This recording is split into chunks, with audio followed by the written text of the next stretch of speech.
Uh, uh,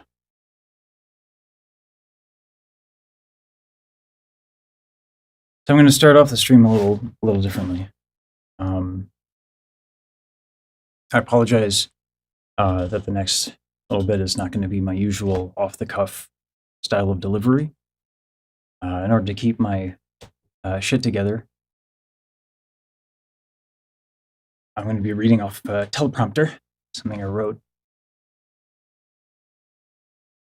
I want to begin this video by saying directly to Riku and Starlight Daryl.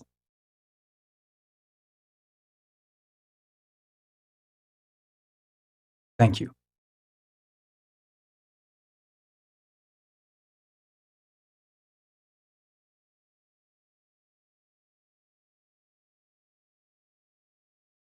For the last few years, I've been going through extremely challenging divorce, and during that time, I also lost the person who got me into singing, into opera, my father.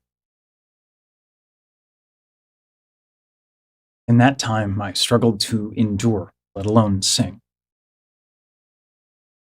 Singing is how I related to my dad, and until I lost him, I didn't even know how much his guidance was necessary.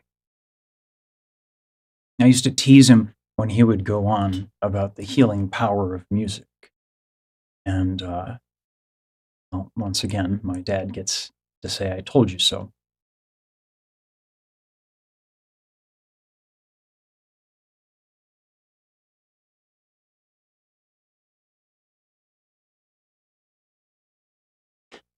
Music Box of Fate is exceptionally well written for the human voice. And it's particularly well suited to my voice once I dropped it down a half step because I am a castrati. Riku.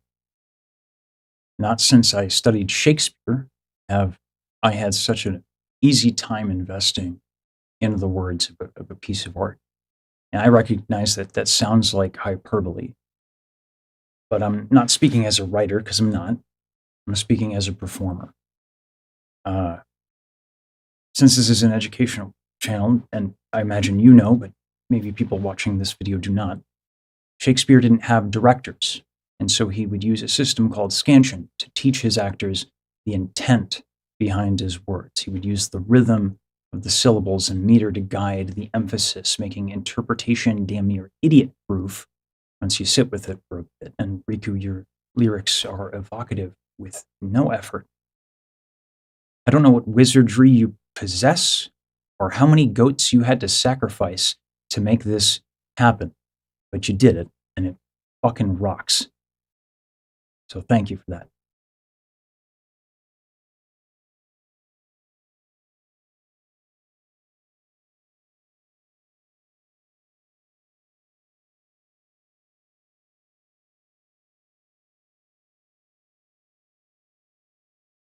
And Daryl, the variety of the accompaniment patterns would feel contrived if it weren't so perfectly paired with the words.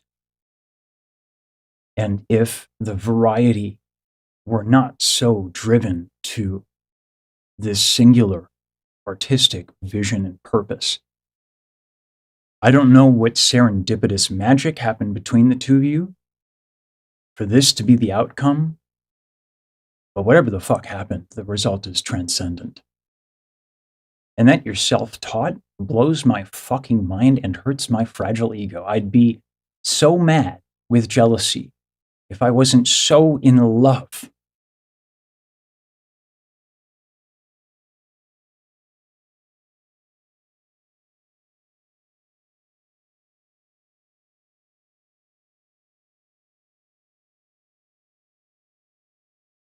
With the treasure that is this piece.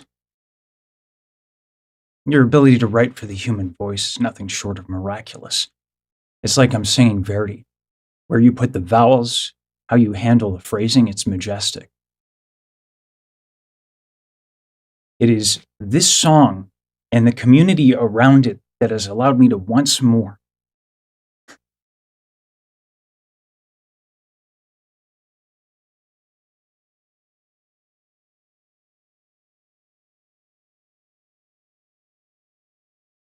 feel my Father's presence.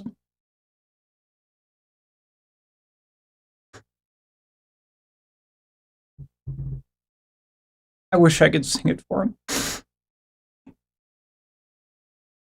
He would love it. You don't know me, but you've done me a service that I cannot adequately express in words. I am for the first time in years singing again every day, much to the chagrin of my neighbors. Listen, opera ain't quiet. It's loud as fuck. Singing has always been my guardian against a lifelong battle with depression. And you have given me a medicine no doctor can prescribe, so thank you. Truly, for helping me reconnect with the memory and the guidance of my father. Thank you for helping me return to the joy of singing. Lastly, thank you to the VTuber community who made this connection possible through raw enthusiasm and possibly pushing boundaries with the level of insistence. And I don't even care. It's great. A healing process has begun because of all of it. Every person who left a comment, every person who watched a video,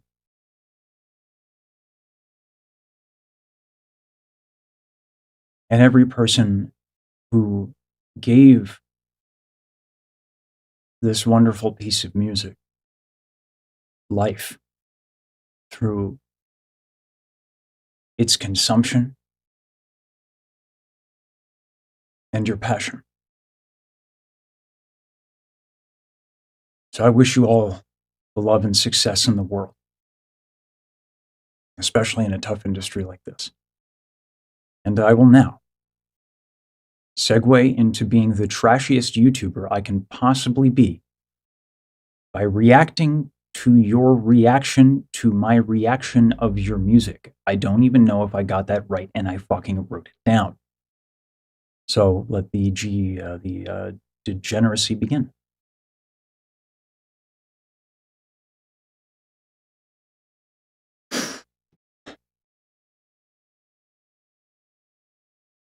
Sorry, I'll get to chat in a second.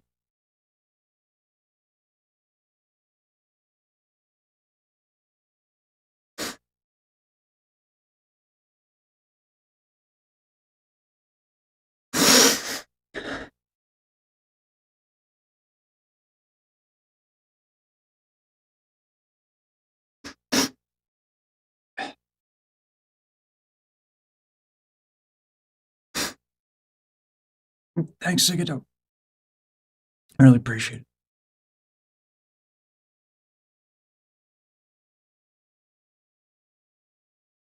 It's like one of the I did the recording yesterday. I just couldn't stop myself. I was supposed to finish the Expedition 33 shit, and I couldn't stop myself. And sound decent. It is the standard evolution of reactions. Okay, I'll get to chat now. Sorry, y'all.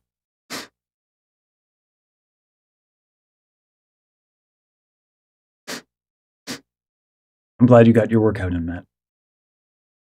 And I already recorded it. That was yesterday that I recorded it. So I'll show you what I'm working with, and then we'll dig into a reaction real quick because I want to see what Starlight had to say. Also, hi Zigado, hi Matt.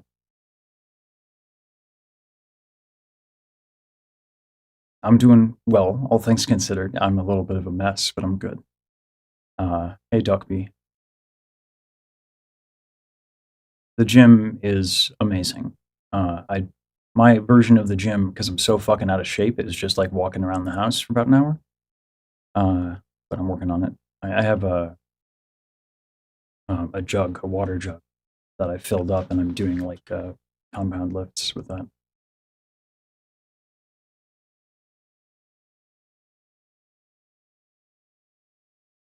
Hey, Kiro Conti, welcome.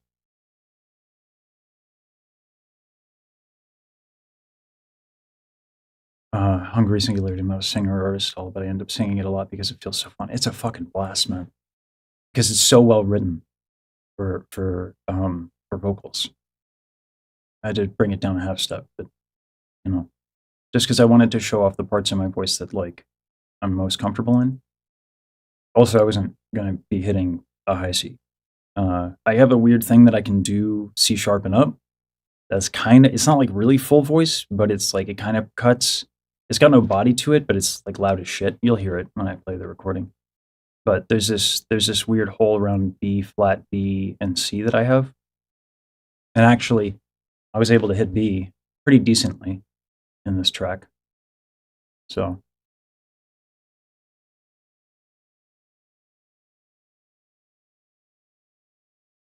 yeah, it's a wonderfully passionate community. Refracted. Sorry, I've been refactoring my code, and I'm a bit traumatized from my previous uh, yours.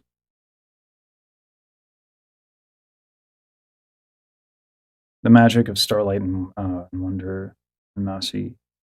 The song resonates with so many in the same way.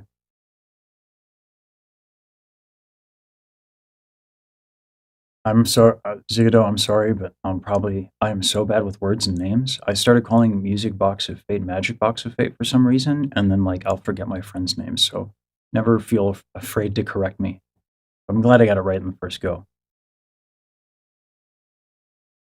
Thank you. You're good, Kimchi Acid. Uh,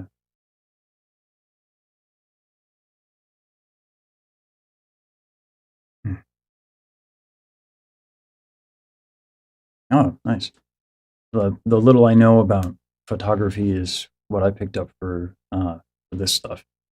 And I think I got a dead pixel right here. I don't know if you can see it, but I have a A5100 with just the kit lens. I would love to have a better lens and do all that stuff soon, hopefully. Hey, Herculean. Yeah, yeah, Rosa. I was just like I was saying in the Enrique's Discord. If I find an off ramp, I'm still driving. Uh, yeah, I've committed to the ride. I'll show you guys what I have so far. And then we'll go and watch um, Starlight Daryl react. Shit, man. I cannot keep it together.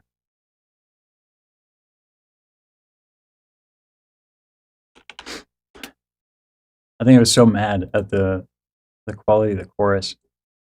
For those who may not be aware, Rosa uh, is a marvelous musician and uh, mixes music wonderfully as well. And she was helping me quite a bit and showed me some of her work. And that old school, like that perfectionist in me was like I listened to the mix for hers and I was like, son of a bitch, and I just like deleted the file. It's like it's not good enough. Uh, but like I didn't delete the project, so it was just being overly dramatic. So I'll download it again. It's not that bad. It's just not mixed that well. But Rosa does phenomenal stuff, and that's thank you for giving me permission to check out your stuff because I'm looking forward to more. My musicianship, I think, is a weakness of mine, um, and I'm good with written theory, but oral is kind of not so great. So watching somebody kind of like watching their thought process around music is going to be really, really nice. So I look forward to watching your videos, Rosa.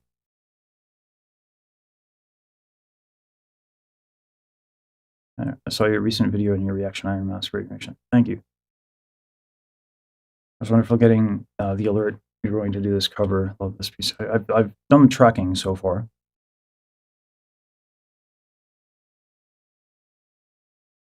Starstruck. Oh, because of Starlight. Got it. I was like, I don't know if I'd call it starstruck, but now I get it. I get what you're saying. Yeah, that's fair. Yeah, you, Rosa, you're not responsible for my emotional immaturity as an artist and my fragile ego. You're good. It's like it's one of those things. It was like oh fuck it, time to get good. You know what I'm saying? Like it was one of those. So found it through Music Box of Fate.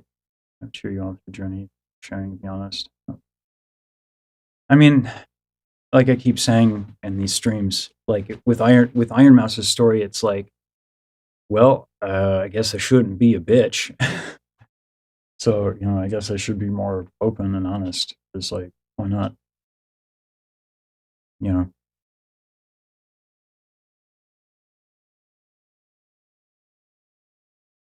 Yeah, I'm excited to watch the breakdown. That's something I'm going to do today. I'm going to try to inform myself because, like, I'll show you what I have. I just finished the export.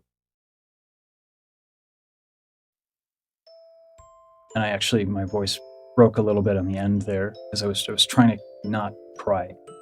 I kept it. It goes a little flat and off, but I kept it.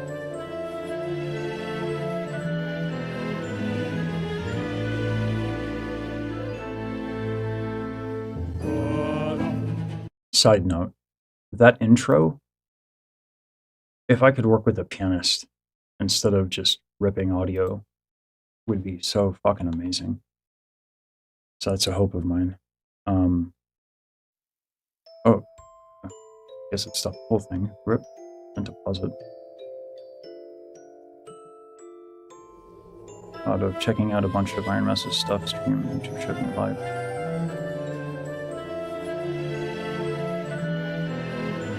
I know why. I think why the audio is a little weird. I'll fix it in a second.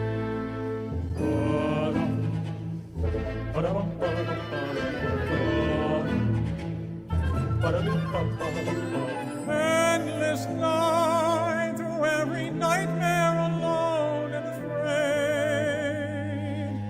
Round it would play the music box of fate.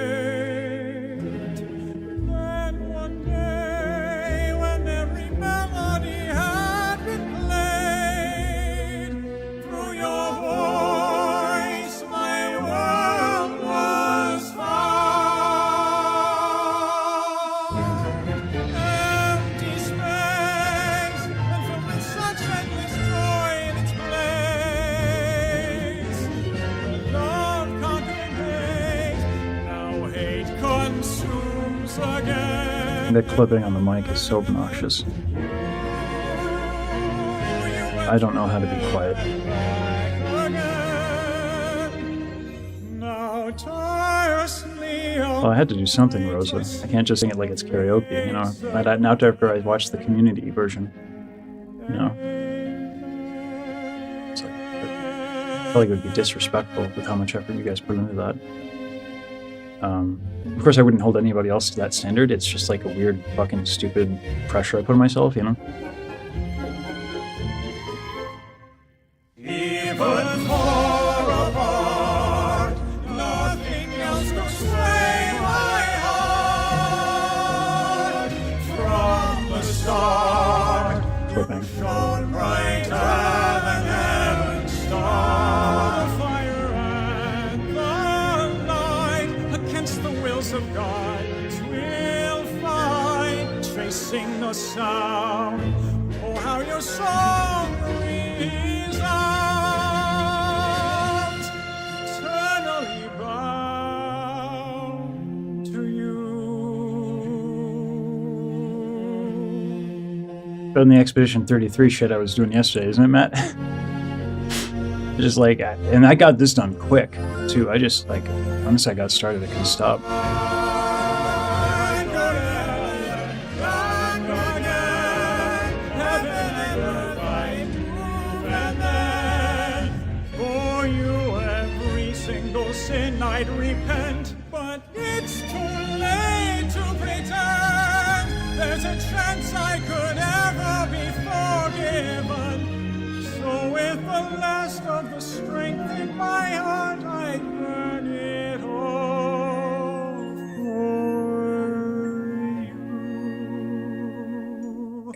nothing else can sway my heart.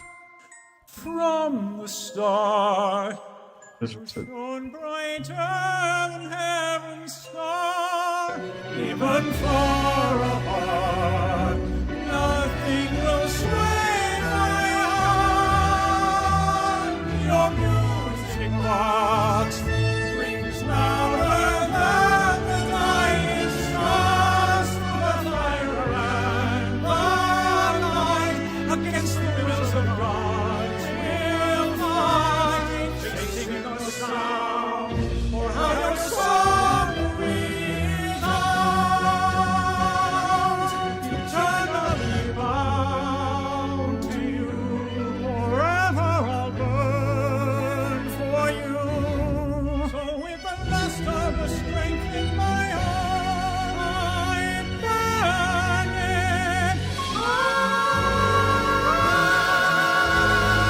Those sharp fives might need to get taken down. Oh, yeah, fuck all that, man. I'm gonna let her do it.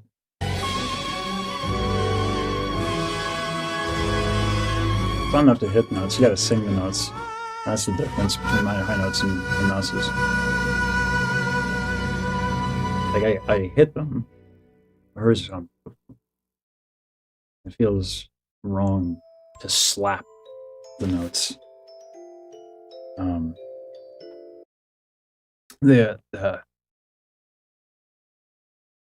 For some reason, there's a memory that comes to mind.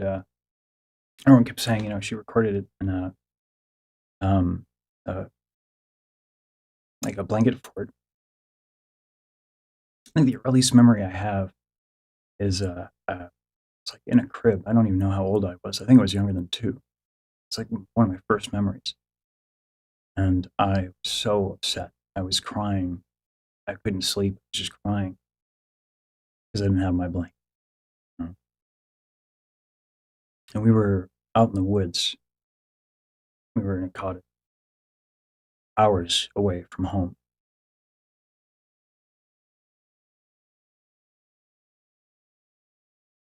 And my dad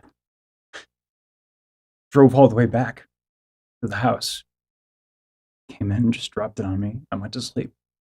He never said anything. Ever. Never held it over my head. Never complained. So, anyway.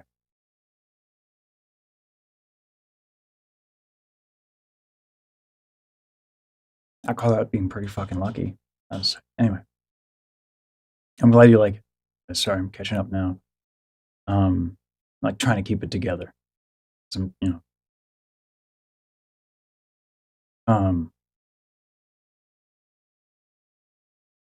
Yeah, Terry. To me, I got a lot of benefit out of thinking about cause and effect of sound. Like when I listen to someone singing, I no longer think good and bad. Studying Estel is really helpful for this. I just hear like what's going on. Not as well as my teacher. My teacher, this is fucked up. One day I was singing for my another voice teacher. I was trying to figure out something. I was thinking I was doing Salut from Gounod's Faust. And oh well, I wanted to figure out why. And Diane, my primary voice teacher, said, "Ian, the right side of your tongue is contracted." And I checked in, I keyed in, I was like, "Diane, you're to my left, and you're right. How the fuck did you know?" And Diane was like, "You couldn't hear it?" I'm like, "No, Diane. No one just fucking like is like listening to people thinking, oh, the right side of the tongue is a little too contracted for my taste. No, Diane, that's not fucking normal." She's a fucking wizard. But she like, we would do all these exercises where we would listen to a thing like, what's this? What's happening here? And then all like for years, it's just like, you know, do this. And she was really good with Alex. She's like a master Alexander teacher, so she would like move my body in certain ways and like get me to contract and release, and like we just learned about cause and effect, and it's been liberating. Anyway, it's this could clean up so well and mix. Your performance is phenomenal. Thank you. Of course, I have qualms with my performance, but what singer fucking doesn't? And it's one of those things where if I keep doing it too much, I'm going to probably ruin it. You know, harmony parts sound a little weird at first. Some of the harmonies are odd choices and they don't resolve. Like the voice leading is a little weird, but it kind of ends up working. It's strange.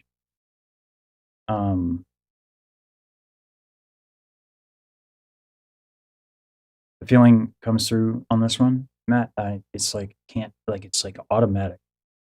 No preparation on the text. None. That's fucking that's right there. That's incredible. And of course, Daryl for setting the words to the music, or what, like I said, whatever order the whole process was arranged in. It's incredible.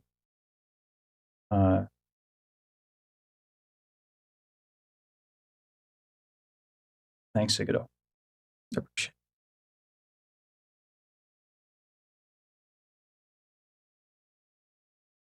He made a lot of sacrifices so I could study music.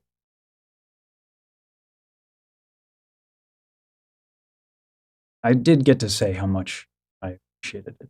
You know, wish I could have said it more. I'm glad you guys like the ending. Yeah, I was just like, I was doing it and I was like, I don't know, F5s and fucking all this shit. You know, but I can't sustain it, and it doesn't sound beautiful. Like when Pavarotti hits a high C, you're like, my God. You know, it's like so one thing again. Like there's a difference when you're hitting the note, and singing the note, and like B, even sometimes A, but like A, B, B flat. Um, I don't have the control that I want.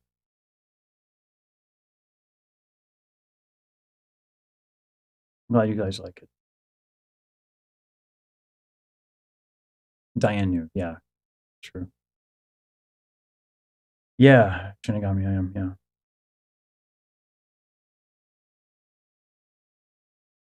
Mouse's reaction to the reactions.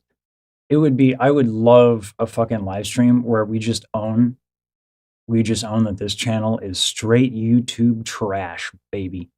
We're gonna fucking react to reactions of people reacting to reactions that I don't even know what the original video is, but there's a reaction of it, so we're gonna react to it. Like, let's fucking go. Okay. This is not some highbrow fucking shit. All right. You go to Netflix for that. We're fucking YouTube trash. Love it.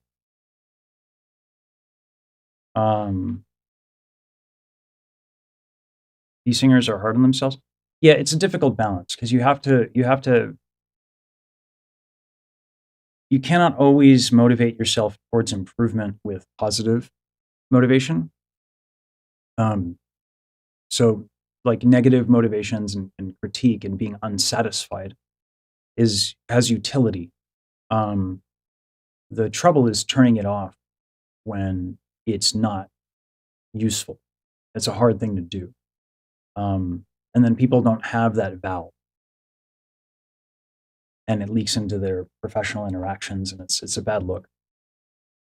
And I swear to God, people who are grown ass adults should not be assholes about it to other people. But like, you know, entertainment business, some people, there's a lot of fragility there. Wonder Riku for lyrics, thank you. Wonder Riku? Oh, no. You have my favorite word of the day with esoteric. I love it. Yam arranged Daryl's composition, tailored it to the Budapest Symphony Orchestra. The orchestration is fucking brilliant. It's so good. But like, yeah, I mean, everybody involved just killed it.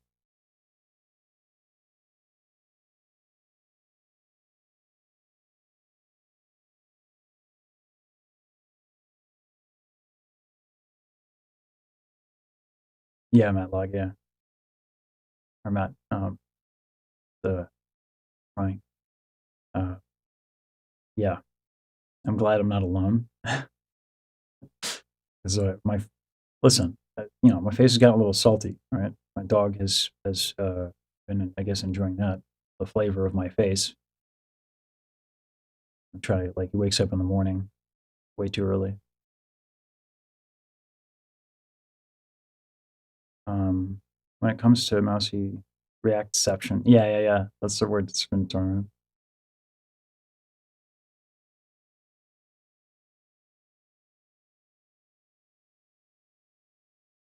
Emily,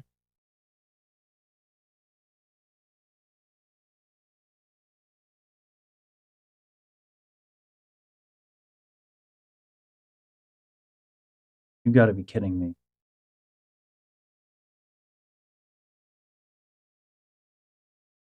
One second, guys.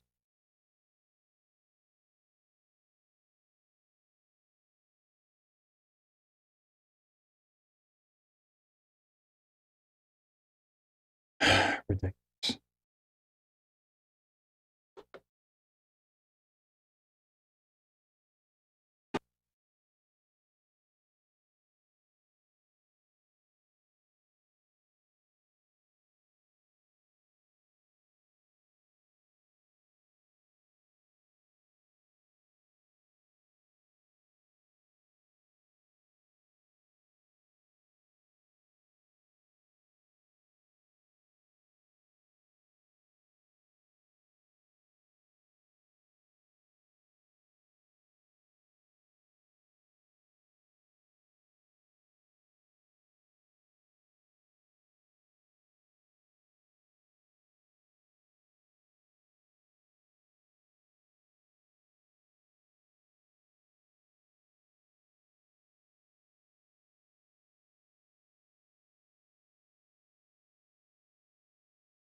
Emily, there are rules in place. It's not my responsibility to instruct you on how to follow, nor any other parties involved.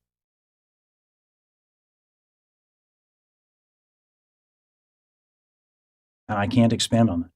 You've got to read on these things. And so do other parties involved. Okay. So if you don't follow the rules that were set out for all of us, I have no way of knowing.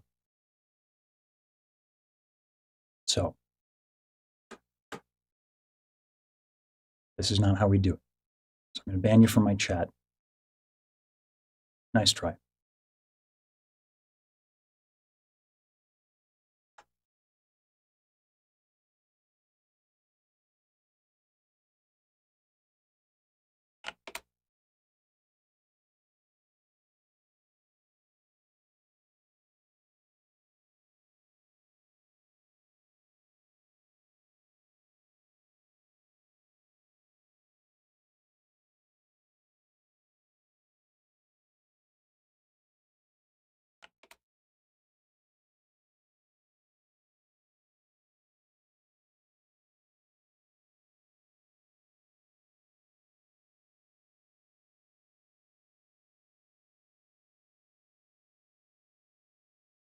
I cannot elaborate, y'all.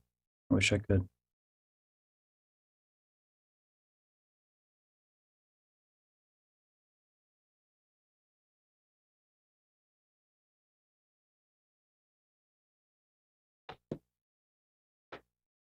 Anyway, we're moving on. Let me check my email real quick. Yep, no.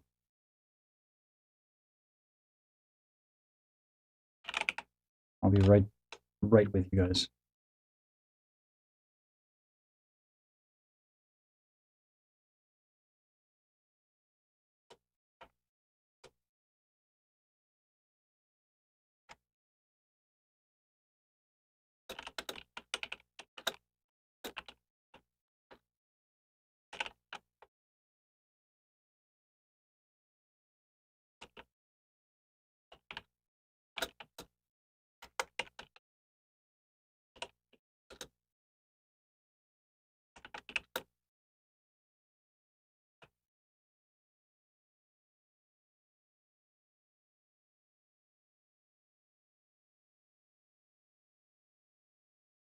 All right.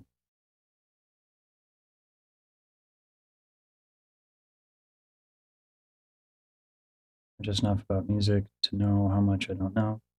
And even I can tell Orchestration is a fucking masterpiece. Yeah, it's really, really exceptional. Um,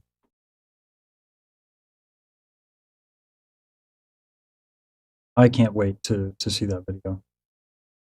On the song, if not, you should definitely find an Iron Mouse cosplay to the song as Mousy. She would love it. I don't think I have the confidence to rock that. If you read my first comment on your reaction video, you'd know that my mother's disdain for my talent outside of just love my singing gave me permanent debilitating stage fright. Uh, that's unfortunate, lady. I'm sorry. And yeah, unfortunately, you're not alone in that. It's hard. It's hard when you internalize that sort of a thing. Yeah, I like wearing. Listen, it's like my dress code is basically that of a mullet. Business, party.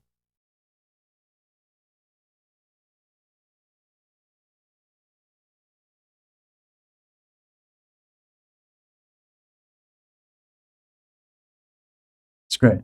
It's great going into the VTuber or iceberg.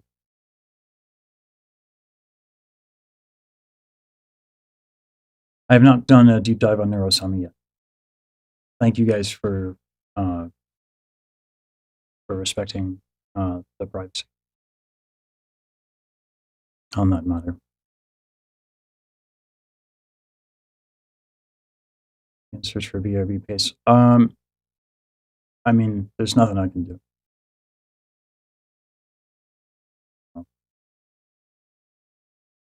Yeah. What's the dress code? Oh.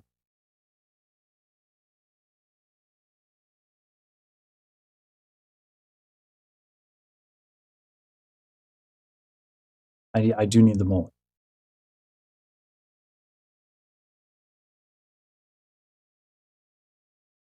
All right.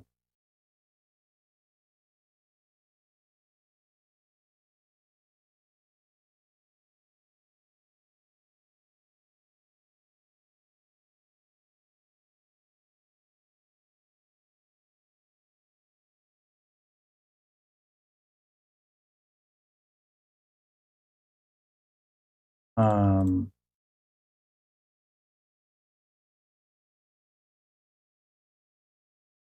all right.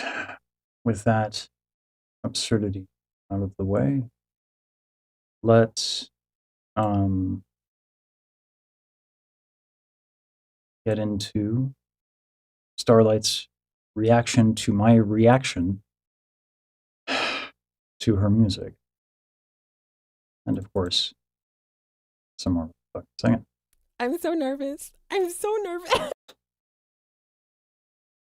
Got the jerk going.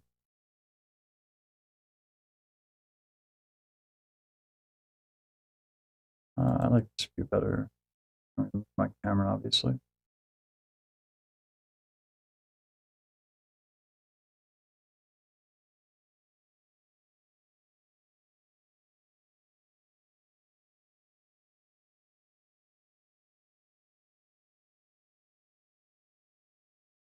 All right. I'm so nervous because I'm in this one. Oh God. Iron Mouse and Marco Meatball perform at the Streamer Awards. Oh, my face is in the way though. Here we go with Reactception. Whoa, who is this guy? Marco Meatball is a handsome bald guy. That is odd. The HDR, I don't know why YouTube is getting drunk with the HDR on live streams. It was not broken until recently, so I apologize for that. Let me lower the gamma on the color correction, and that's the best I can do. I don't know why this has been an issue recently. I hope that that's not helping either. Let me see if it works here. It does not. What if I go to scene, that?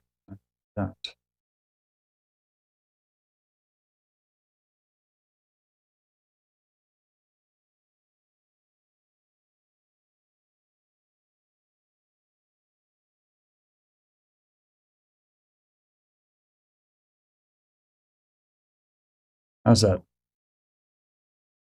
It'll be a little worse in the video, but it's super bad. It could also be that her video. No, it shouldn't. That shouldn't be it. I don't know what it is.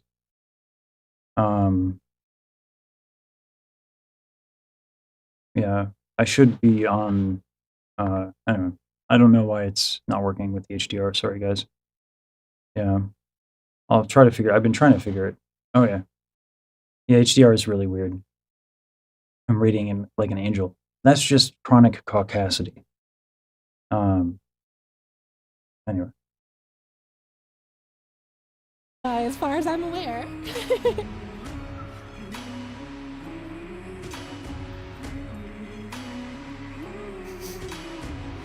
Shit, now she's on this side. She's keeping me on my toes.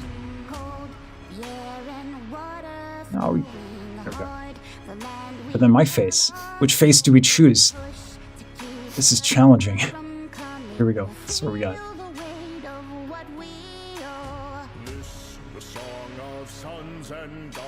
Okay, so it's a baritone.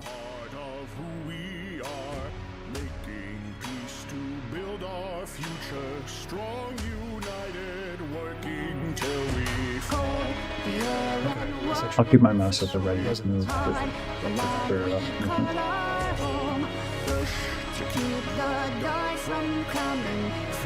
Oh, top left is good too.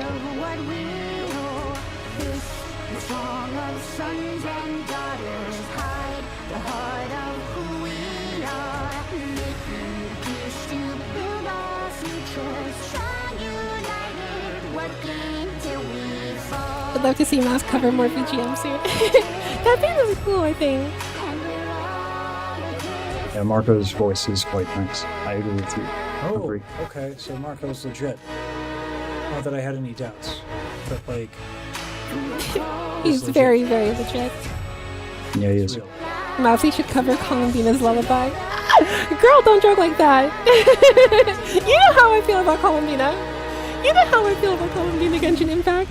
Oh, sweet lord. Oh my god.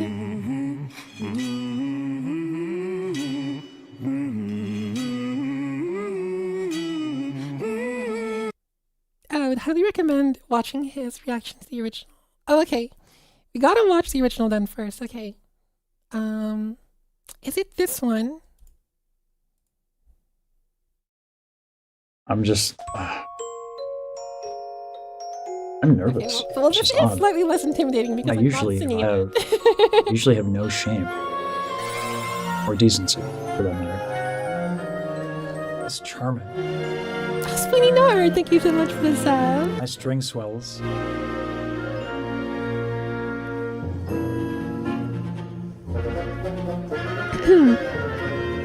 This is really good orchestration.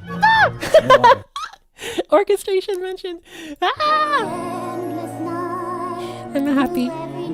Watch her get pissed when I fuck up here. Pitched up voice? Oh no, not pitched up.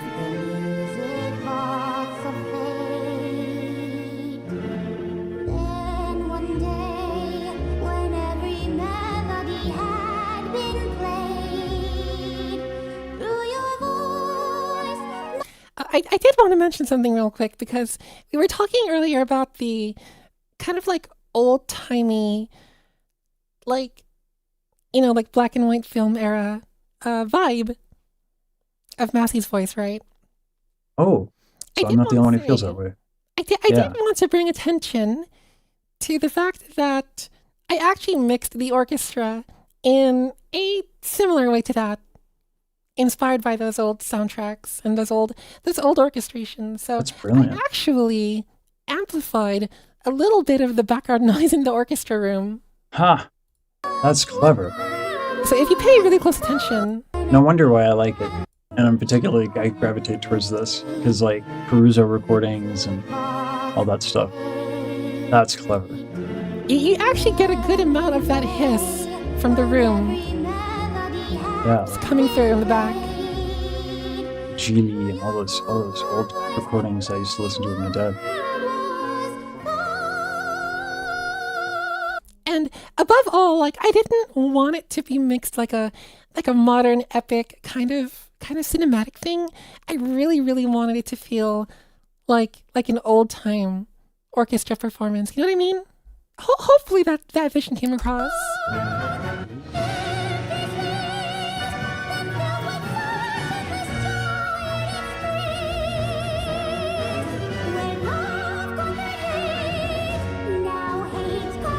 The phrasing is really good. Ooh, nice roll. Yeah, her oo vowels are really good. I find oo vowels to be very challenging. Granted, sopranos tend to train more on oo vowels. Nice. Or tenors get to usually sing on e vowels, although they have a lot of tension from all that on the e vowels.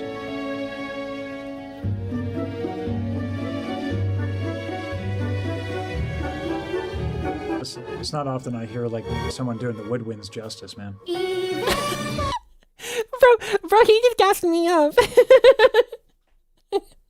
You deserve every bit of Thank you for it. gassing me up. Mr. Lesage. No one's ever gonna get this right. I just gotta give up on it. Lesage. It's alright. It's French. It's weird.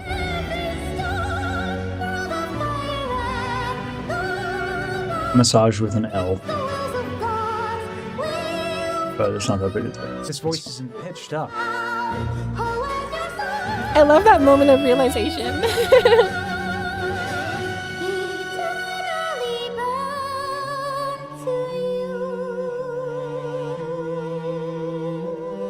Oh my god.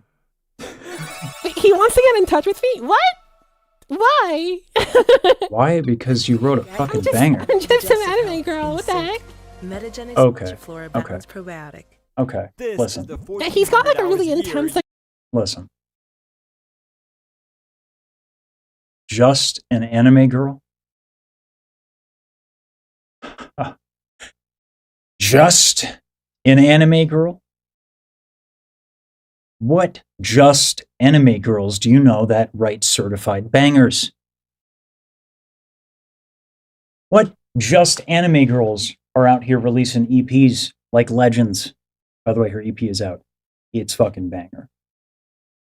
Yeah, I might have done a little bit of a deep dive. Don't give me this just an anime girl bullhackus. I will have none of it, madam.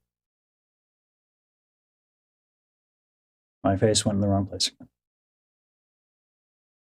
There we go. ducking compression going on so that he can talk over the video easily.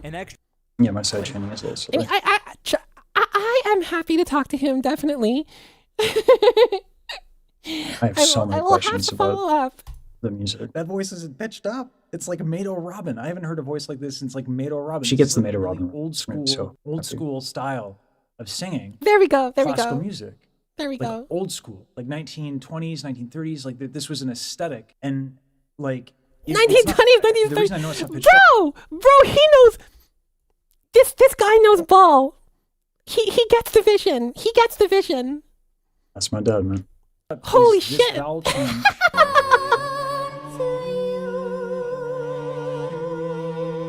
I listened to those records growing up all day. That's when they lowered the larynx. I think this is the fastest I've had someone clock, like, the vision, like for the orchestration.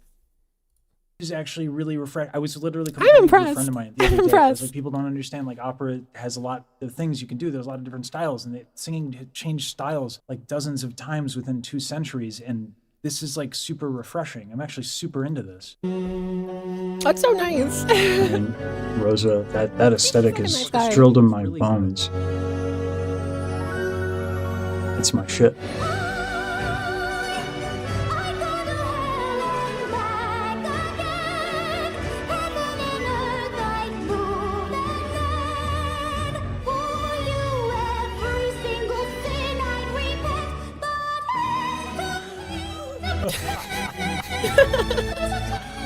First probably do the doll aria pretty well too.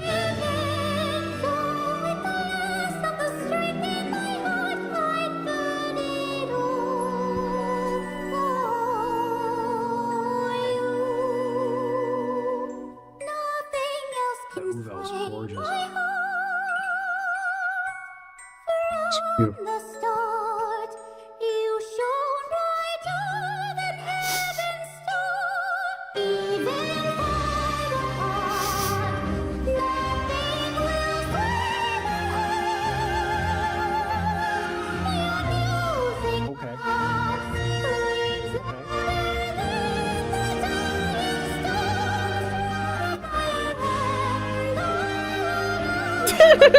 Dude, he's fucking. And people like this. I'm so happy. Let's go. Let's go. Dude, this video, like, this video cured my depression, you guys. Funny you should say that.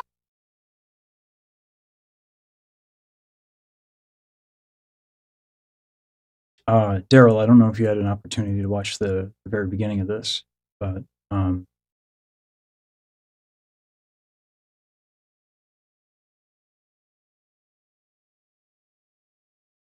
I don't know if I can say it again, to be honest with you.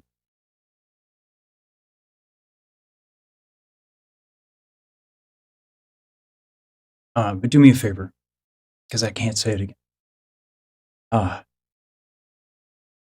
You can watch the beginning of the stream, and when you catch up, please let me know.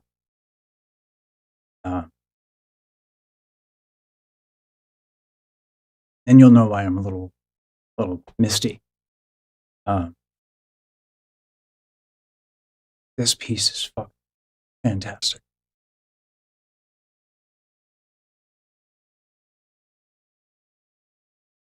The beginning, just to sell you on it a little further, the beginning of this stream, I wanted to write a thank you letter to you and Riku for your work on this piece. And I had to write it out. So I'm going to continue this, and yeah, when you finish it, let me know.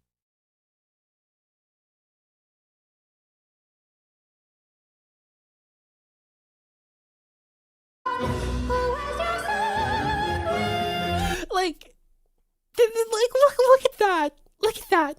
That look of pure, unadulterated joy. That's what I live for. That's what music is all about.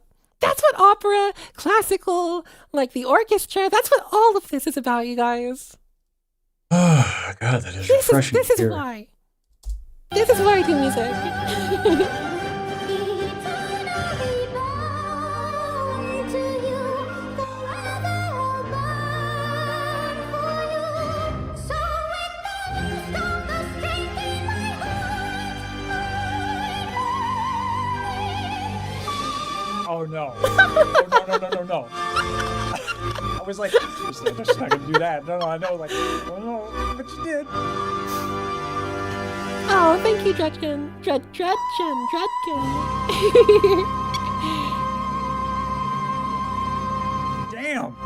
Damn. No, Okay. same, All my right. boy. Same. Holy shit. And this is like The thing with that note too, like, it's not enough to sing a note. You know, like people get it's not enough to hit a note.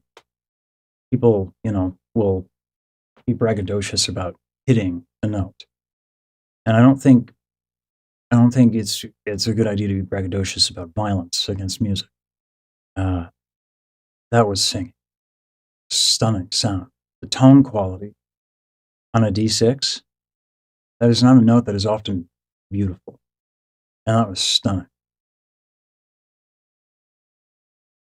That's so good.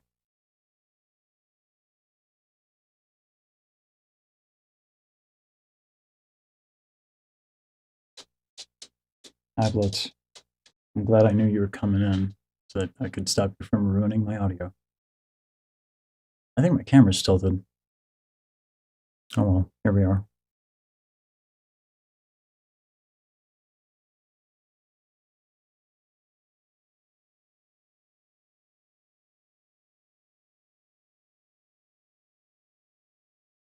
I'm gonna wait for Daryl. I hope you don't mind to finish up.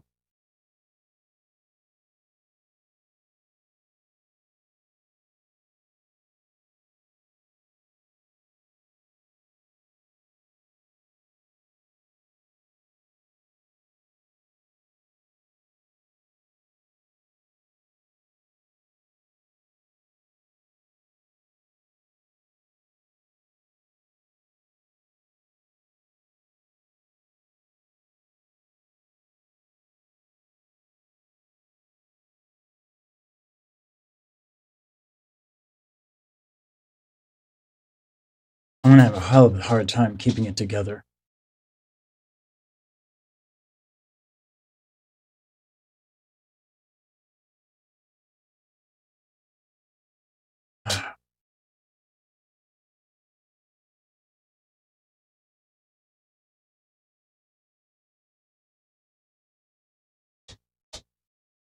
I would.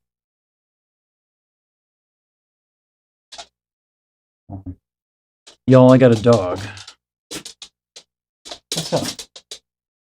What's up? You want to get picked up? What's happening? You got poopy?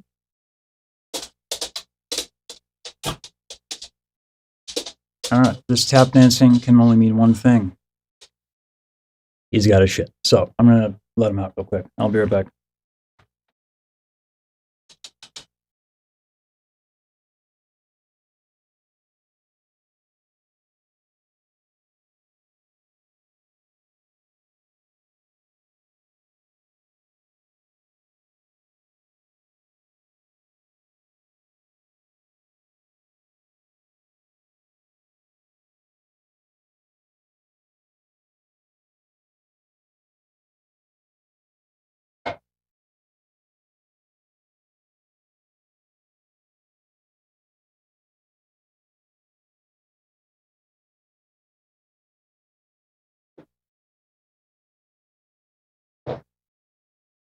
Mhm. Okay. Oh, water is delicious.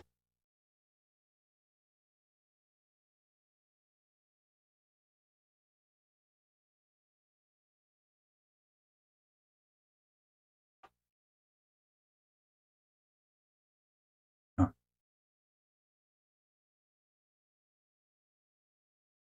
I live in Nevada. I need it. And it is a lot of water, but I definitely need it. Meeting from home, yeah, that's my aesthetic.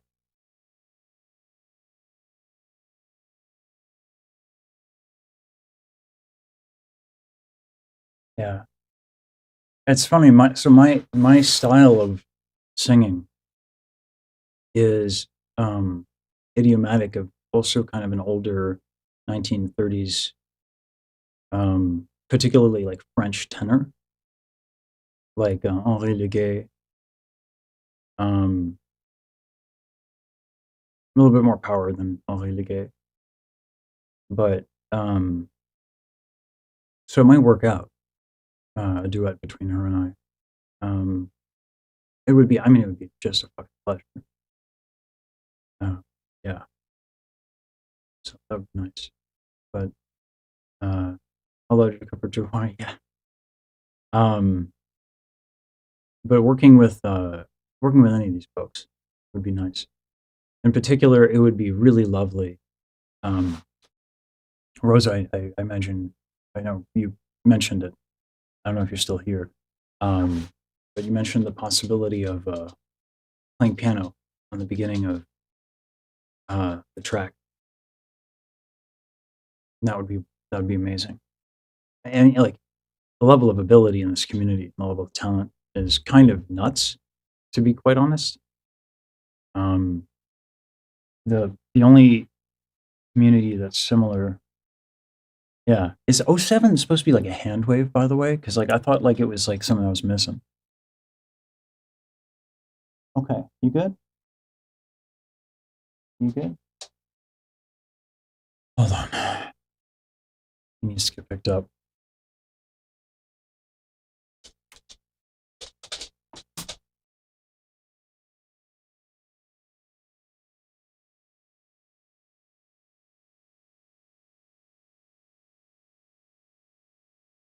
That's a salute. Okay. Oh, got it. Okay. Wow. A lot of people coming in with the help on that one. It's a salute. Gotcha. Okay. Listen, I am older than I look. Okay. I am not hip with the kids.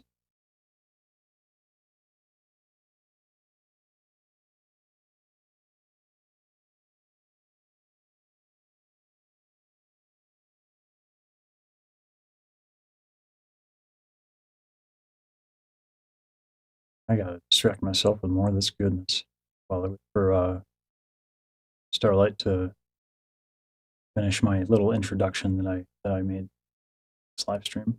Over 1 million views. So people like it. And they should. They should. It's really fucking good. It makes me so happy. Because like this is a style that fell out of favor like crazy. The last person to kind of sing this way was maybe Natalie Dessay. And like when you do opera, like nowadays you don't get to do kind of a lot because you kind of like there's performance practice expectations are pretty rigid. So this is an aesthetic that I have not heard in a very long time, and they killed it. And it's so legit, and the orchestration's really good. Like writing Oh my for God. woodwinds is not something that people who Oh my generally God. like it's a difficult thing to do. And the woodwind orchestration here is really good. Obviously the strings are also really good, but like the telltale sign for me that I don't see when a lot of people like are doing like MIDI orchestration and stuff like that. They do the woodwinds, and I'm like, that wouldn't work. That's a nice try. That's a nice thought. That wouldn't work. So it's like really well written stuff. So the music is extremely well written. I looked at the sheet music in advance, changes keys a lot. The accompaniment patterns are not static. So intelligently written, beautifully sung. Fuck me, man. I'm so happy that people like this. I'm gonna actually have to try and sing some of this. It's not gonna go as well. I don't think. I obviously have to bring it down quite significantly, but like I'm This is from our Twitch stream, by the way. Starlight Daryl streams on Twitch. That's where I grabbed it.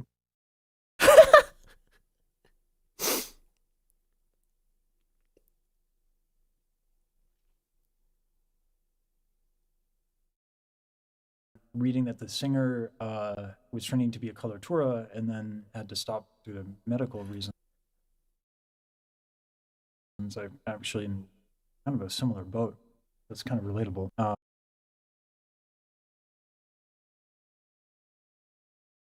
Thanks for going back and watching it, Starlight. Yeah.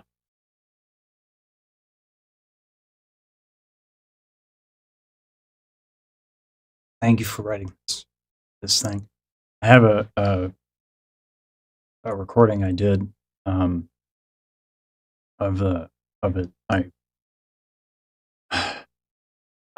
don't know.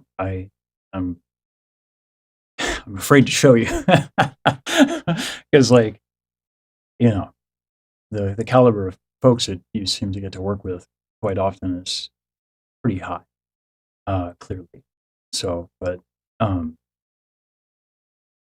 you have my gratitude, sincerely.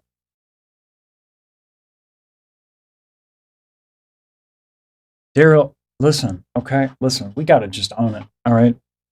The waterworks have been crazy for me the last, like, few days, all right? I watched this shit. I cried, all right?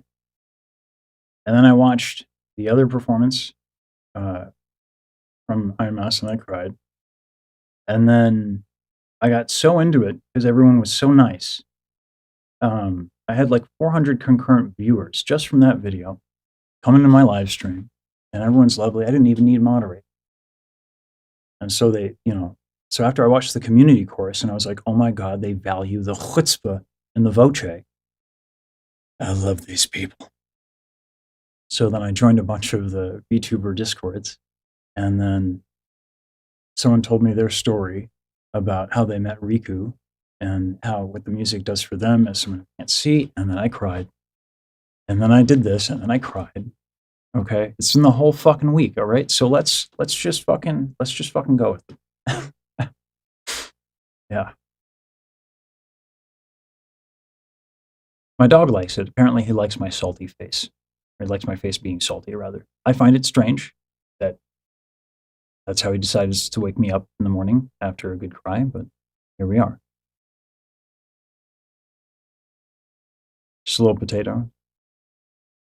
I have so many questions, Daryl.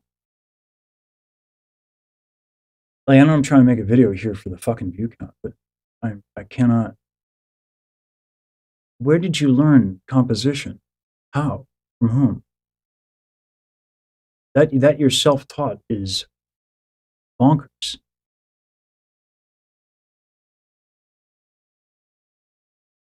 And to be honest with you, would this be easier if you hopped on voice chat? I totally understand if you'd rather not. You know, and I don't mean to call you out. You're more than welcome to just chill and enjoy. But man, there's a lot of things in the piece I would love to pick your brain about. Yeah. By the way, genius to throw in the old recordings and the room noise. Philly Orchestra has this elaborate pencil mic setup over the orchestra. And it's super cool, and they can dial in all the sections and stuff, but there's something that I always found missing.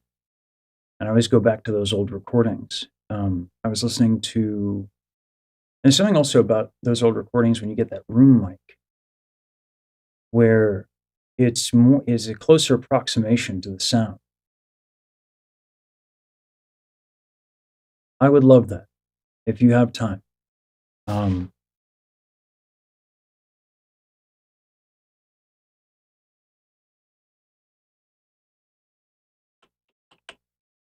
Let me grab my Discord handle.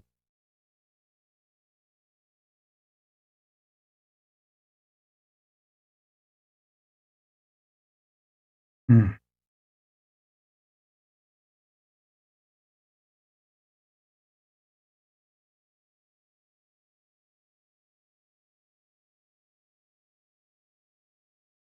I'll put it on the screen for you. Your choice, and I absolutely no pressure.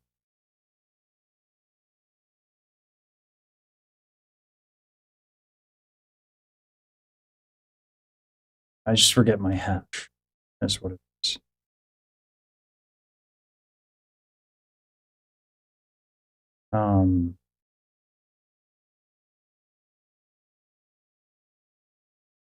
Starlight. Okay, no hash. All right.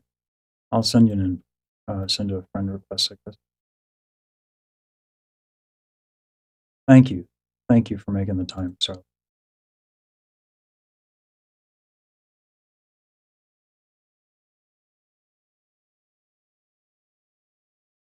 Sent.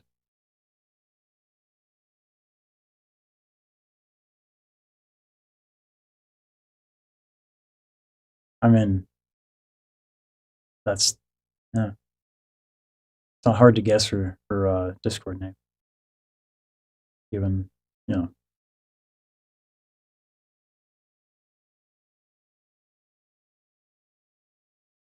Age Rajan. Good to see you again.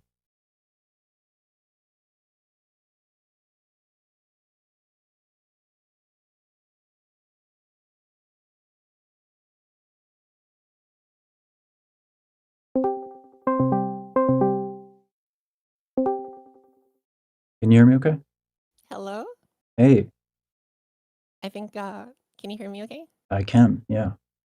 Awesome. Yeah. I am, first of all, killer job. Thank you so much.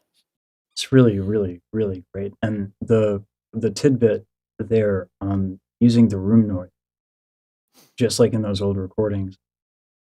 I was going to go off on my frustrations with the Philly Orchestra set up a bunch of like elaborate pencil mic stuff, and it's great for the engineers. They get all this control, but they don't Mm. pick up the room sound, and so you end up with kind of not the aesthetic of what it's like to be there, and it's kind of Yeah. it's a thing that goes missing. Yeah, for sure. Yeah, and I mean, like the Budapest Scoring Orchestra was very like they're very flexible with their recording setup. Like, you've got the close mics for everyone, you've got like kind of the overhead mics for each section, but like I think the magic sauce really is kind of in that, that room mic. Yeah, yeah, So very happy that that you picked up on that vibe. yeah. I mean, I didn't pick up on the fact that there was a room mic, so this is what's nice about. I was joking about being YouTube trash and doing the reacception, in jest, but the I'm glad I picked up on that. 'Cause there is something ambient about it, and Mhm. that that's hard. In the arts, like it can always feel. We have deadlines, and when you're a professional artist, it's like you got to do shit fast, and so Yeah. making those choices can be expensive, and it can be scary. So to go through that in earnest, to really that is a To bold be like a live choice. recording, you know? Yeah, Like I Mouse is in the room, like with the orchestra. Obviously she wasn't, but yeah, yeah, kind of approximate that the best way we can in post. yeah. That how much of that old stuff did you listen to? 'Cause I had a unique situation with a father who was an older man Mhm. when I was born, and he grew up.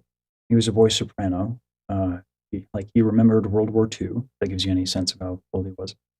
And Gosh. so like I grew up listening to like Benjamin Ogili, like Caruso, all kinds of like really old stuff. Like concert pianists that were made the playlist every now and then. How did you know to do that? I wish I could have like a more eloquent answer for this kind of thing, but really I think it's just I grew up so I grew up both my parents were like working full time. They were both working two jobs each to kind of like, make ends meet. Mm, And so my grandma was taking care of me a lot when I was growing up. And, she would have all these kind of like old film soundtracks on cassette. Um, Sometimes she'd put on like a VHS of like these really old film scores. And, I think maybe that just kind of got stuck in my head and never yeah, quite left. relatable. Yeah, absolutely.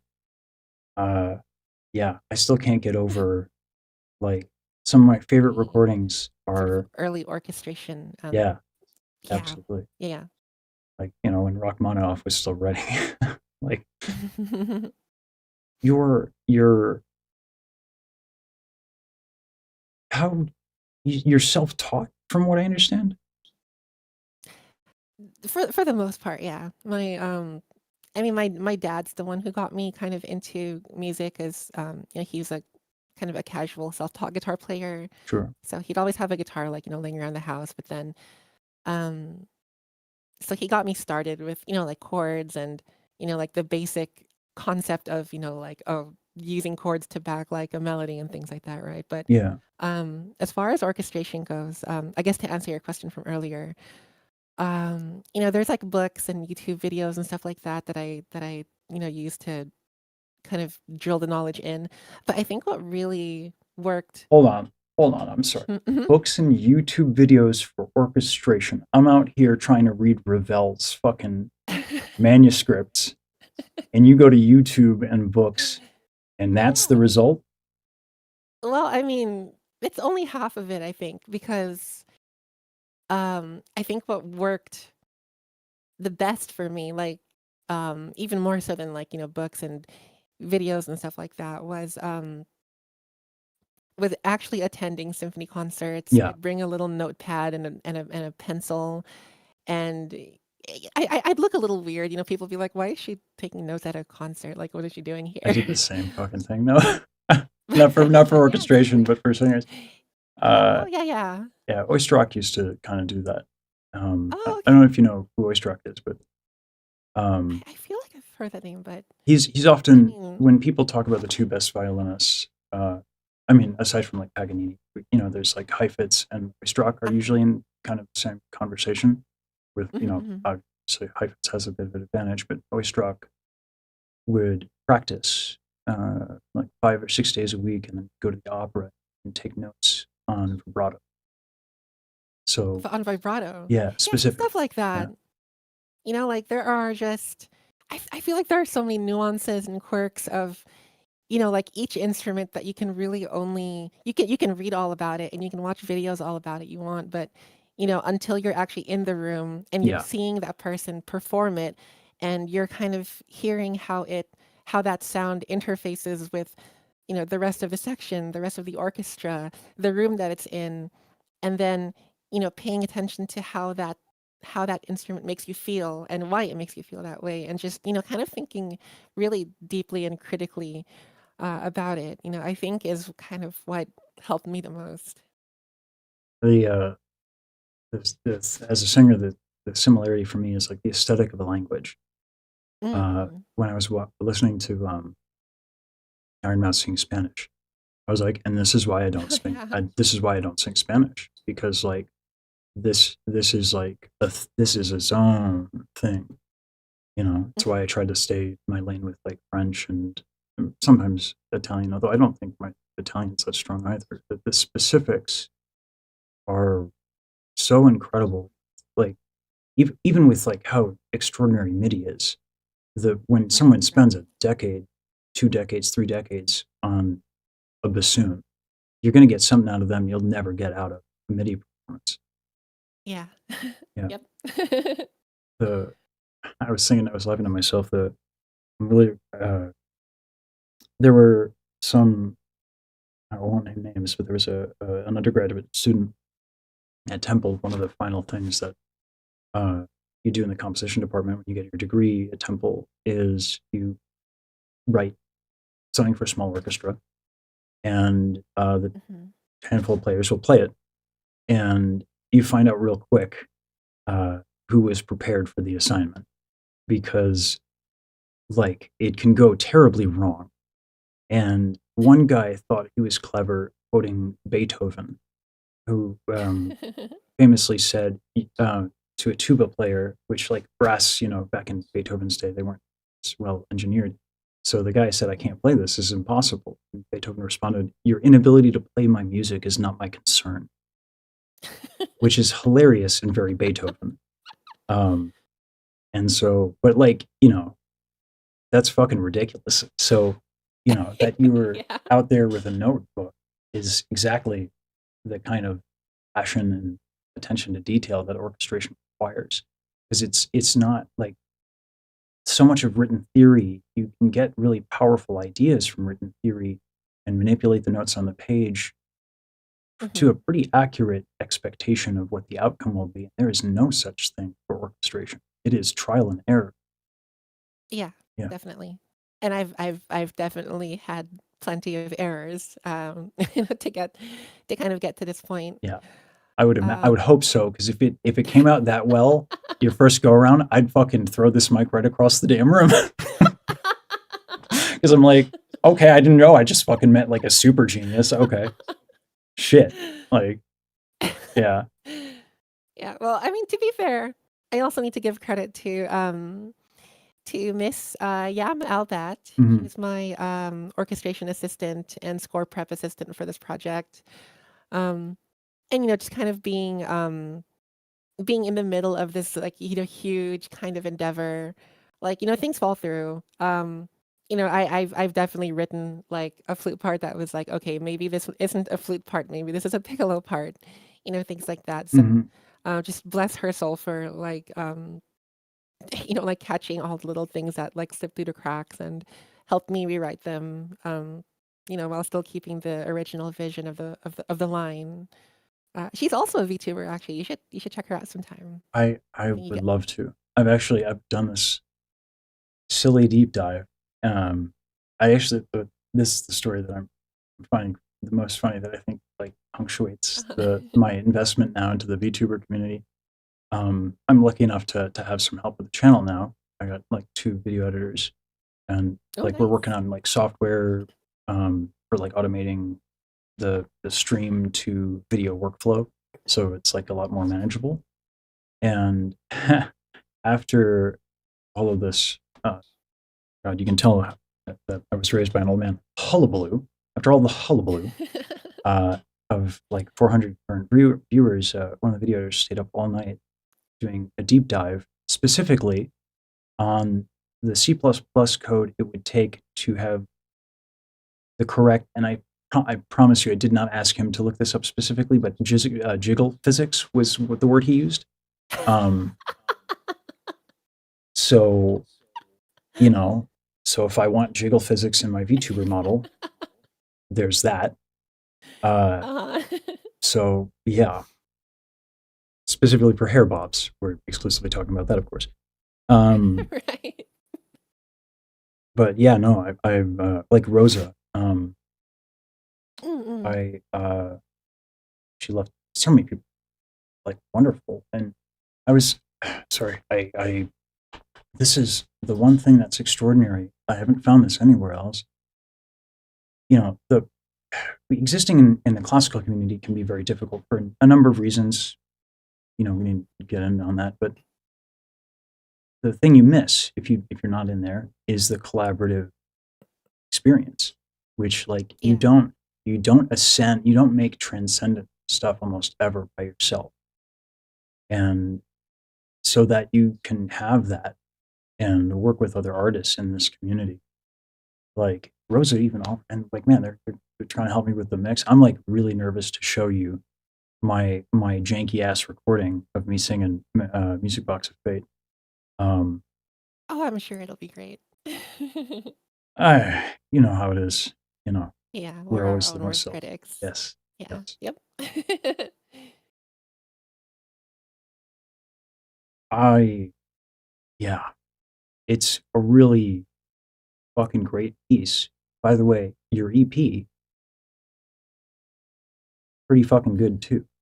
Oh my God, thank you. Yeah, that just came out February, Thank you right? so much.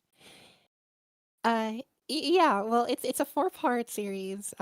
So the third act came out, yeah, in February. Nice. So like tell me a bit about that if you don't mind. It's like it's going from one moment. Mhm.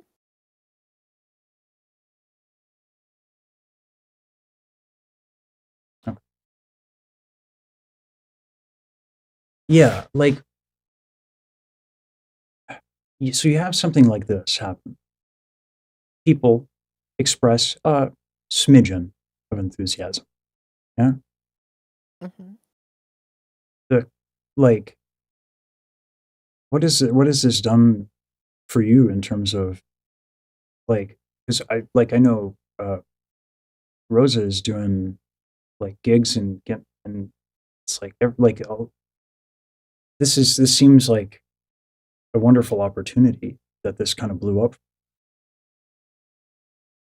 Yeah, I mean, it was really, because I've been doing the music thing for a pretty long time now. I can tell.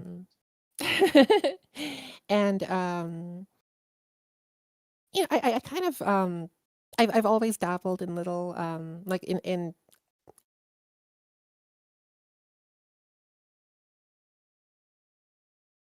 until just recently, I think that modern classical composer, that's like I want to go back to my roots of,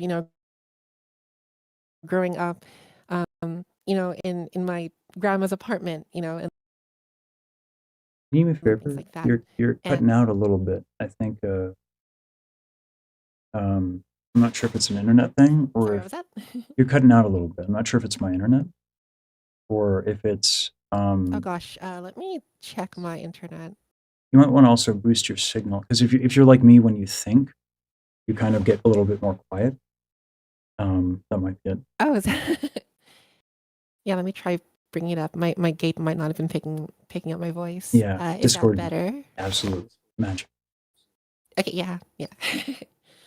um, yeah, so basically just like, I've been doing this music thing a long time. Sort of working in different sectors of the music industry and freelancing and stuff. Hmm.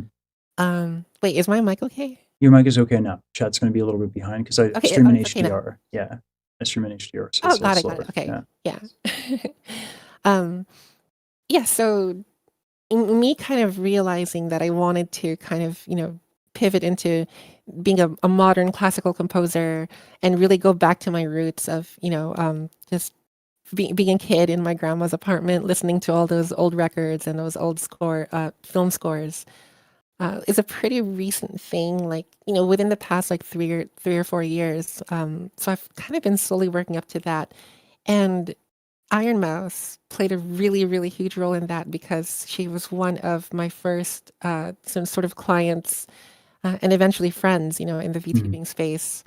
And basically, at some point, I discovered, after meeting her, that she was, she wanted to do opera, and she was training to be an opera singer. And then, life kind of happened, and that As it, wasn't an option for her anymore. Um, but then, hearing her, I'd love to hear your thoughts. She has several videos out on the internet of her singing Ave Maria, but mm, th- it was that performance that just made me be like, holy shit, like, this is the person that I want to sing, you know, yeah, um, a song that I compose for a big orchestra, and, try to make something special together. And I'm just so fortunate yeah, that she said yes to that. yeah. By all accounts, she Um, seems like a fine human being.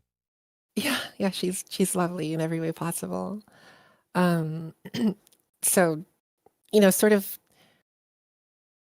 doing that song together kind of like reaffirmed that vision for me of, trying of wanting to become, a modern classical composer, Mhm. and, kind of, I guess, shake things up a little bit, like there's a very, I think, specific archetype that people kind of associate with the classical music, Yeah,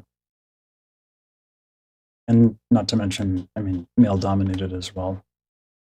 these things like that, right? That, I kind of want to just come in and be like, hey, I can, an Whoop, anime girl could compose a symphony. Like, why not? you cut out a little bit, but I did get the anime girl Oh gosh. compose a symphony. Can I tell you one thing? Okay, Yeah. listen, Hmm. I'm gonna be gentle, okay? But this just an anime girl thing, okay? I couldn't be more upset by that statement when you made that in your video. I was like, just an anime girl, fucking churning out bangers. Just an anime girl. I don't want to hear that shit. No, no, no, no, no. Just an anime girl. Get the fuck out. What are those fucking? No, no, no. Fucking fantastic. Thank you. Thank you. Well, Yeah. I guess it kind of, it kind of goes back to the whole, shaking up the foundation of, like what is considered meta in classical music, what is considered the norm, like Hmm. what is considered like acceptable, in classical music, that, you can have a fucking banger of a symphony, composed by an anime girl and then sung by an anime girl. And like, like that's not what most people would expect, from like the classical music world, but we're kind of in this era where we can make it so. I love that. I mean, that's one of the things that so a little bit about Marco Meatball's story. It's draining. I remember I won't mention the name. Like I had an absolute privilege to study with a person of particular renown, and I got to get glimpses into his life. Like he's on the Met Wall of Fame, and um, I asked him straight up. I was like, "This seems like a lonely existence," and he said, yeah, it is." Like, Hmm. the touring. I mean, that's definitely like composers don't have to deal with that necessarily as much, but it's not much better. One of my professors, like counterpoint, it's just like would spend Thanksgiving like composing, like which shit. I mean, I've spent Christmas singing, but like Right. around people, like so it's there's a self-sabotaging around trying to not piss off the impresarios and the decision makers, because it's particularly in the United States, it's very top heavy. I mean, it's top heavy everywhere. The very nature of classical music, it's expensive. An orchestra ain't Hmm. cheap, particularly if you go union. And, Hmm. and no shot against unions. It's just like most professional establishments are union orchestras, It's and it's just not the most accessible. exactly. Like, Um, and yeah, so when I tell colleagues I'm not auditioning, I'm on YouTube, and the look on their face is like this look of disgust, and I'm like, listen, man, if you want to do it on hard mode for the next 20 years, you go for it. I'm going to do Hmm. this. And the wonderful thing that I've gotten out of this is,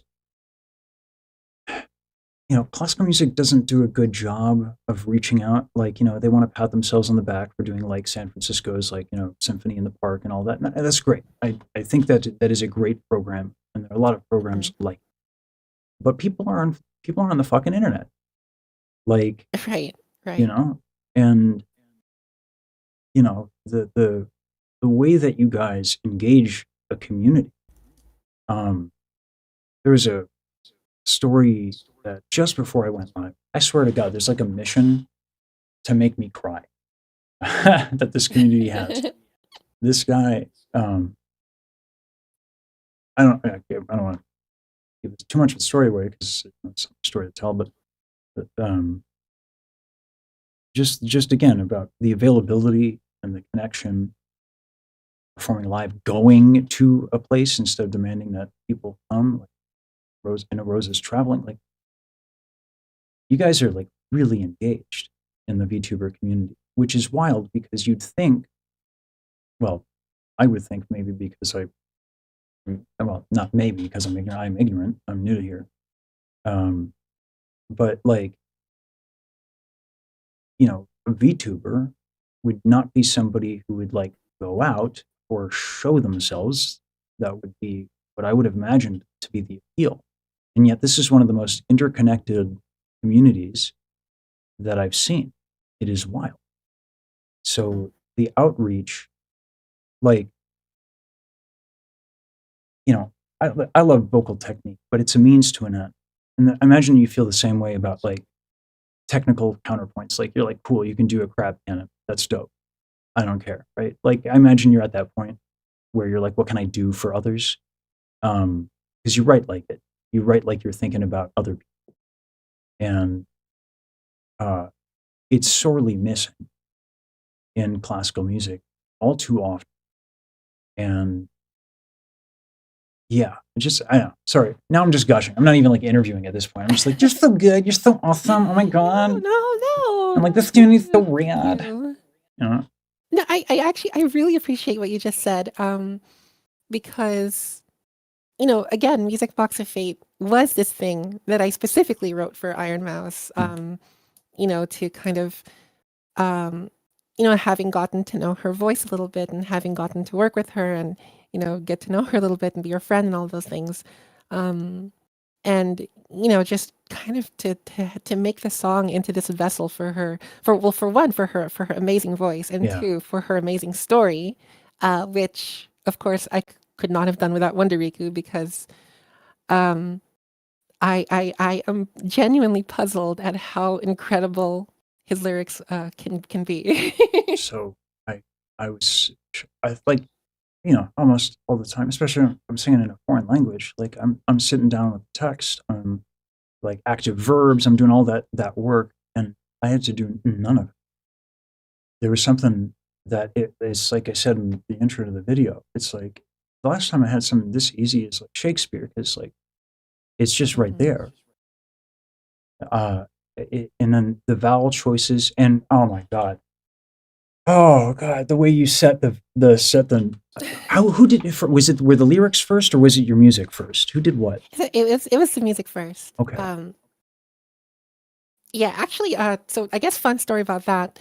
Riku wasn't actually involved in the project until after, like the general melody and like a rough orchestration was already kind of set in place. Sure. Because I started off with just the melody, and you know, that's kind of what I used to propose, like the song, to Mouse to have her sing it. And then at that point, I was like, "Oh fuck, what am I gonna do about the lyrics? Like, I don't know if I can trust myself to like do this song justice." Yeah. I'm a little bit of a songwriter, but I get it. There are levels. I Yeah. Yeah. I have a very specific, like, sort of niche within songwriting that I am most comfortable with, and opera is not within that toolhouse. Yeah. So, um, I'd gotten the chance to me and Riku were actually fans of each other before we became friends, because we were like, kind of existing in the same space, Yeah. and Yeah. like passing shifts in the night and catching each other's works, and um, that's that I invited him on board, Oop, like you cut out a little bit. You want to just give it a second? kind of on accept the project, or if he'd be too busy or something. But yeah, he did. We became like practically best friends as a result of it, and then now we're doing stuff together as Starlight and Wonder. That's awesome. I gotta ask, what's Riku's experience? I don't know. I don't know much about him. I'm going to try and. It's been like 4 days. It's been a wild fucking ride, by the way. Like it hasn't even been a fucking week. It's a lot, yeah. Yeah.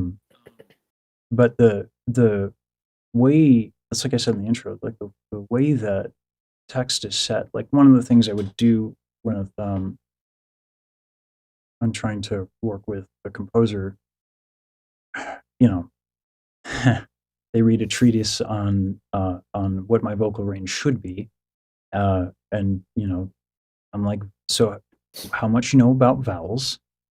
Because that's kind of a big deal, Right. and like the way that the vowels are set, like resound. Oh god, that feels so good to sing.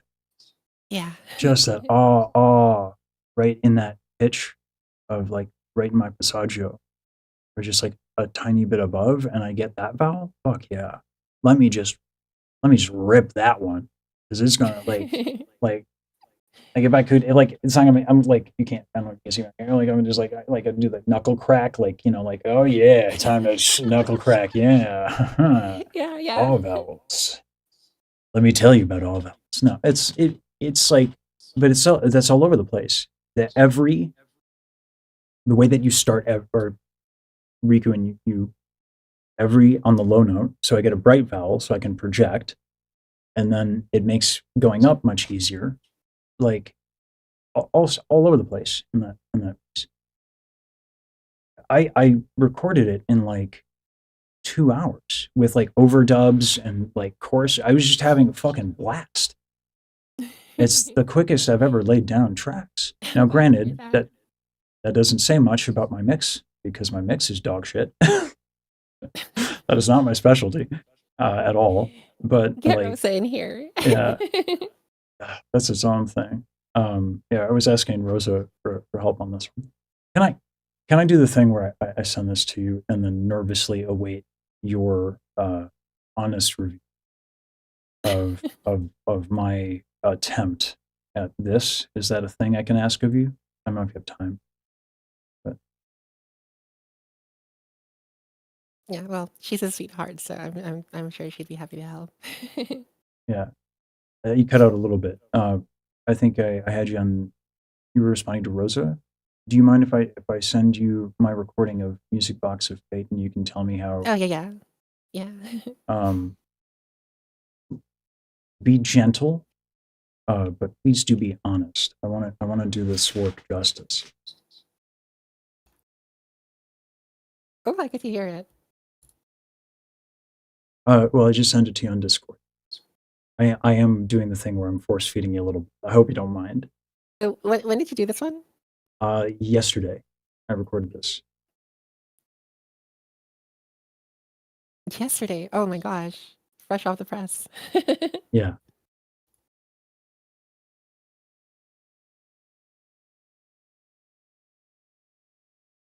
I'm just skimming through a little bit right now. I like the little additions you added.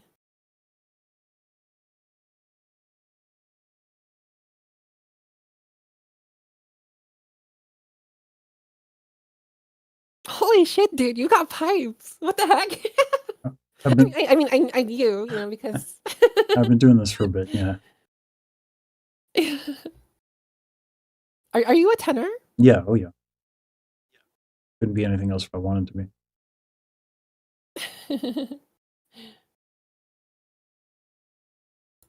I don't know how familiar you are with with Final Fantasy. I love video game music. Yeah. Okay, awesome. I think I might have mentioned this last night, but during stream, but there's this song from Final Fantasy VI. I can't remember the title, but it was during this sort of opera sequence, and there's like a duet with like a baritone and a tenor, and they're kind of in this classic situation of like fighting for the girl, right? Like who's going to emerge victorious and marry the princess, right? Yeah. I'm Um, familiar with those and roles. Yep. Yep. My and whole it's just fucking career. very just very silly and over the top. But um, I think there was a point in your reaction where you were like kind of singing along with Marco during the community cover version of Music Box of Fate. Yeah. And I was like, oh my god, I want to hear these two guys sing that song. It would be wonderful to see. Like his voice is so. I wanted to do so. I'm a fond of things that are ridiculous. I'm fond of other things that are ridiculous.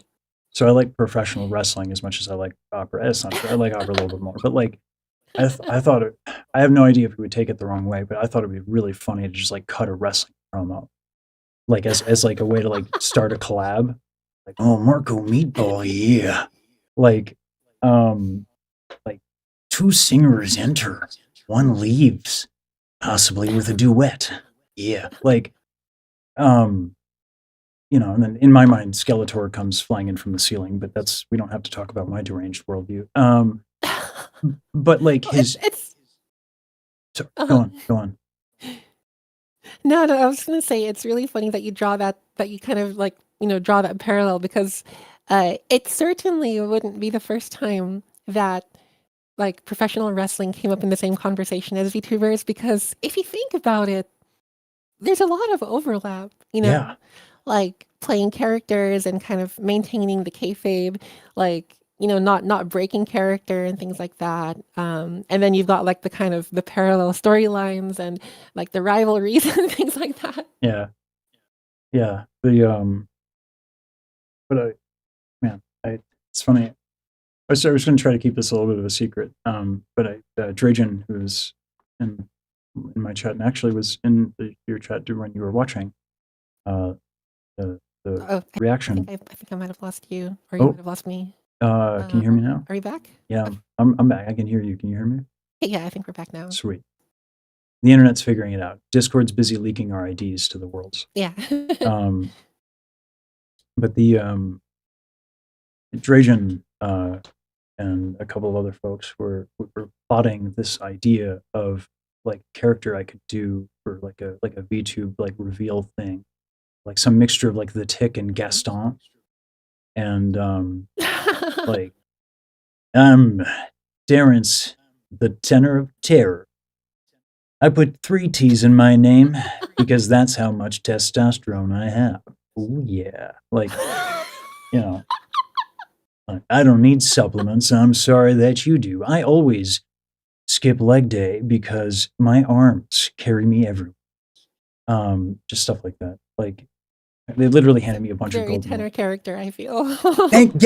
Yes, absolutely. I have a hard time explaining why to a lot of folks. Motto of it. Yeah, yeah. That Gaston as a baritone is so not lore accurate. Right. Yeah. Right. Holy shit, you get it. You Yeah. get it. Oh, it's just, Disney with the look of disgust. Anyway, yeah, but the with Marco, his voice is so, when I heard he was a tenor, not a baritone, I was like, well, damn.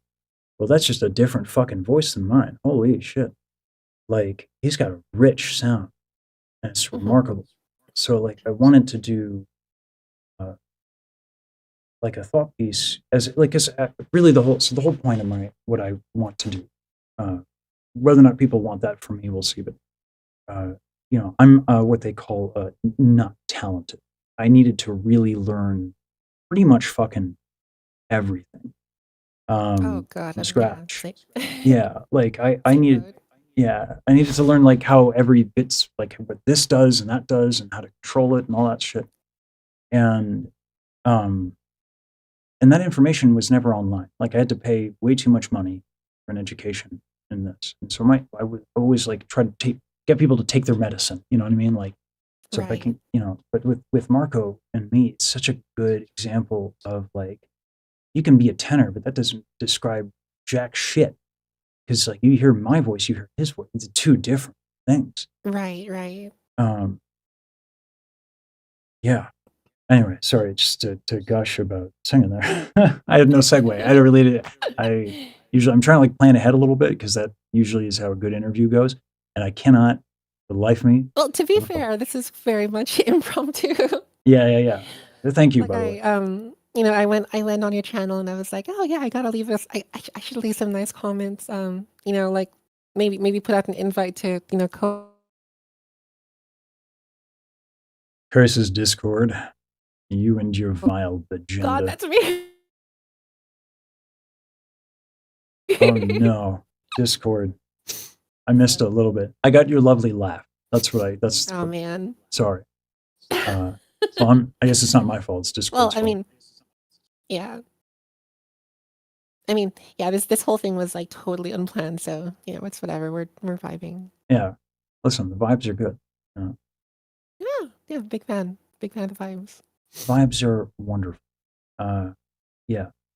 The harmonies. Sorry, going back to recentering on my fragile ego. The harmonies that I put into the track. How strongly do you object? Because I'm not married to them. I'll have to sit with it a little bit more. Sure. Give it a few more listens, because like my my gut reaction is like, oh, this is fucking awesome. Like, I love hearing those sort of like little additions, but Sorry, whether oh, sorry. 1 second. Just want to just gotta she thinks it's fucking awesome. I am, baby. Ha ha. Sorry. Continue. Oh yeah, just saying that like I like my gut reaction is like I fucking love it. And then like whether or not I would personally choose to leave those like choices in would be something that like I would need to spend a lot of time listening and like just brain rotting, but it sounds fucking incredible, dude. You did great. Yeah. Wow, I didn't even realize I was that fucking stressed. My shoulders just went down like a few centimeters. Yeah, like it's I blame Wagner, him and his fucking religious zeal around. I am the composer, worship me. But like, yeah, I mean, yeah, I'm not much of a. I try to write songs sometimes, and they don't come out. That's actually I listen. Okay, I did a thing where I wrote a song about doing it for the GDP and how noble it is to sacrifice your emotional health for the GDP. So, you know, because I have aspirations to be the Jack Black of opera, apparently. I see the vision. It's thank you. I feel seen. um, yeah, it's a hell of a tune. Fucking bravo, you and everybody involved. You really killed it. Thank you. Yeah. And like I said, Thank you. I owe you. Fuck. I owe you and everyone involved a debt of gratitude. Not that you didn't do it for me, because but thank you. It's it's been a really great 4 days. So I think I can probably speak on behalf of like, most people that, we're always happy to have new faces around VTubing, and, whether or not you end up experimenting with making your character well, we got to get the jiggle physics right, apparently. So or not, yeah. music and, covering it, all that stuff. Like, it brings a lot of joy. I'm glad that folks enjoy So it. thank you. Yeah. No, thank you. And we can make this we can make this. Somebody mentioned that don't forget the dash of Tim Curry spice. Yeah. That's my character. I have the one-liners. We I literally spent a bunch of time just writing down these one-liners. So the gimmicks of the character. The only iron I can't bend is Iron Mouse. So like a bunch of these that they gave. The chat was just fucking on fire. You can't expect me to understand this with muscles this big. Fucking. And there was like Dude, you've got a gold mine of these one-liners. they're all chat. They're all chat. I don't have an ounce of creativity. It's okay. I rely on my chat to carry my sense of humor because I've got none. Yeah. No, I mean having chat is I love live streaming. It's my favorite thing. I see like video creation as almost like a tedium, which is why I have so much automation in my pipeline. Because coding tends to be easier to pay the bills. So gigs aren't as plenty as they were out here. I'm in Nevada now, so there's not as much for classical musicians. But yeah. What do you? So you said your EP is a 4-part, and you released the 3rd. What are you working on now? I guess is my real question. Yeah, well, Act 4 of the EP, which is the final act, was supposed to come out this month, but life happened, like a bunch of stuff I'm cooking behind the scenes that I can't really talk about yet. For sure. But so that kind of pushed the release of Act 4 to next month.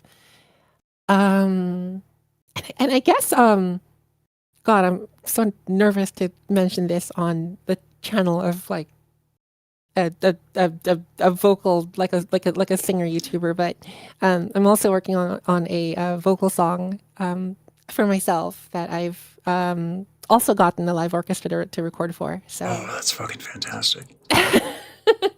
thank you. I don't know why you would be anyone who doesn't have the fucking doing vocal music in the fucking orchestra is fucking neato. Fucking you buddy. Yeah, if there's any way, by the way, I can I'm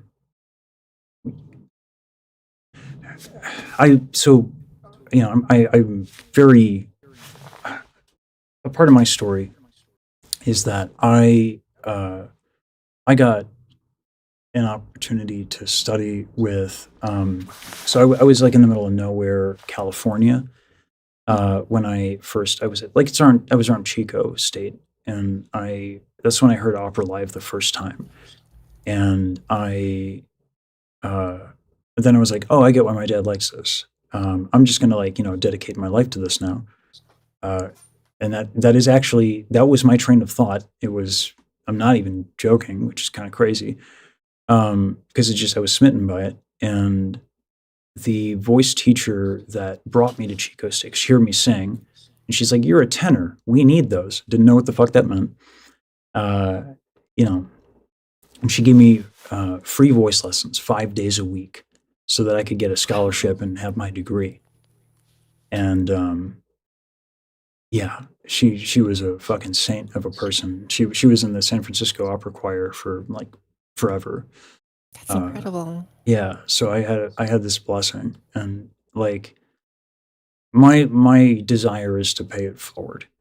So if there's any way, like on the house, doesn't have to be fucking made into content. If you ever want any help with anything vocal wise and I can be of help, I'd love the opportunity to help you. So if you're working on anything and there's a struggle and it's not like NDA'd, I guess, I'm happy to offer some assistance. Um, yeah, I will. I will definitely keep that in mind. Seriously, thank you. No problem. Open-ended offer, no pressure. So yeah. Fucking dope. Can I? Oh man, what's it sound like? Can I download it? Can I download it from your brain? Yeah, like Well, I'll record a demo and then I can send you something. that'd be fucking rad.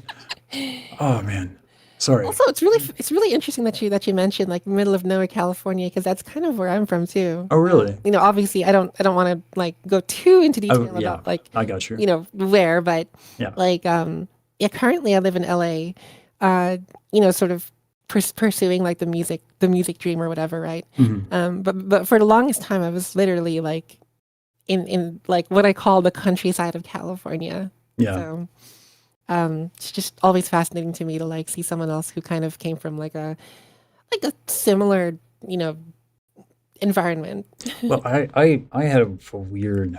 I've kind of been a little bit of everywhere. So I grew up in. I was born in New York.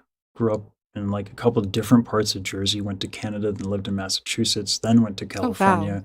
wow. Oh, Then I went to wow. Philly. Then I came to Nevada. So like I stayed in California for like it was like 5. It was actually quite a while. Like I moved around just a bunch. So like I wouldn't say that I'm from like NorCal.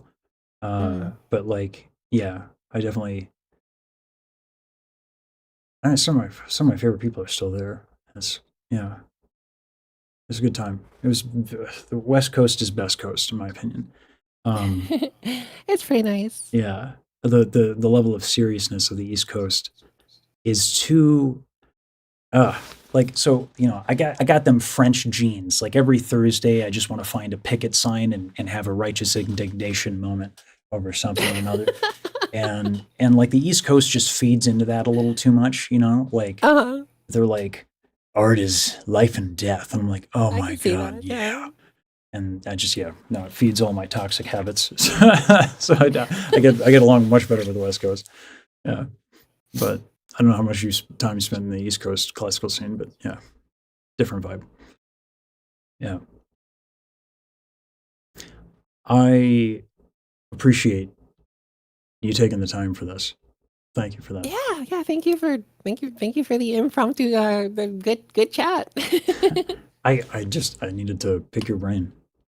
Yeah. Yeah. Well, I mean, I'm always around, happy to chat anytime. We can figure something out another time if you want to do like a more formal collab. I'm definitely game. I would love that. Yeah. Yippee! Yeah. I can sing you a song, I guess. I guess I can play some. You guys play video games. You do the whole We video do game play thing. video games. Yeah.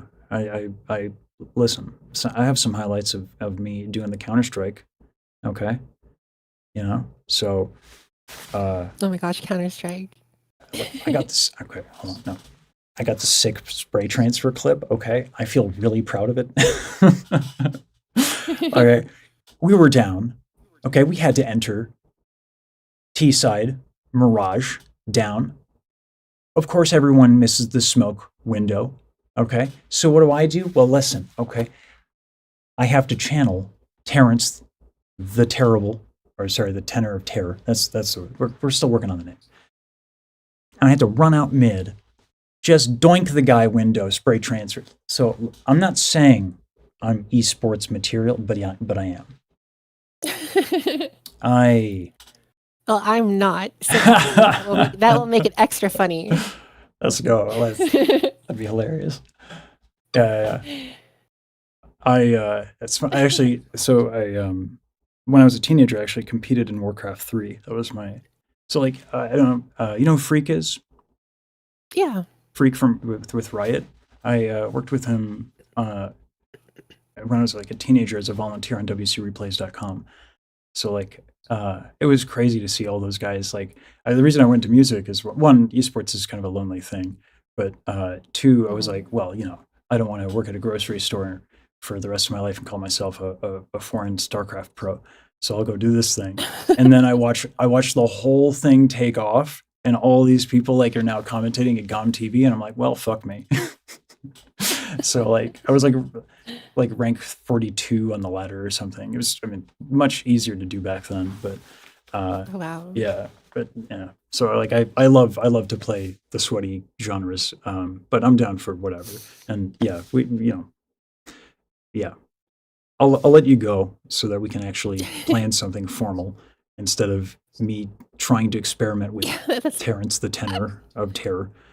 yeah, definitely. Yeah. Well, chat. I think we need to get Terrence the was it the testosterone tenor or terrible tenor?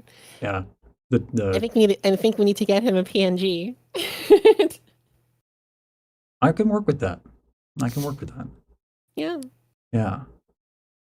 Thanks a ton. All right. Yeah. Let's speak soon. I'll see you around. Absolutely. See you, sir. Thank you. All right. Bye.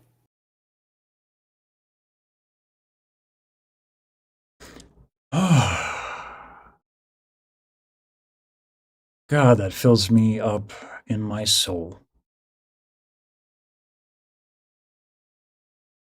Hey, Montasia.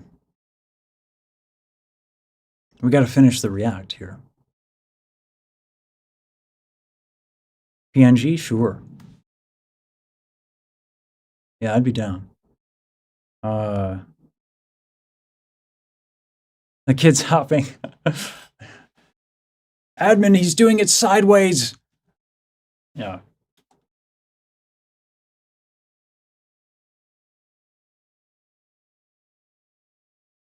Sorry, y'all. I was super focused on, God. Composers think about music in a way that, with a level of depth that I don't always get to enjoy. The Chuck Norris of tenors. Chuck Norris wishes he was me.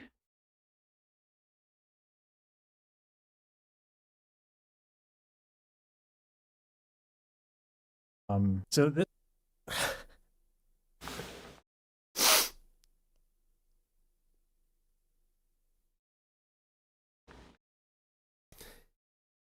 Oh God.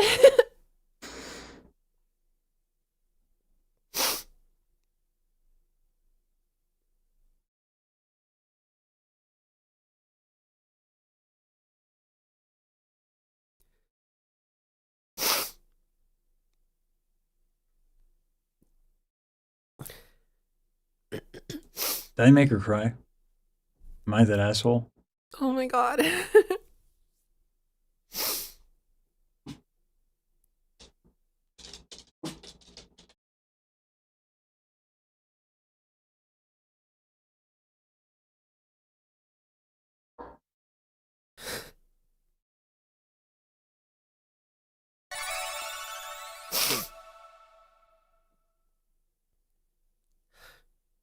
Oh my God. Fan lady, thank you so much for the 5 gifted subs. Y'all are just farming our tears. Oh, You know God. that, right? You know, this is all your fault, audience Sorry, guys. and the chat. in the best way possible. Just fucking farming tears over here from fucking professional musicians like it's your job. It's a pretty good job. I hope it pays well. It's a good service. I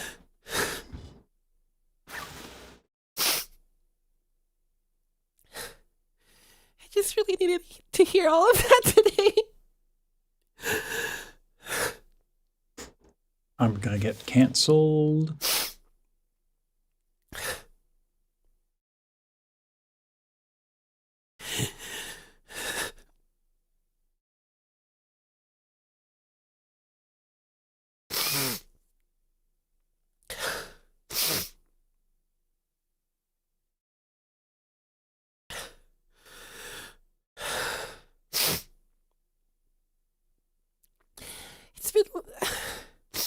It's been a little hard lately, you guys. But I'll be okay. Just really needed to hear those words. This is what I'm talking about right here. Orchestration is a very, very tricky thing. Lots of people want to do it, and in undergraduate, it was a thing at Temple University where like the composers would write like a minute-long piece, and that takes a long time. And then they would get to see what it was like when they handed the music to an orchestra, and almost always it was a disaster to watch, because when you actually provide the music to a real orchestra, not MIDI, like the limitations and challenges that are native to your writing, especially if it's not idiomatic to the instruments that you're writing for, like these are people who trained since childhood usually, because classical music is a whole lot of privilege. I owe a lot of that to Yam, because she definitely helped out with a lot of the helped me rewrite a lot of the parts to be idiomatic and playable, especially for the strings, because she's a viola player. Always handy to have one of those on hand. This is one of their final things they do in the undergraduate degree, and they would mess this up constantly. So thank you, Yam. I love you. When COPD tried to stop What the heck? you kept going. Breztri. That's a hell of a transition. Your breathing starting within 5 minutes and helps prevent What, flare-ups. just because I have asthma? Won't replace a Bro, rescue ads inhaler are for bullying sudden me breathing today. problems. It is not for asthma. Tell your doctor. Oh, it's not for asthma. Like, he probably should have made that clear in the beginning of the ad. Can you imagine if I was like, yeah, let me get a refill of my asthma medication. Let me get some of this new stuff. My dog wants attention. Yeah, Won't be so shut good. up. So notice how there's like, you can hear the brass. Give me 1 second to let Blitz out. I'll be right back.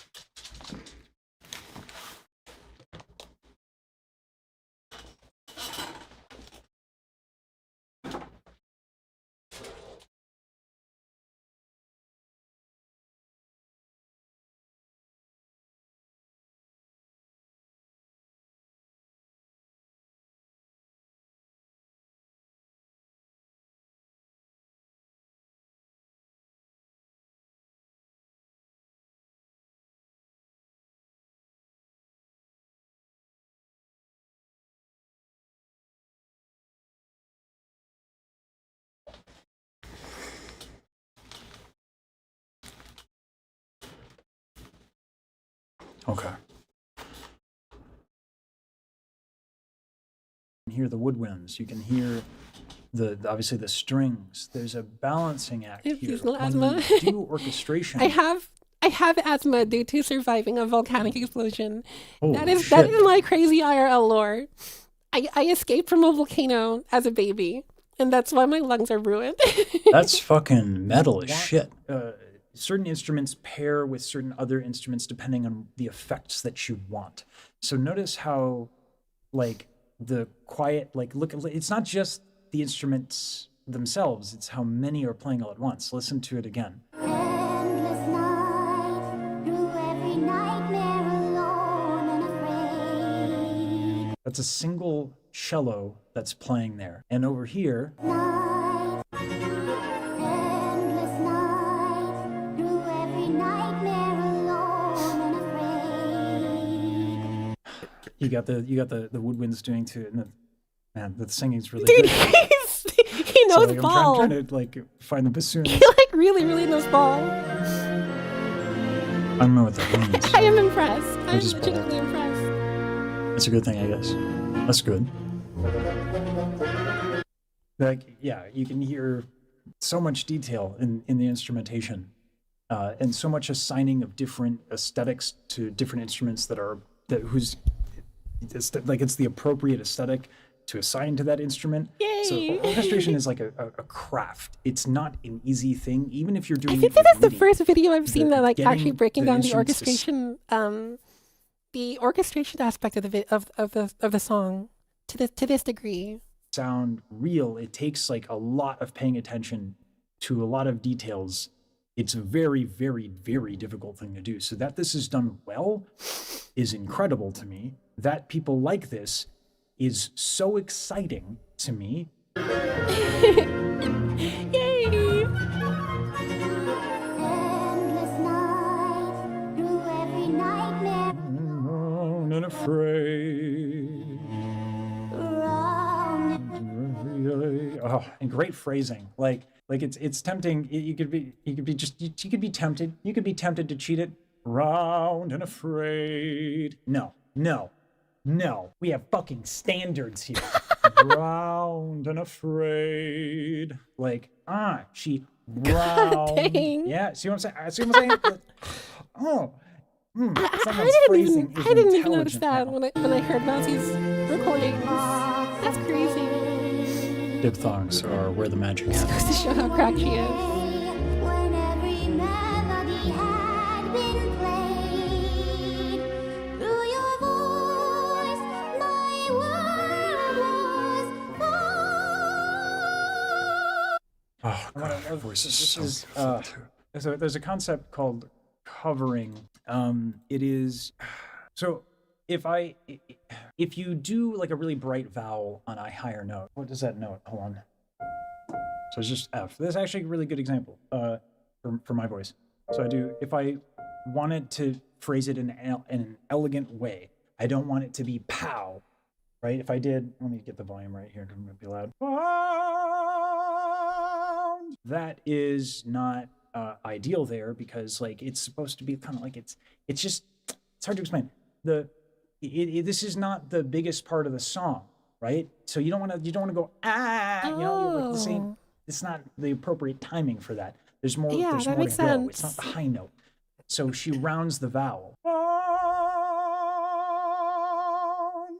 Like, and I usually only hear that from tenors because it's a tremendous consequence for our aesthetic, particularly like Mozart. But to hear it here is really quite Right. nice.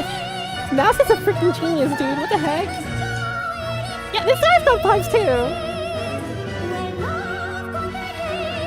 Holy guacamole. The thing that's tough for me is like I could do this phrase by phrase with her and this recording, and I could find those choices everywhere.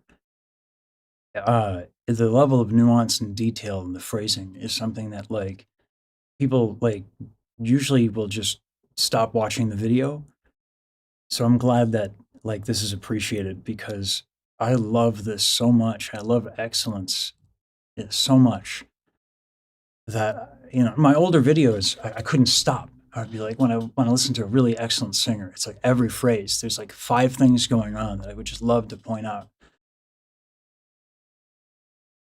And that's in this recording. And like just Iron Mouse's use of vowels there's like you can do a case study on it, and it'd be absolutely worthwhile.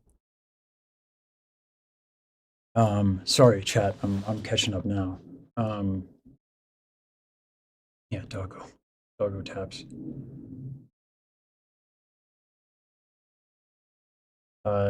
Different instruments are set in different keys, so instead of overtuning and damaging them, sheet music is transposed to key of C of D each instrument. Oh yeah, C clefs are fucking. Oh, good. Okay, yes, I am a nerd, so at least that was.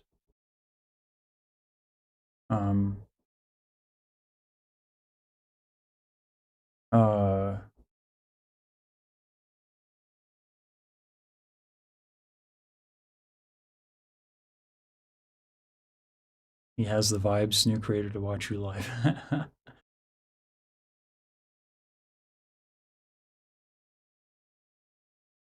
I think you might have, Carl, yeah.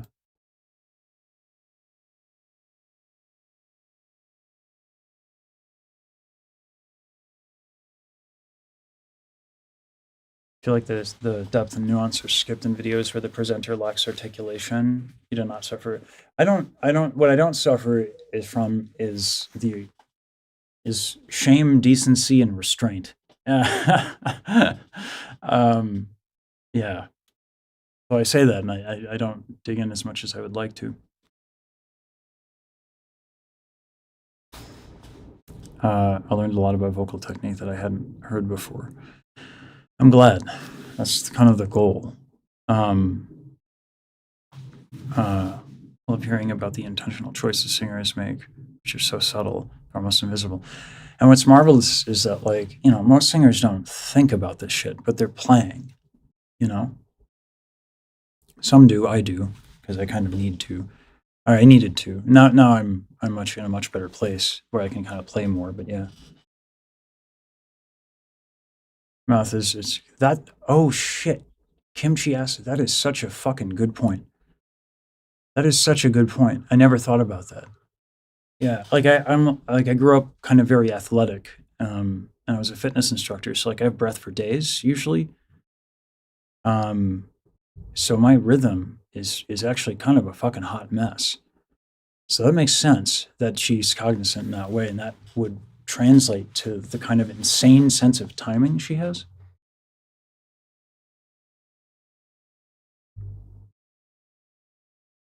I found your reaction after saying this chat. Singing are great. It made my truck drive so much more. I'm I'm happy. I'm happy I could do that for you.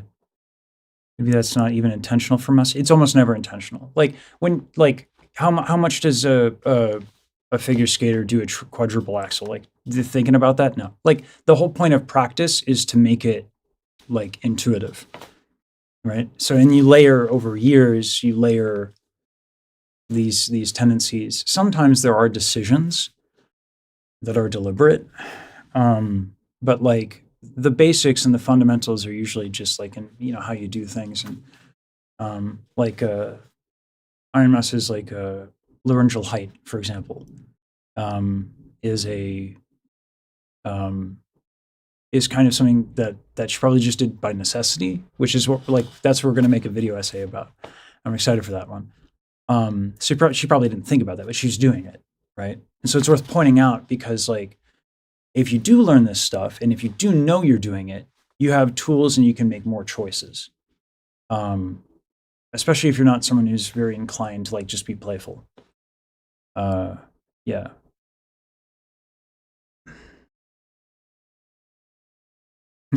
Breath for days. Yeah. How often do you think to tie your about tying your shoe? How often do you think about walking? I will say though, like it is useful to know because you can easily get stuck. Easily. You can cap out at a certain level of ability because you don't know what's holding you back. You might have like a bad habit and you can't problem solve, or you're having an off day and you can't problem solve. So the knowledge allows for a lot higher level of consistency, which is nice. You know, yeah, and Mouse's consistency of tone is kind of like wild because breath and tone. I mean, breath is like so basic in terms of its implications on the human voice and singing. I mean, it's how your vocal folds come together. One of the ways. It's how you like how are you going to ascend? How are you going to project your low notes? Like how are you going to you know? It's a whole thing, and so that her tone is consistent is also remarkable. Yeah, there's a reason we're doing a video essay on Iron Moss.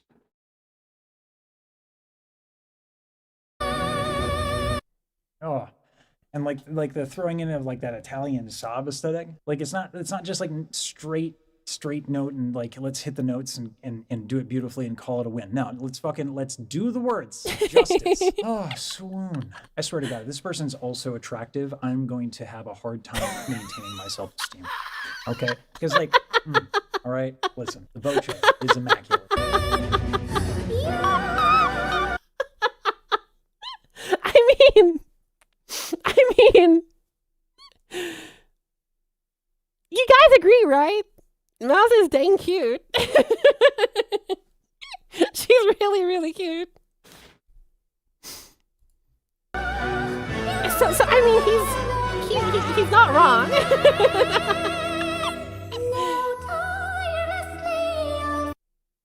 And then the lightening up, man, like this is the kind of musical phrasing that like yes. Oh, this is a VTuber. Okay, all right. So let's not break the visage. Still though, like Oh, he leaning really into the gets aesthetic ball. super Holy well, shit, dude. it totally works. Like it's smart from a branding point of view too. Like it sounds like an anime girl. he Am I gets- getting that right? I am so he sorry. gets from, the like, kayfabe, not too? exercising What the wokeness heck? that is Dude, this guy's- exerted here. I gotta be friends with But this this guy, is dude. phenomenal. Simpler stores. Get in and out.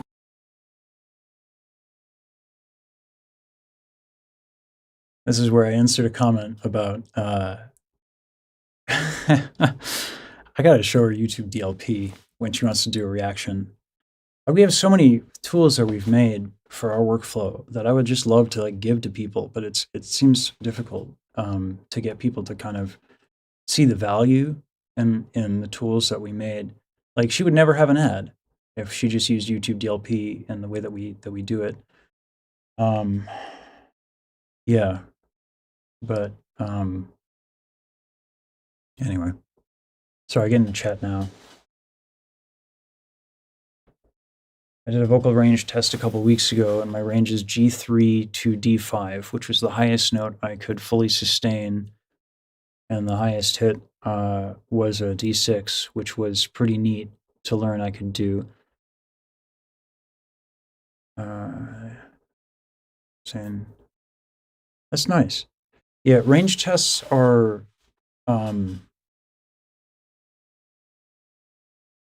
not. I mean, it depends. They're not super revealing. They're fun. But yeah, like range and register is a way to like establish a kind of an understanding of your voice, but it is not holistic. So just be careful about that.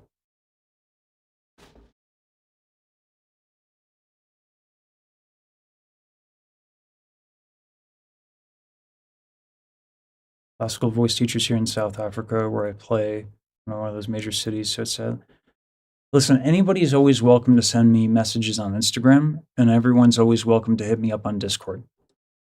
I wish I'm trying to be better about being more available. I am. I'm not always good about it, and I apologize for that. But like, if you got a single question and you send me a voice clip, you know, that's like, I'm trying to do that for people. So if you got a question, hit me up. Ad blockers do work most of the time? Not for me, but maybe I'm just bad at ad blockers.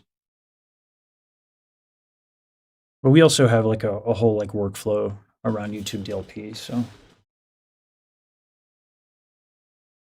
right now, that runs the risk of taking away fair use if you use YouTube DLP. Oh, ouch. I hope that's not something that is going to happen, because YouTube DLP is a fucking lifesaver. Yeah, that would really suck. Testatura is one element of it, yeah. Breaks and stuff is another. Knowing range during development protects your vocal health. Maybe I would say tension is a much bigger factor. And knowing things about range is valuable, to be sure. It's not like an asinine topic, but tension is I think the root of a lot of, like, it's the death of a lot of people's like abilities to sing, and is oftentimes where they get into trouble with vocal damage in the long run, is tension issues. But like I would say that because like Alexander is kind of like the foundation of my understanding of a lot of stuff. So that's like the school of thought I come from. A problem with downloading videos that won't give you view the content creator. Yeah, but like if you're like in a professional workflow, I mean, she could also have YouTube Premium, but like if you have a professional workflow, you need to work with the video, like in a video editing program or something. So that's why I say YouTube DLP. Yeah. Yeah, I really hope that lawsuit doesn't fucking work. I mean, he broke DMCA by using a tool that bypasses YouTube copyright protection, but YouTube DLP doesn't bypass that. That's a weird argument. I use YouTube DLP all the fucking time. I don't, like, I get the shit copywritten out of me. I gotta check if my shit's copywritten. Yeah, but whatever. Ads for still a pie hole since it still counts as a view. Sure. Yeah, I only ever use YouTube DLP. I spend all my fucking time on YouTube. I'm a fucking one-trick pony. I don't fucking do Netflix anymore, but yeah. What do you advise for self-taught singer regarding tension to avoid? Depends on what your problem is. Sorry to be that guy, but it's like, it really does depend. I can give you generalities, but like I said, just message me. And I'll give you something to work with. I'll give you an exercise or two. Yeah, true. Okay, Guido. Or, Becco. Okay. I can see how that could maybe. I'm not familiar with, the legalities on copyright. I just know the YouTube stuff, so. I mean, encryption DRM, YouTube doesn't send plain video streams. Got it. Okay, thank you for the clarification, guys. Appreciate that. Yeah, but you can do the same thing with an HDMI cable, for fuck's sakes. You don't need YouTube DLP for that.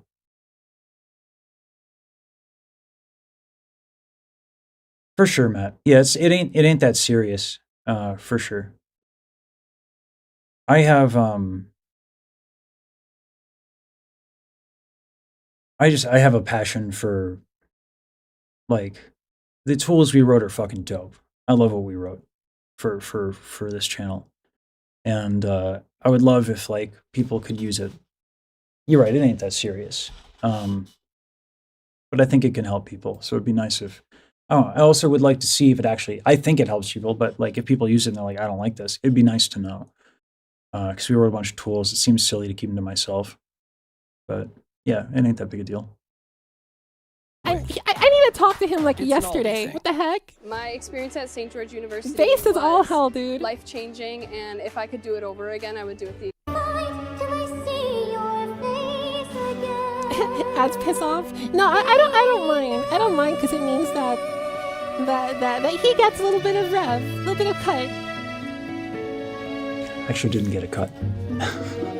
Sorry, though. I like to try and do my part to support creators.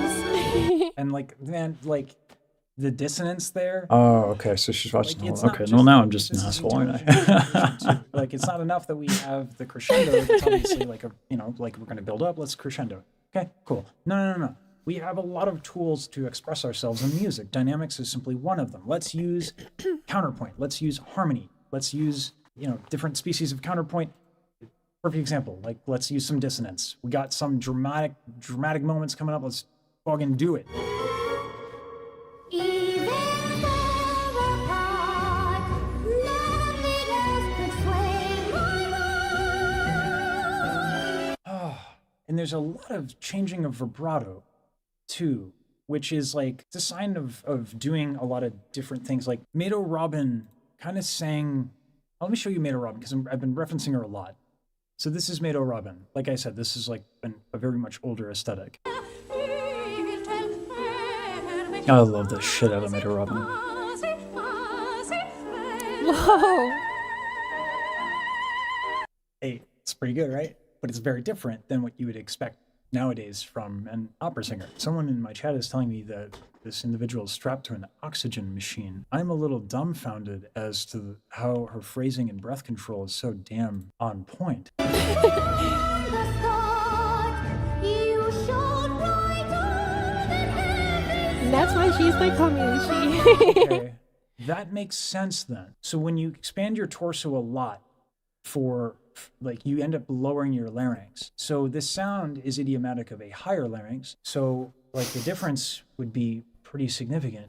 This is such a like a great adaptation then. If I take a bigger inhale, really expanding my rib cage, na, na, na, na.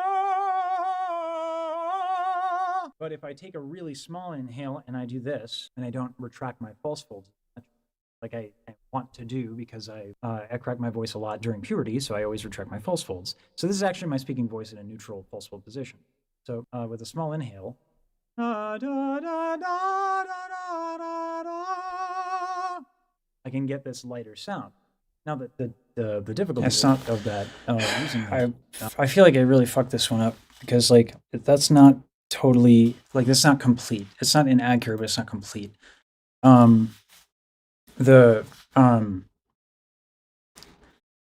It's also this. There's a muscle that you can use to, and mine's very weak, but if you swallow, and at the apex of the swallow, you kind of can hold your larynx into this position, and that can help for a lot of things as well. The thing is, it's like you can't just do that and strengthen the muscles. Like there's like a whole coordination with that.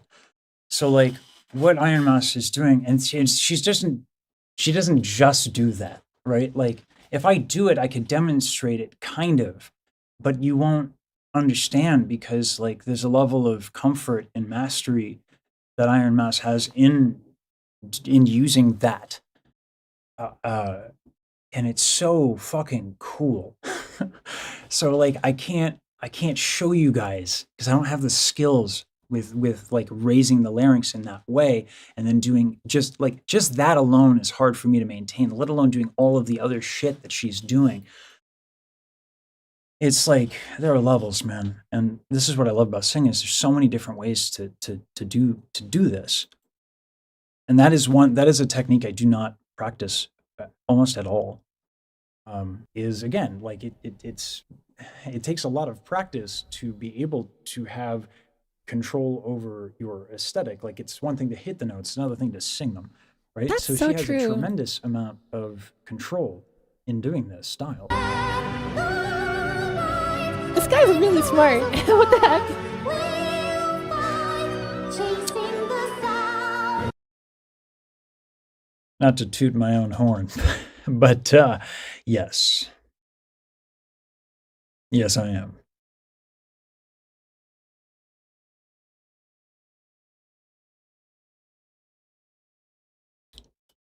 She thinks I'm smart. Okay, all right, little strut. I'm actually not walking for the rest of the day.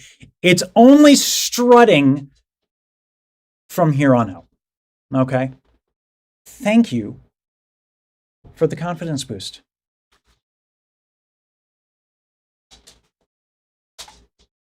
I got a tap dancing dog behind me.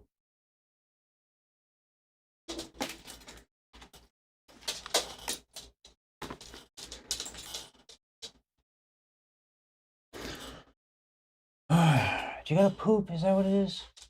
No, you just want attention. God, you are such a tenant. Come here. Come here. Ooga booga booga booga booga.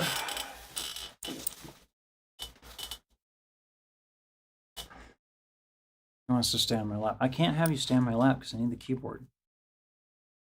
Come on. I gotta work. Go, go, go, go, go, go, go, go, go, go, go, go. No, don't you stomp your foot at me. Don't you stomp your foot at me.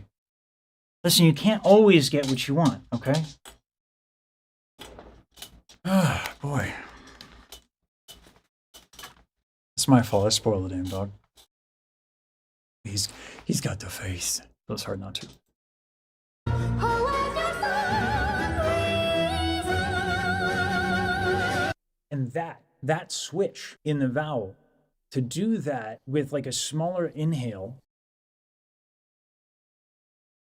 Are you fucking serious?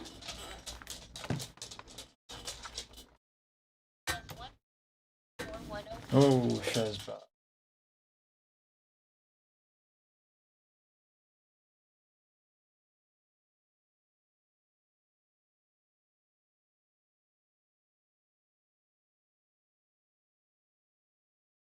I have to take this call. I'm sorry. I'll be right back.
Fucking people are trying it.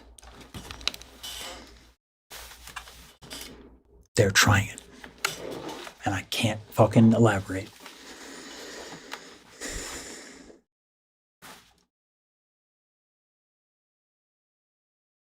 Sorry, y'all.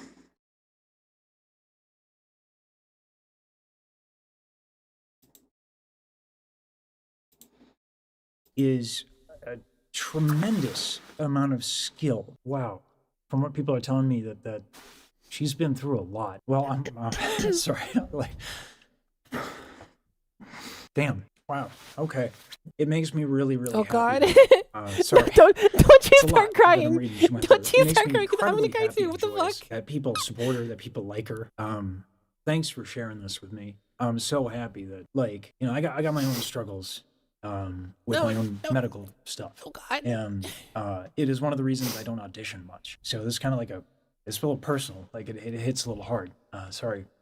But yeah, that people like this, that it's successful, that it's extraordinary in a very legitimate way, that it's unique and different. I couldn't be happier. I'm so glad this person gets to sing and can keep going despite a lot of the difficulties. And you know, I don't want to do like on the bright side or try to gloss over the difficulty of this stuff, but like this kind of singing, like from what I'm like reading and seeing, I don't think she would have sounded this way if she didn't go through what she went through. This technique is not something anyone would really teach you. You'd have a hard time finding someone to teach you this because you're singing classically and everyone's going to tell you lower your larynx, you know, stretch like arpeggio, you know, expand your rib cage, and you're not going to get that sound if you do that.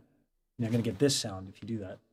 And yeah, I'm rooting for this individual. Is there more of this, by the way? I'm asking my chat in the comments too if you want to Everyone's give me asking any for more the recommendations. for the full opera. This is really exciting stuff, man. Oh, God. like, her story should be an anime. Seriously, I hope like someone get a manga together of Well, this there is story technically an because like anime. it combines. Which Like, I did it's do the perfect. soundtrack for. It's perfect for a manga. Oh, shit. Like, man, is Oh, hold on. Wait, hold on. you gotta fucking Hold on. I do a whole ass interview with you, and you know I have this question, and you'll tell me there's a fucking anime? I feel robbed. I feel cheated. Like I was lied to by omission. You holding back on me, and you did the soundtrack? What the fuck? I'm not fucking type like fucking. What the fuck? You won't be keeping this from me. This is my stink eye. I don't know what it means. I imagine it has no significance. But there it is. Let that be a lesson to you. Oh, fine.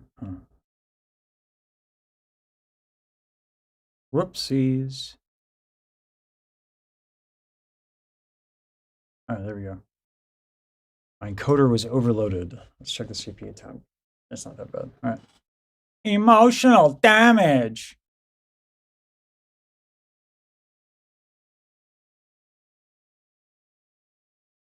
Isn't technically she has a lot of bits of lore, music videos and stuff. Okay.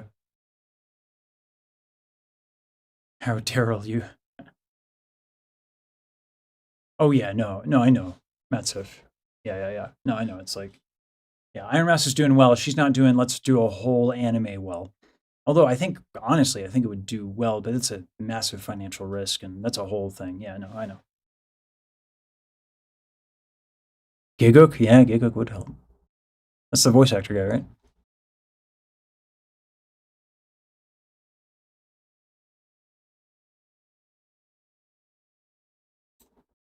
Of her story, because like it would be incredible. Like it's a pop idol anime, but with fucking substance. Yeah, sign me the fuck up. I'm a doctor, and my passion is to alleviate arthritis Oh, pain that was using nothing great. but natural methods. That was Can you great. guess the top Oh my gosh. This Hello, YouTube. This is Zach. that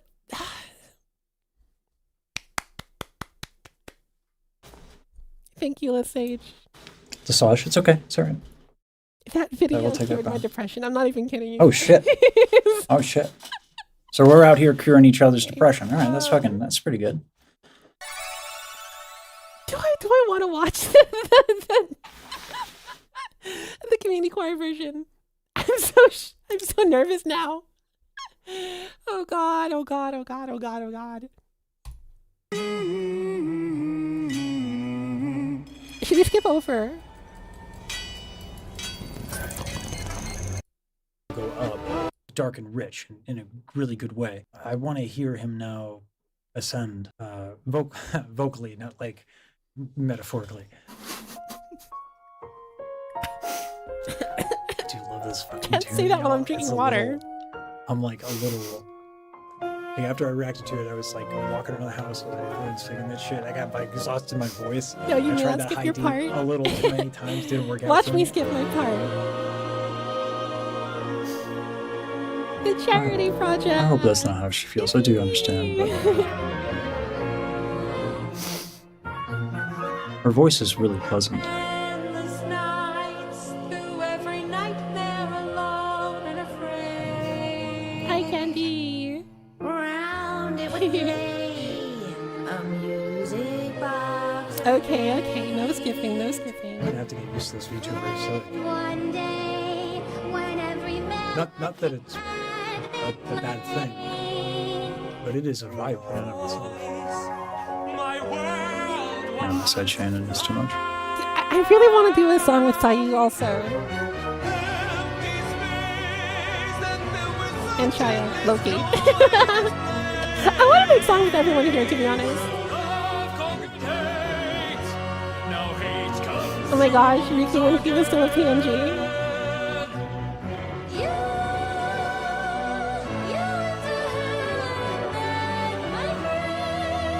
I just love that.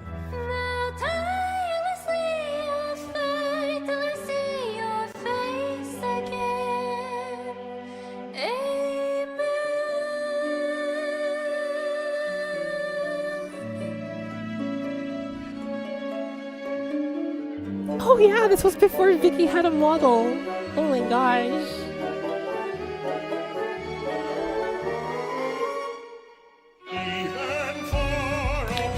Yeah, I'm not gonna lie.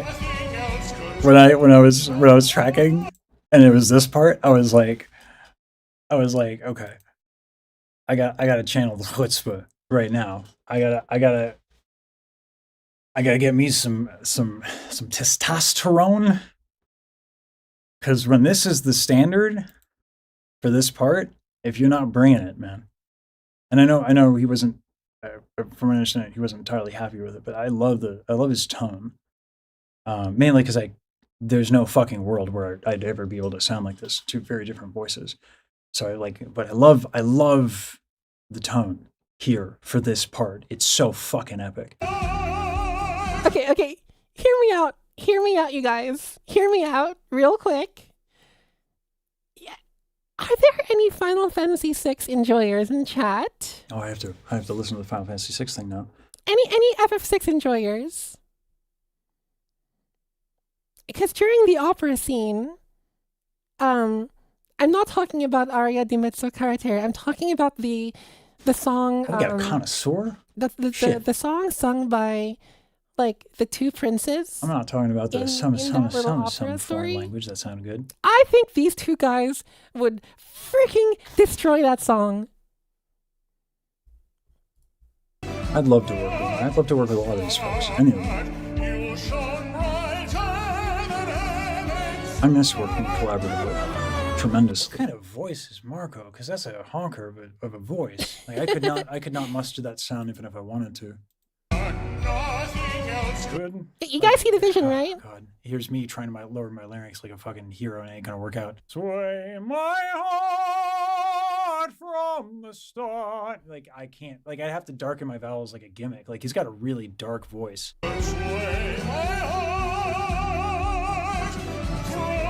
Marco Rosa's voice is just something It's it's big, out of this man. world, dude. It's big. That's a big voice.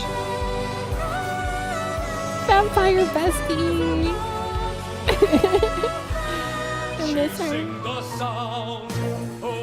Oh my god! My other bestie! And my other bestie! Everyone! All these guys are my besties.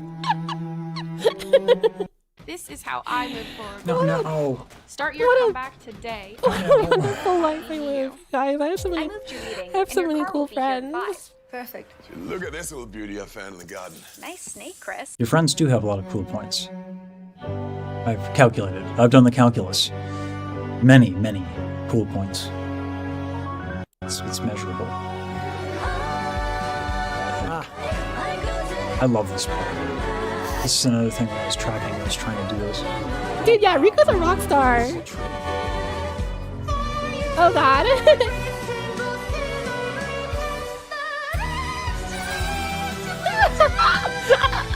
Of course. So, okay, here's the thing. So I was talking to my chat about, like, tension. Okay? Like, we all have it.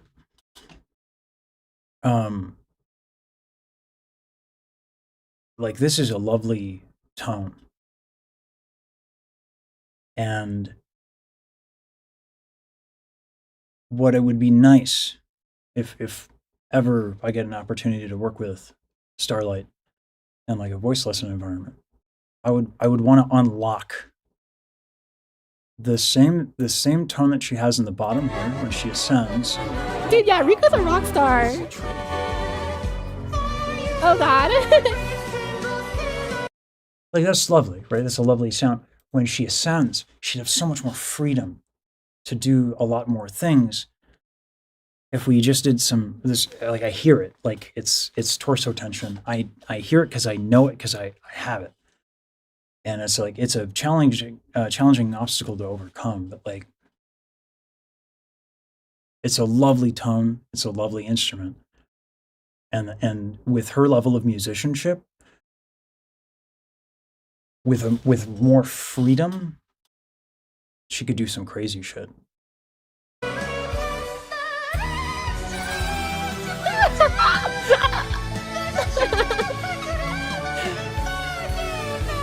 He's like, who is this bitch? he's like, what is she doing?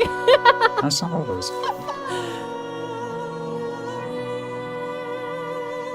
Because like I don't Can sway like my eyes always wander because like I'm listening intently. from the stars. He Sea Dog's another song person. every morning. Yeah, he does. So do I. In fact, all day at this point. But Sea Dog's another person that like I think he's got tongue tension, and that's something I remember. Like it's just like, like there's so the sincerity, the commitment, the conviction of all these folks who are singing is such a fucking pleasure. And I just like, if I can help in any way with what I was given in this magical thing of singing, with the knowledge that I was gifted by so many people who made so many sacrifices for me. It's like I have like a weird singer survivor guilt. Like there's so much fucking talent and tone and potential in like, you know, in just Sea Dog and also Starlight. Like I would love to just fucking just be like, yes, let's experiment, shall we? And then just fucking, and then they fucking go, oh, and I'm like, well, do, and then they go, oh, I'm like, yeah, and they're like, ah, no, I didn't want to do it that way. I'm like, okay, well, I'll make adjustments. Like it would just be cool, because like, look at the fucking shit they're doing. They're doing shit. That's fucking exciting, and they're expressing themselves, and it's fucking thrilling. And I don't give a flying fuck. Like singing technique is a means to an end, and the shame. I blame Simon Cowell. There should be no shame, but I would say that because I have no shame or decency. Like, let's not get it twisted, y'all. I don't have confidence. It's not this, and that's not the. It's no shame. That's why I sing in public. But there's nothing to. There's nothing to be ashamed about here. And this is such a lovely fucking collaboration and piece of work. And it's so incredibly moving and exciting. And if I can help with that, I would love to. Ooh. Fuck yeah. Someone's saying Connor isn't a singer. He could be very easily. I've heard him voice act. There is that tone quality that he gets in his speech absolutely can translate to some crazy, awesome singing. And I would love to hear that shit because it would be dope as fuck. None of this fucking nonsense. Me, choir, no. Let's get the fucking. Give me all the voice. All of it. Don't hold it back, baby.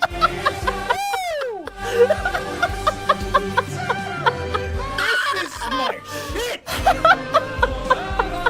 If you like.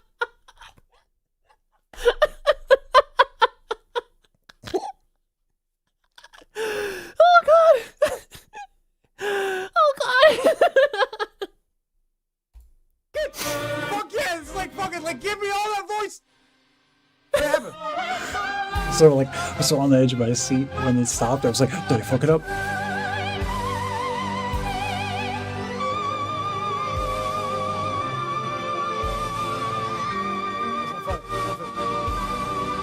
That's so fucked up.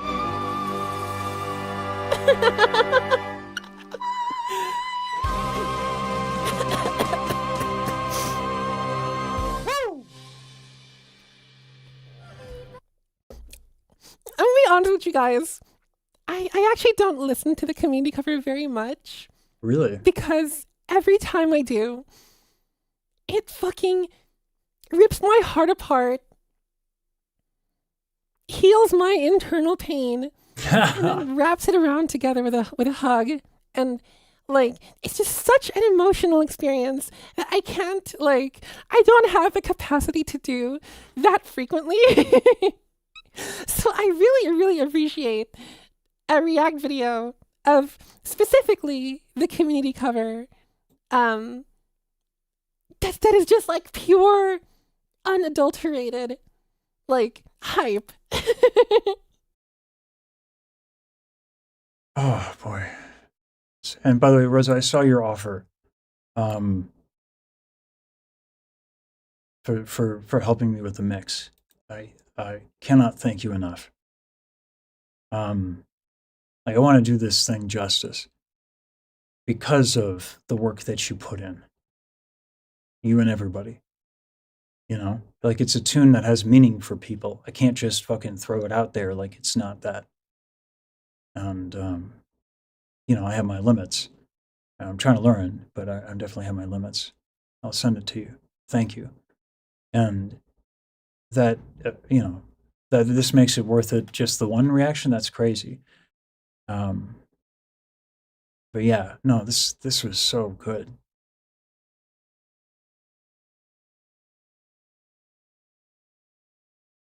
Yeah, I said the title of the video in the video. You picking up what I'm putting down. This mix is fucking brilliant. It's not easy to mix this many voices, y'all. I don't know if I can communicate successfully how fucking hard it is to get a good balance of this many singers and not neuter the voice. That's why all of these epic choirs sound so fucking meek when people try to do it. Because in order to make everything fit, they EQ too much. They do too much, and it's just like really hard to do well. It's not like people don't like the aesthetic. It's more like even when they do, it's hard to do. Audio engineering is its own fucking thing. Did you finally poop, guy? I'll be right back. I gotta clean that up.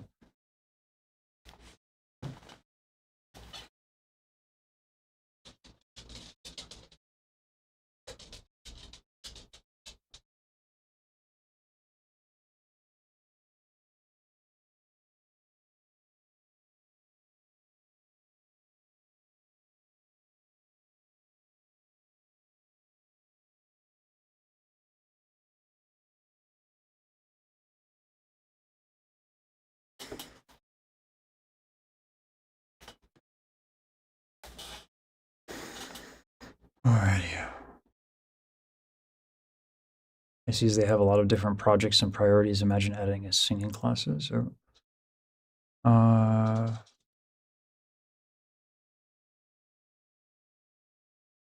1 bar of silence for extra tension.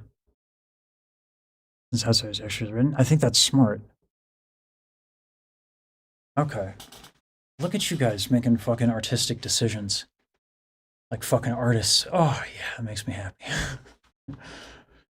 Yeah, that makes me happy. I like the extra measure a lot. He likes to pretend Raven that he's got to go because then he tricks me and then he goes to the kitchen and he's like I'm like no, it's not time yet.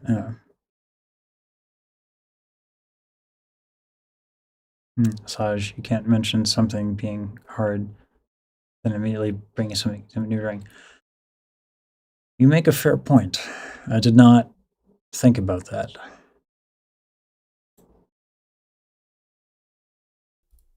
Like no, it's a good thing. Like the emotional roller coaster is a good thing. It's just I just don't always have the capacity to go on that ride. You know what I mean? Don't understand. Y'all don't understand. You know how sick of I am? You go and you join a choir and everyone's like, oh, blend. And everyone else in the room is saying, ha, ha. And they're like, why are you blending? Because I'm saying like, oh. And they're like, why don't you blend with everybody? I'm like, well, I don't know, why doesn't everybody sing? Why doesn't everybody sing? Maybe I'll blend when people start singing. You know what I'm saying? Get the chutzpah into the voce. We need to get this guy in the next community happened. project. It makes me very happy. I'd love that. Oh yeah, baby. Sing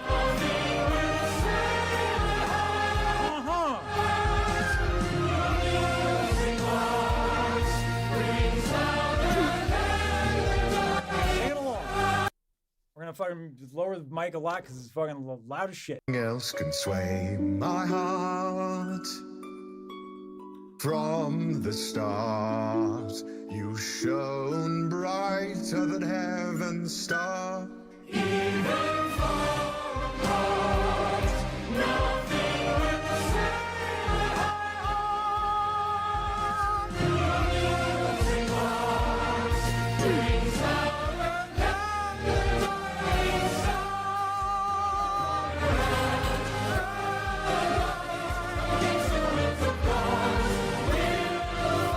candlelight chasing the sound, oh, as I saw Bro should be in the choir. What the heck?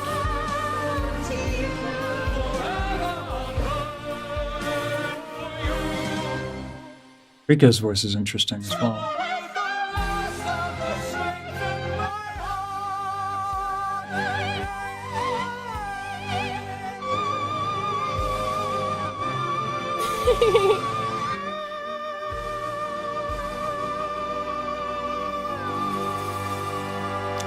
That she sustains it is fucking insane.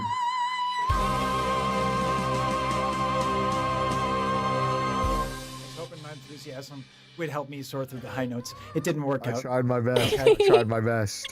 See, dog, you did okay. There you go. Fucking banger of a song. Easy to go along with. I sing this every morning! But do you blame him? Like, do you even fucking blame him? Listen, okay, there's coffee. That's great. Okay, there's Red Bull. Isn't that cute? Some people say it gives you fucking wings. That's cool. There was a lawsuit about it. They might have lied. Corporation? Lying? Huh, crazy. Monster's the thing. That apparently is pretty good. It's pretty dope. Monster, okay? Fuck all of them. You got the fucking epic chorus. And my dog's scared, and I'm so sorry. Oh, wait, let's... It's okay. This guy is fucking hilarious. Oh my god. I work out. It's a good thing. It's a good thing. It's a good thing. You're good. You're good. Oh, doggy! You're good. Oh. Listen, it's a good thing. Okay? Oh, Listen, look at Martha his Stewart proves. eyes. All right? He's so All right? confused. You're good. It's It's so good. It's okay. I didn't mean to scare you. Sorry, Twitch chat. Where's my dog? Jojo, where looks are way you? better on Twitch. Yeah, sorry. This string. I have to mute. So To me, Rico's voice is like the perfect example of, so like I have an obsession personally as like an artist with like ergonomics in singing. Like I have my own goals. And one of the things I don't like about a lot of singing like culture is like this idea that there's like winners and losers and better or worse than. You know, there's skill levels, sure. But this isn't fucking football. Like there isn't a singular goal. This is a fucking art form.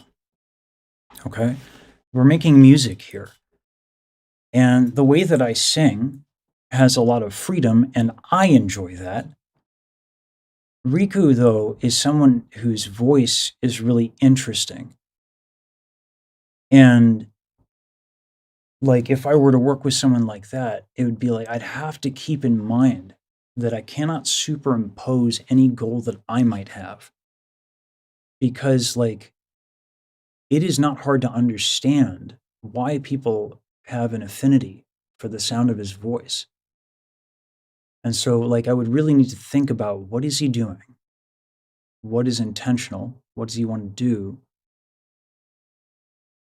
You know, because like the mistake that happens so often, I feel like voice teachers can like do damage to like people in their careers when we don't respect what someone is doing and what they're about, especially if they have an existing fan base. Especially every nuance and everything that like you might want or not want, the fans for that artist are like deeply emotionally attached to. And like that's another thing with like the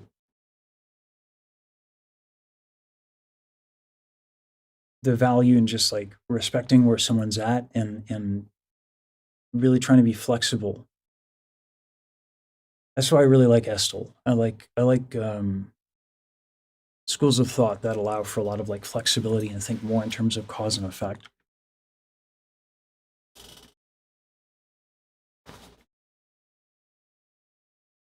With Riku in particular, like I wouldn't mind listening to more of him and trying to really hear what is it that he's doing. Because there are things that he's doing that lend them that they're kind of creating the sound.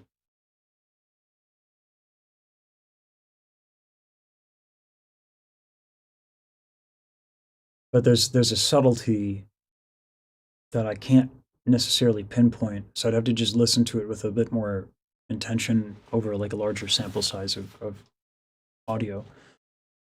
Don't get the restream penalty. Oh, yeah. My voice is way more durable than it should be. I've done crazy shit with my voice, and it's fine.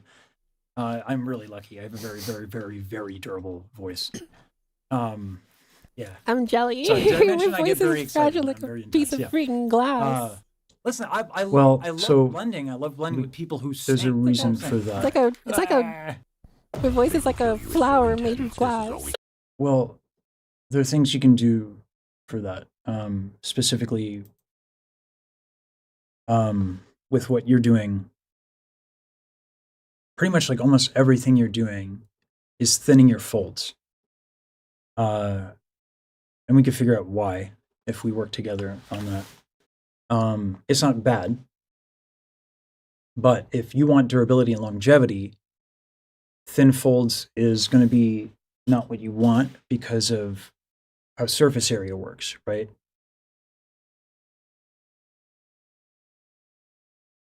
A nodule, a vocal nodule is callus. It's just a buildup of dead skin. You know, when you have, this is like, you know, like screwdrivers or screws and all that stuff, like the lower the surface area and the higher the tension, and the more, of course, with female voices and higher voices, there are more oscillations per second, so there's more contact. So not only do you have, I haven't eaten yet, so I'm like fucking mind fucked right now, but you have the increase in oscillations, so they're just making contact more often. And then with a lower surface area, that content is of more significance, and so you're going to get like swelling of the vocal folds faster. That's not to say you should never like thinning your folds is a thing you can do, but like, and I haven't heard a tremendous amount of her singing, but there are things that can be done if that's the goal. Anyway, this was a fucking blast.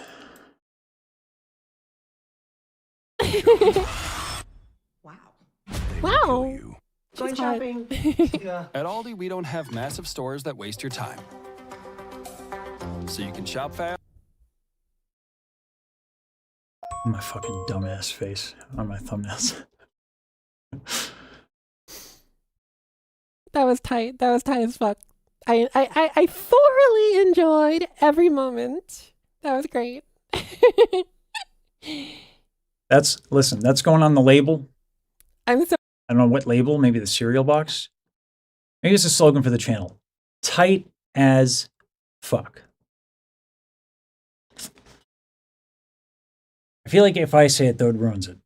So I won't be doing that. Also, oh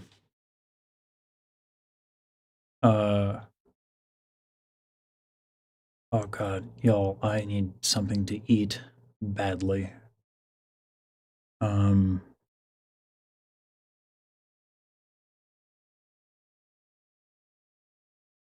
That was such a good choice to include it, Rosa.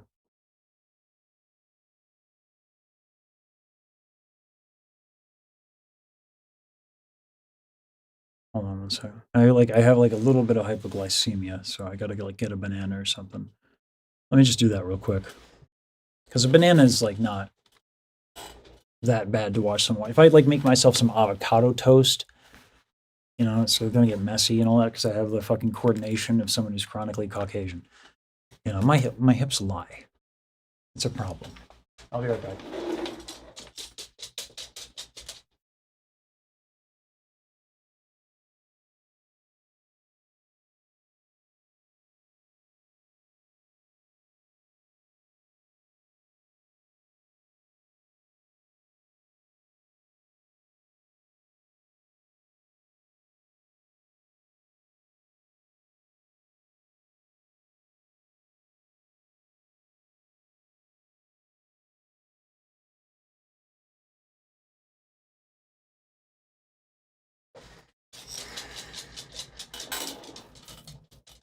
Green bananas, that's a choice.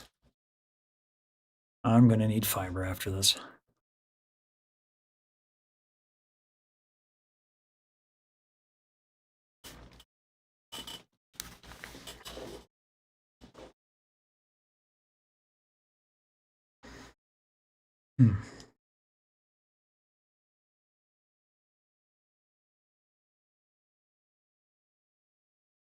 I'm socially aware, kind of, about some things, yeah. I try to stay humble there. Also, like, I do believe that. I think it's singing is so fucking dope. I just want people to have the ability to enjoy it. And discouraging them or shaming them over a matter of preference. Like, how good would the Sex Pistols be if Johnny Rotten sang like Pavarotti? I wouldn't fucking listen to that. I imagine a lot of people wouldn't. That's a fucking weird aesthetic. I mean, maybe I would listen to it because I'm fucking weird like that. But like, yeah. Anyway.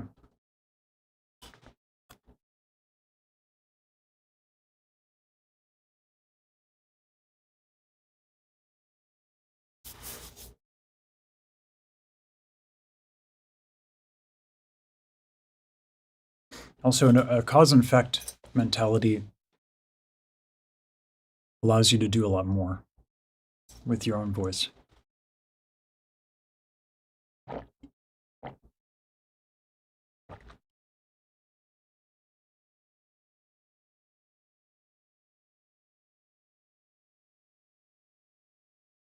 Rosa is at.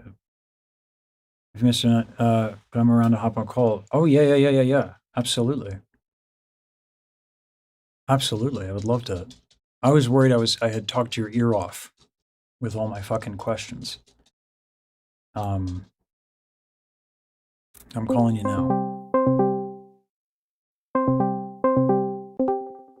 Hey, Hello there. hello. Sorry, I didn't. Um, I no, you're assumed fine. You're fine. I assumed you were sick of me because I fucking chatted your ear off with all my questions. No, absolutely not. Dude, honestly, it's ever since Music Box specifically dropped, there've just been so many people that specifically have been watching like the community charity version, Hmm. and just anytime somebody just like freaks out about it positively, it just validates the amount of work that we put into that, because there's obviously the final product is the quality speaks for itself, but Yeah, it does. like there's so much time and effort and honestly kind of like struggle that went into it. It was a smooth process, but As smooth as something like that can be. exactly, yeah. Like we definitely ran into times where we had to either like change something or kind of just go into the deep end, because we didn't really have much direction. At times we were kind of just like given these given an orchestra, given like 100+ vocalists, and because Riku and Daryl are both like incredibly busy people Yeah. on their own right, and we kind of volunteered to handle this project for them. Um, a lot of the time, like if we needed to know something from them and like they were just very, very busy, we just had to make a decision on our own and move on with it and hope that we made the right one. Yeah. And I think we did. Like I think I'm proud of how it came out. You should be. Um, It's miraculous. Like it's like I was saying before, like that sound to achieve that with the choir. I mean, like you can't be EQing everybody. Like people's voices aren't an effect when you. Well, I mean, they can be, right? That's not like a bad thing. But when you want that sound, no. And you have how many? 80? There were 80 singers? let me check our spreadsheet. That's the answer, actually. That's a sufficient answer. Hold on, let me check the fucking spreadsheet. Yeah.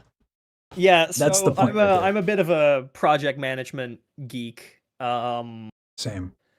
Whenever we get these projects, it actually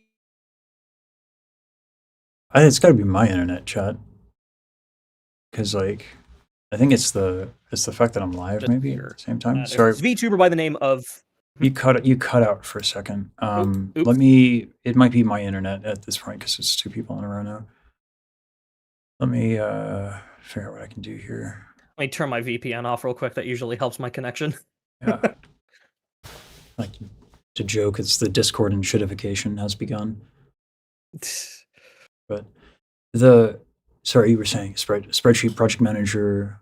Yes. So the place that this all kind of started was in March of last year. There was this VTuber by the name of Gargura, who at that point in time was the most subscribed to English VTuber of all time. And she was part of this company, HoloLive, which is the biggest VTubing, like, I guess, agency. It's just a bunch of VTubers that are under the same company. They all, like, stream together, collab together, that sort of stuff. Shit, there's a whole fucking world here, man. Oh, no, the rabbit hole goes deep. But that honestly, all of that's not important. What's important is the fact that she made the decision to put an end to her time on the internet as Gargura. She was like, "Hey, I've been working here for about half a decade now. I need something else. I need some change in my life." And so then they retire the character, and in the VTubing world, we call that graduation. It's kind of a just euphemism to make it sound a little bit nicer. Gotcha. And it's taken from Japanese idol culture, that term specifically. So she announced that she was graduating, and we had about 2 weeks left before she would disappear off the internet. And because of the like impact that she had on the VTubing sphere, VTubing in the West wouldn't be what it was if it was not for her and the other VTubers who joined Hololive alongside her. So we all kind of wanted to do something. So Riku was actually the one who wrote a song called The World Outside. He wrote it the night that Gura announced that she was graduating. And he just posted to Twitter going, guys, I wrote a song. I need people to help finish it before her graduation date in 2 weeks. Oh my God. If you're an animator, if you're a musician, if you're a mixer, if you're an artist, if you're a vocalist, if you're any kind of creative person, just message me because I need people.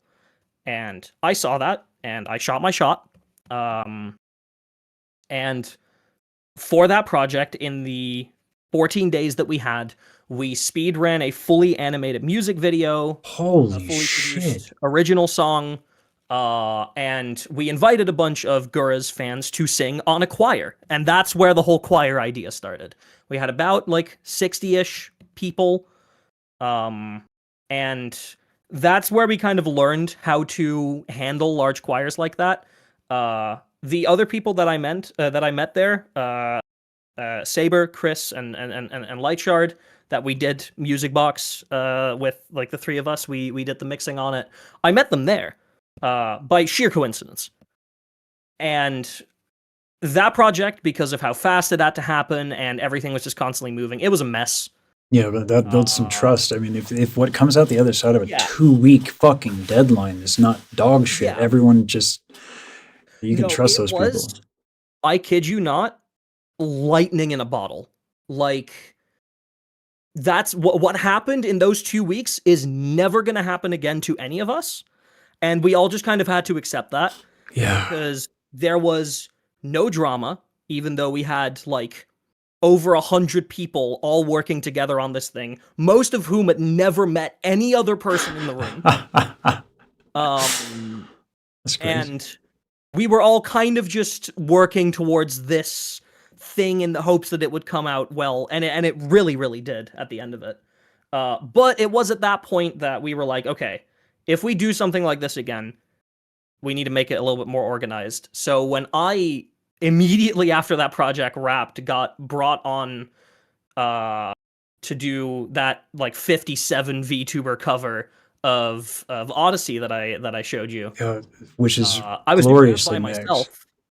I did that one entirely on my own. I was like, okay, I need to streamline this process, because if I like if it's as hectic as the last one, we're like that's not happening. So I built an entire like suite of spreadsheets and Google Forms that all like interacted with each other that can just be applied to any of these projects in the future. And it's what we used for Music Box. And management wise, it went so smooth for Music Box, especially because all that we ask people to do is just, here's a Google form that you can submit your vocals to. Here's a document that gives you the full rundown on all the information that you need to know. It gives you software recommendations for recording if you don't know where to do it. It tells you exactly how to do it. It tells you what to look out for. Tells you how to export it and submit it to us. And then once you do, we'll handle the rest. And you don't have to worry about it. Damn. And like it's because of that we could get just so many people involved on this.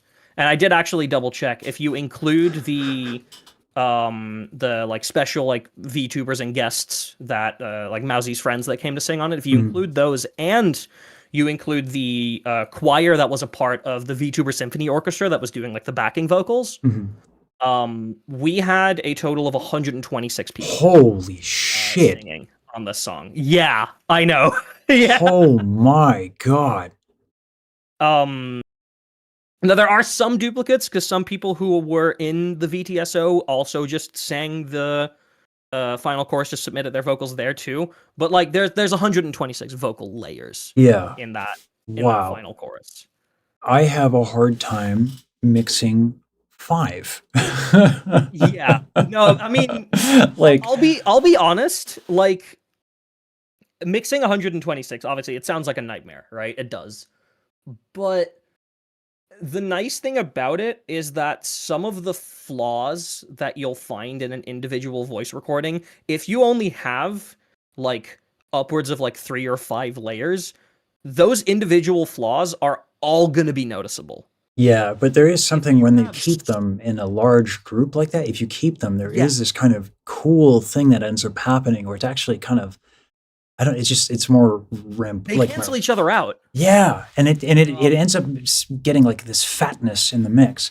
Yeah. Yeah, It's the way I like to explain it, and there's different reasons for this too, but like if you're ever at a concert in a big stadium and the performer cuts the instrumental completely, puts their mic up to the crowd, and the crowd starts singing, nobody sounds out of tune, Yep. out of time, out of Yep. key. Everyone sounds like they're singing perfectly, and that's obviously not the case. Yeah. Absolutely not. Now, part of that is because your body is picking up the resonant frequencies of everyone's voices around you, and your vocal cords are kind of automatically like resonating with those frequencies, which Sympathetic makes you a better resonances, singer. yeah. There's like some physics reasons behind it, but ultimately, there are absolutely people there who are singing. You know, they're 5 semitones flat, and they think they're killing it.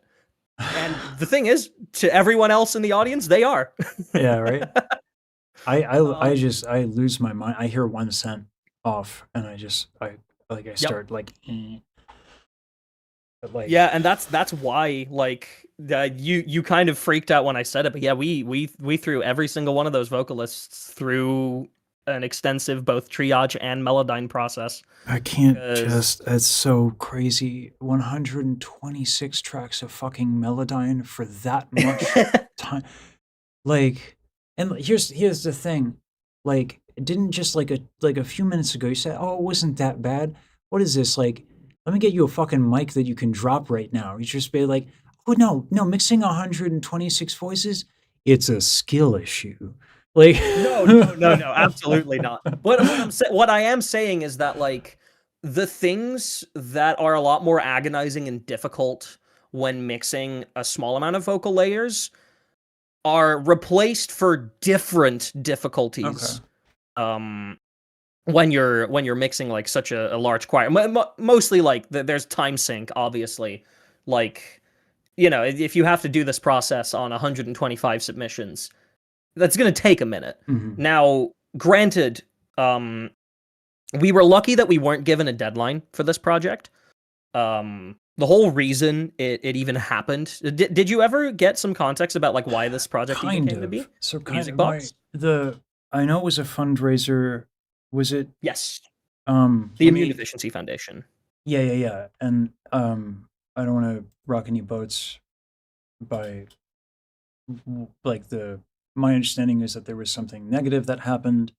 Yes. Yeah.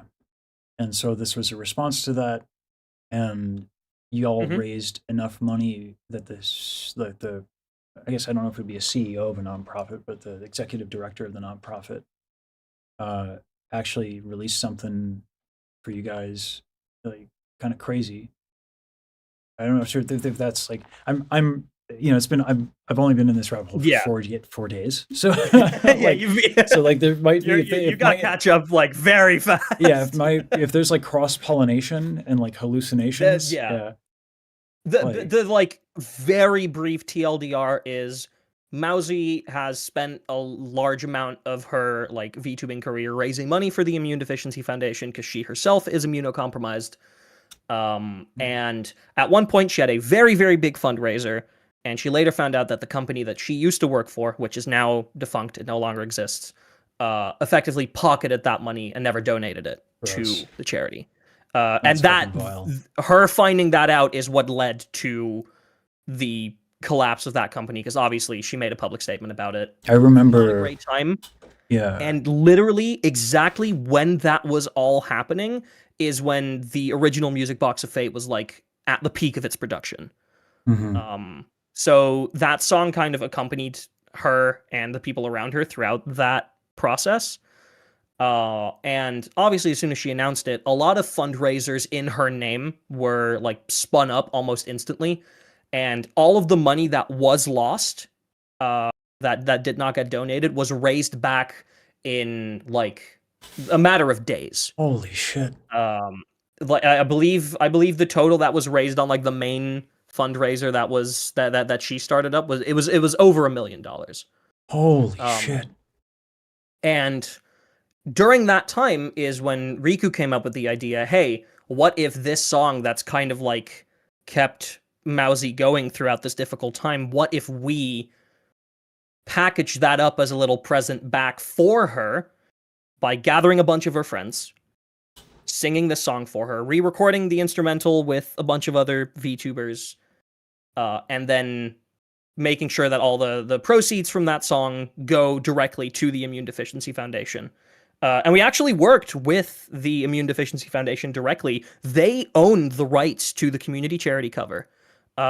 So like we transferred over like the royalties and everything to them directly. Smart. So like we don't even see a cent of any of the money that comes in from that.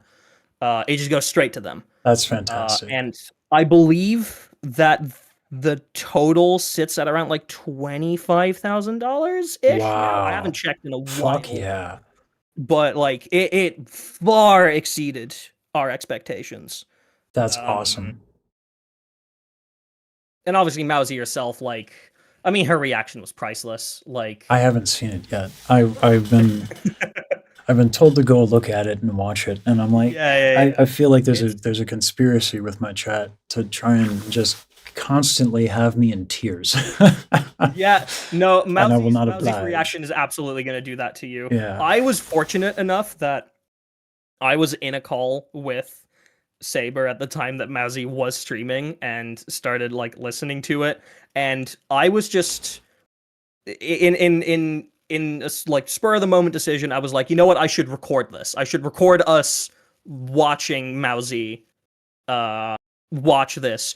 And I was just doing it mostly just for personal archival, because like, you know, that's a core memory. Yeah, That's someone you've looked up to for a long time, watching something that you've spent the last 2 months of your life working on. Yeah.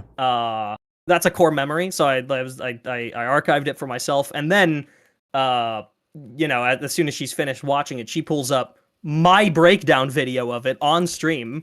Fuck yeah. Personally thanks me for like the stuff that I did on it. Drops me with a follow, and then I was like, you know what, I should upload this to I should upload like us watching this to YouTube, because why not? At Absolutely. this point, like, other people deserve to be able to see it. You put listen, after having to Melodyne 126 tracks, you fucking earned it. Yeah. You get to hit that upload button. The nice thing is, like, we didn't do that on our own. The triage process was definitely like it was basically only Saber and Lightshard that did it. I'm not that proficient with RX myself. The speed at which they treat these recordings is magnificent. I'm not as proficient with it, so I mostly left that to them. But the tune timing, we had a crew of like 9 people, I believe, just who all had access to the spreadsheet.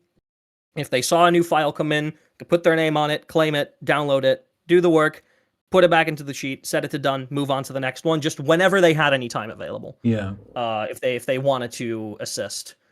So we actually were keeping up with the pace of the vocal submissions. There were multiple times throughout I believe we were taking submissions for about 2 weeks. There were multiple times throughout that 2-week process that we were fully caught up, and we were just waiting for the next submission to come in. It was the mixing process that took up the like vast majority of our time. The levels alone would be crazy. I guess because you have to. You said you did them in groups of 3, so you paired them. No, that was for that was for Odyssey. Okay. That was for Odyssey. Okay. Yeah. Yeah, I don't even know how I would begin to organize. I mean, like, I can't even fucking organize my Ableton project with 5 fucking overdub tracks. Like, do you want to see what the Odyssey project file looks like? I actually would fucking love I don't have that. the Music Box project file on me. Please, I would love that. You're happy. You're welcome to like show the screen share on stream as well. Okay, I was gonna ask. There's no Thank you. sensitive information. Yeah, thank you for that. Whoopsies, encoder fail. I'll wait with like showing around until it's pulled. Is it pulled up on stream? It is. I'm just moving it here. Yoinkers. Let me put streamer mode back Yeah, your camera on. is probably like the safest here in the top left. Yeah. I'm gonna just put streamer mode back on real quick. Just Oh, hello. I gotta get better at the whole not accidentally forgetting to turn off the stream, all that goodness.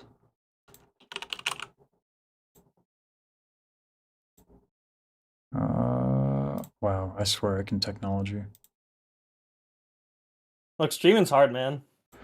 I love it like though. 10 years and I still suck. As the tech kind of keeps getting more and more interesting, but I love it because as far as online content creation goes, it's going to be the closest thing to theater that there is. So that's my shit. Yeah. So, all right, let me just move my face, my unimportant mug, my visage. Whoosh. Okay. Yeah, walk me through this madness. All right. So, this song, the original song, Odyssey, it's an original song by the entirety of the English branch of Hololive. There's a total of 19 different creators who were singing on this, and they all have their own solo line, and then they sing a few different group sections together. For this song, this was for a online concert that a VTuber friend of mine was organizing, and she wanted to have a song that like every single participant in this concert could sing on. And she picked this one, and the total was 57. So 57 different people. And I immediately noticed, oh, well, 57, that's just 19 times 3. So let's take the original line distribution. Let's split everybody up into groups of 3. The process of that, by the way, was I didn't know what the vocal ability of these creators were. I never worked with the majority of them, so I couldn't easily just assign them lines randomly, because there are some lines in the song that are absolutely more difficult than others. And also, I didn't want to assign them the lines of a creator that maybe they didn't enjoy as much, because unfortunately, when you're managing this many people, someone is bound to drop out because they're just not feeling it. Of course. And I didn't want that to happen. So I sent out a form to all of them that was just, here is the original line split, and here's a list of all of the talents. Pick a minimum of 3 that you would be okay with singing. Pick at least 3. You can pick more, but at least 3 that you would want to sing and you think you would be comfortable singing. That ended up in a spreadsheet. I then wrote some code to look through those preferences and divide everyone up into groups of 3, making sure that everyone was assigned one of their preferences. And that worked. So then I sent everyone their submission forms, all the spreadsheet stuff, doesn't matter. That then ended up in here. So you see, like, this is the Cecilia group, this is the Crony group, this is the Ina group. And right now I'm pretty zoomed in, and there's a reason for that, because when I zoom out, it looks like that. First of all, the coloring is so... color coding my projects. Oh my god. That alone would take so long. Did you programmatically do it?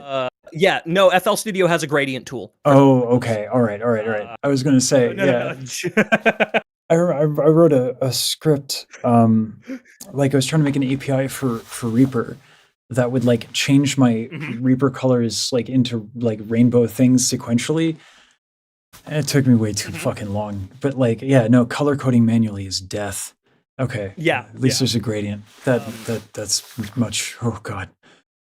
And what you're looking at now is the final master project. There's actually, and I need to say this right, there is about 60 other project files, like sub-project files that are before this. Reasoning for that is because I know that if I were to throw 57 plus Melodyne Your computer would blow up. Yeah. No matter what your buffer size is, you're not going to be able to run that in real time. Yeah.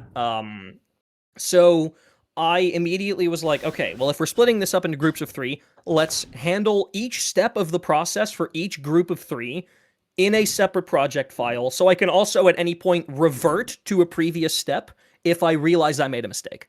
You did version control. Yeah, you literally just version control. You did version control for this fucking project. Holy shit. Yeah. So the first step, same thing, was triage. I made a triage project file, check all these vocals. I usually explain it to other people. I just call it like vocal QA, just quality assurance, making sure that it's actually usable. And if it is usable, if there are any things that still need to be edited out, any resonant frequencies, any background noise, any mouth clicks, that sort of stuff. Oh, Jesus, you guys had to do it. That's right. Because, like, people will record with, like, a crazy-ass thing. There were people who recorded with the their mics phones. on their Apple earbuds. Oh, my God. So not everyone let has me, professional recording equipment. let me walk folks through real quick just what hell this this is. I'm gonna show them how to scan for a resonant frequency real quick. Because yeah. So rooms are tuned. Yeah. And if at any point you want to do, correct any of my information dump, please, by all means. But so y'all, rooms are tuned. So my room is tuned to many different like all of the fucking frequencies because it's a square. And so not only do I have to deal with like 100 hertz, I have to deal with every subsequent overtone. Think I just crashed my machine. I might have just murdered my machine. Sorry. Apparently my CPU is having a hard time. But can you hear me now? Yes, I can. Okay. I've been able to hear you the entire time still, Gotcha. luckily. Gotcha. So, so you have, in a room, you have like white noise and just noise in general. And that noise will, for lack of a better term, it will have overtones. It will like harmonize with itself up into, I forget what the ratios are, but like there's an overtone series. So not only do you have to address the lower frequencies, you have to address every harmonic on top of that. Now, the trick to do this is this. Now, people who are baller can do this by ear. I still have to do what's called a frequency sweep. So I take my EQ here, and while a track is playing, I do this. And then when I hear a doo, when I hear like a ring, that's like, oh, that's a resonant frequency. So I do that. Yep. Okay. That's what we do too. Yeah. We like to do it in RX because you get like the spectral readout of an entire track, so it's a bit easier to see like for each part of the recording like where all of the harmonics are. That's a spectrogram, right? RX. A spectrogram, yes. Yeah. So I actually have one I can show them. A spectrogram gives you like a wall. It gives you a more like long-lasting visual. Yep. And I'll show that in a moment. It turns your audio into an image where every single like vertical line of pixels is a sample in this audio file, and it makes those pixels brighter if there's more audio and darker if there's less audio. Yeah, and I have that up on screen right now. Actually, I have an example of that. But here's the difference between what you're talking about and what I'm showing. I'm showing one track. Yep. So, because like I have that luxury. What you're doing is fucking sorcery. Like it's a little different.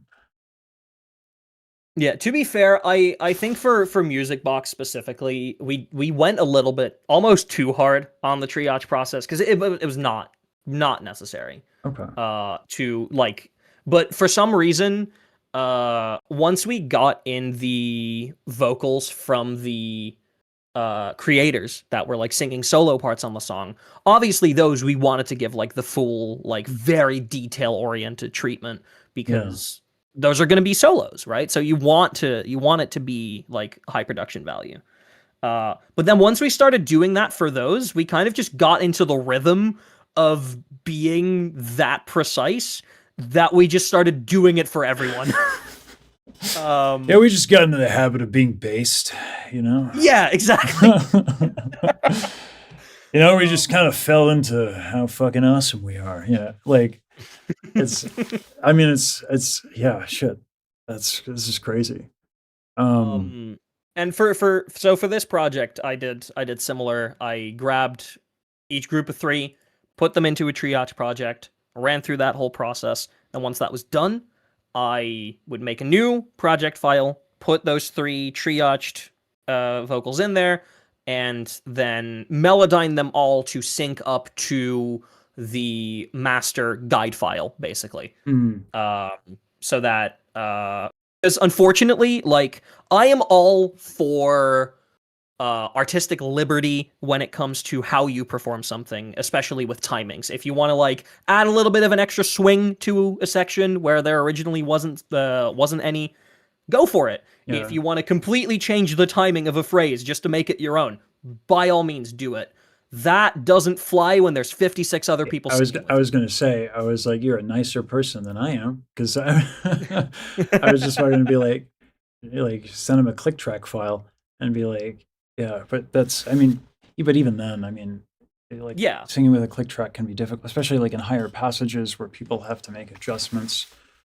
Like, you know, like it's, the voice is not a fucking trumpet or a keyboard. Like, I got to move shit to move pitches, and so there's like slides, and there's going to be some weird timings and shit like that. Yeah. Yeah. What I've actually started doing when it comes to click tracks, if I'm sending somebody a click track, I make sure that the click is always in the right root note of the current chord in the song.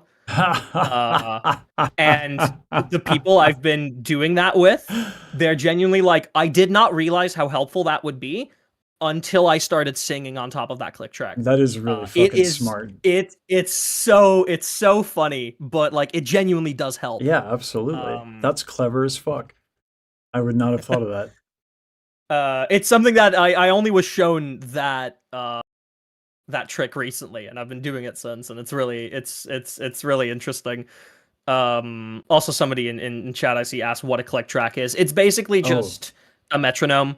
That if there are any like tempo changes in the song, that metronome will reflect that. It's just so that the singer itself can keep time very easily, and focus the majority of their hearing on their own voice instead of having to like focus on the instrumental. I like to tune that click to the current chord of the song. Yeah, if I could give like a demonstration real quick. So when I layer sounds, so if I show, like if I play right now what's on my looper, dee dum da dee dum ba dum. So those 2 harmonies, I didn't record that with a click track. And because I don't record them with a click track, some of those conts, they just like a little off. Now, the more layers I put on that fucking track, the more that those like, I'm going to call them fucking mistakes, the more that those mistakes compound, the worse problem you have on your hands. It's not good. It's fine when you're a soloist and not even really, like you can't be, hold on, I just got to walk that back. Soloist singers of the world, learn to fucking count. Looking at me, actually, because my track has a whole mess of mistakes on the counting. But like, yeah, you need to be in time. Otherwise, like, it's almost impossible to mix because you have different things. Like the mix sounds really muddy, and you'll start to make EQing mistakes as you try to clean things up, when in reality, it's just 2 frequencies that should not really be playing together at the same time musically. They're just out of time. You get some phase issues. You get a lot of problems. Yeah, phase. I can't even imagine what you guys had to deal with that shit. The Vietnam flashbacks, man. I just imagine like this look of like, yeah. Oh my god. Yeah, so like being in time is like not optional. at all. Exactly. So that's why I like when you're with that many vocalists, I was like, if one person is even the tiniest bit out of time, especially when it comes to sibilants and transients. To those who don't know what a transient is, it is the effectively like the loudest point of any one sound. Oh God, what'd you do for if normalization? Holy shit. if for example you have a word that ends in the letter T, if everyone is slightly at a different timing on where they put that T, they might put it a few milliseconds early, they might put it a few milliseconds late, and you do that for 57 people, it's gonna sound like for because it sounds like a trap hi-hat. Machine gun is going off. Like like the worst trap hi-hats you've ever heard. Yeah. Yeah, Like, exactly. yeah. So like you need to make sure that those especially are perfectly synced up. So once the triage process was done, those all went into Melodyne, where I timed them all perfectly to the guide file. Sometimes that did mean that if someone was like a little bit too far off, that they definitely created some artifacts. Which, if you're doing a performance with just a few vocal tracks, you're probably just gonna need a re-record. Because you can't really take those artifacts out. You can do a lot with Melodyne, but there is something as too much correction. Yeah, you get that zombification. And you'll start to notice it. But when you're working with 57 different tracks, and it's actually more than 57. I'll show in a second.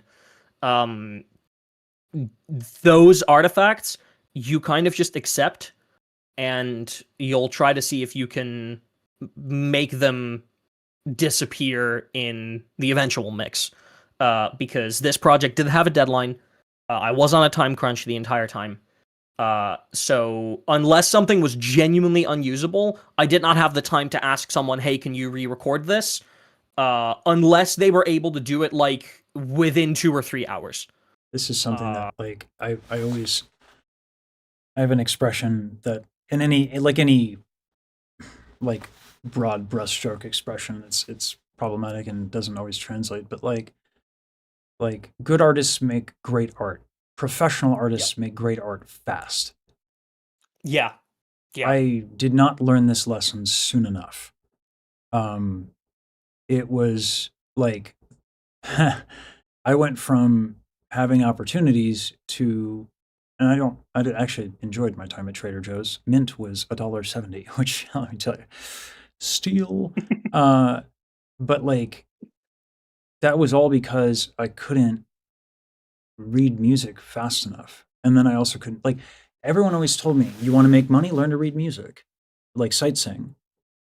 Money. They don't like, because at a certain point, it doesn't matter how much better I sound, people have fucking deadlines. And they're going to hire the person who sounds a quarter as good as me, but they can fucking read because they can show up and sing the notes, period. Yeah. So, like, you lose, sir. Speed. It matters. Anyway, just so folks get it. It's also like it's not even just the like professional artists make art fast. It's also that like I don't like to use the Silicon Valley moniker, but professional artists also fail fast. Yes. If you're wanting to make something, you just immediately hop in, try it, and if after a little bit of work you realize it's not going to work, abandon it, try the next thing. Yeah. Like don't get stuck on the same thing for, ages. Because then all that's going to do to you is you're going to get burnt out from working on that thing because deep down you know that it's not really working, but you've already spent so much time on it, turns into a sunk cost fallacy. Yeah. I went to a Philip Lasser lecture on this very topic. Philip Lasser is the it's going to sound fucking pretentious as shit. He's the I'm not sure if he still is, but he was the head of music theory at Juilliard. And gotcha. Yeah, I thought his lecture was really interesting. Everyone, like, there were a couple people who walked out and like, well, actually, and I'm like, I don't give a shit, guy. But it was like it was a lot on motifs and melodies and counterpoint and not being married to an idea. and being Yeah. willing to. The other expression I think is murder your darlings. Yep. Yeah. So it's like, I come from a game dev background. Kill your oh, babies jeez, yeah. was a very, very big very big slogan that was read to us like a lot. Just if an idea doesn't work, just abandon it and try and figure out something else. No, well, not just abandon it, but like try and figure out how you could make it work. And if you can't, then it's not a good idea. Yeah. Um, And you can always keep it later in the back burner. Yeah, in your version control. Yeah. But to get back to it, because I Sure. want to get to a point where I can actually press play on this. Once chestnut. the Melodyne process was done, exported all those out, then they went into a final project file where I did the parts of mixing that you do on an individual vocal here. Because obviously there's a lot that you do that you can only do once all of them are together. But there's a lot that you can already do on an individual vocal. If you know the general like vibe that you're going for with your final mix, you can already like run it through a compressor, run it through a de-esser. De-esser, for those who don't know, you produce a lot of S sounds with your voice. Those S sounds, sibilants they're called, are very high frequencies. And if they're decently loud, if your mic is sensitive enough to them, they can be painful. Yep. Especially if there's 57 people producing them at the same time. I A literally- de-esser literally does that. It removes the S's to an extent. It reduces them in intensity and in volume. I run a double and- compressor setup on a condenser microphone because opera and sibilants are my fucking like your phases, your Vietnam flashbacks. This is mine. Yeah, no, that's very fair. So those are all things that you can do on like an individual voice. Basically get it ready enough for the mastering step, which that is finally when we get to this monster. And when that was initially done, I'm going to quickly mute this because we'll come back to that later. Eventually, once all of that was together, that came in here. If you look at each of these three groups, like this is the Cecilia group, you can see that one is in the middle, one is panned a little bit to the left, one is panned a little bit to the right. But every single one that is panned left to right is a tiny, like maybe 1% different. All of these are slightly different percentiles. And the reasoning for that is for this automation right here specifically, this vocal pan automation. What this does is the higher that this is, the more it multiplies all of the panning in the project. Which means that if something is panned 10% to the left, and this then shoots up, now it's maybe panned 25% to the left. Oh my god. And that is to make sure that during a solo section, or like during a single line where there's only like one group of three people singing, that they don't sound super far apart. But, you know, once you get more vocalists involved, that you can place them all a little bit further away from each other to like create a super wide feeling. And once all of that was put in place, that final choir, if I mute the instrumental, sounds like this. So we light fires till we waste it away. One day I'll recall these nights, a relentless odyssey, pressing onward. We never surrender towards the skies. We can rise again. And now that's really cool, but it was not something I was satisfied with. Sure. Main reason being the original song has harmonies. Now, I did not have the time to arrange and write out all of these harmonies for these vocalists. There just was not the time for it, for this project. But what I did have the time for, and why I'm glad that I melodined all of these, is artificial harmonies. Now, Mm. artificial harmonies, they're a little contentious, especially, and like I get why. But basically what it is I will copy someone's exact recording and I will repitch their notes and change their formants to be like, for example, a third up or a third down, sixth up, whatever is needed to make a nice sounding harmony. And then layer that underneath the original vocal. It's a tactic I like to use a lot, especially when I work with vocalists that are not very confident in doing harmonies. They're very new to it, and this can help elevate something sound-wise a little bit without them having to like immediately jump into the deep end. So what I did is I took some of the most competent recordings in this, and all the way here at the bottom, these tracks that I disabled, these are all those harmonies that I made. And if I solo those out, it's this. And you can hear that they're artificial.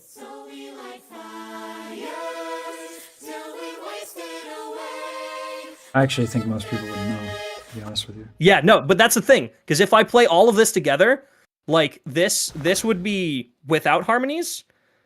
This is what it was originally. So we light fires till we waste it away one day. And then if you add those harmonies in. So we light Oh, yeah. Yeah. Oh, yeah. Oh, yeah. Oh, yeah. Harmonies be dope. All these nights are relentless odyssey. And I did take some artistic liberties in this compared to the original song. Like I think in this section I did a very nice sus4 chord to root chord resolution that wasn't in the original. Right here. Yeah, I love me sustained chords. Or Till we waste it away. no, it was in the final. I was like, you know what? The instrumental is actually entirely ambiguous on whether the song resolves in a major or a minor key. Just pickardy third that bitch. and for the majority of the song, it very much feels like it's in a minor key. Mm-hmm. But the final resolution is ambiguous enough that I was like, fuck it, let's do this. Against skies, we can rise again. Let's just major key that. Because with the instrumental on top of that, like, it sounds completely fine.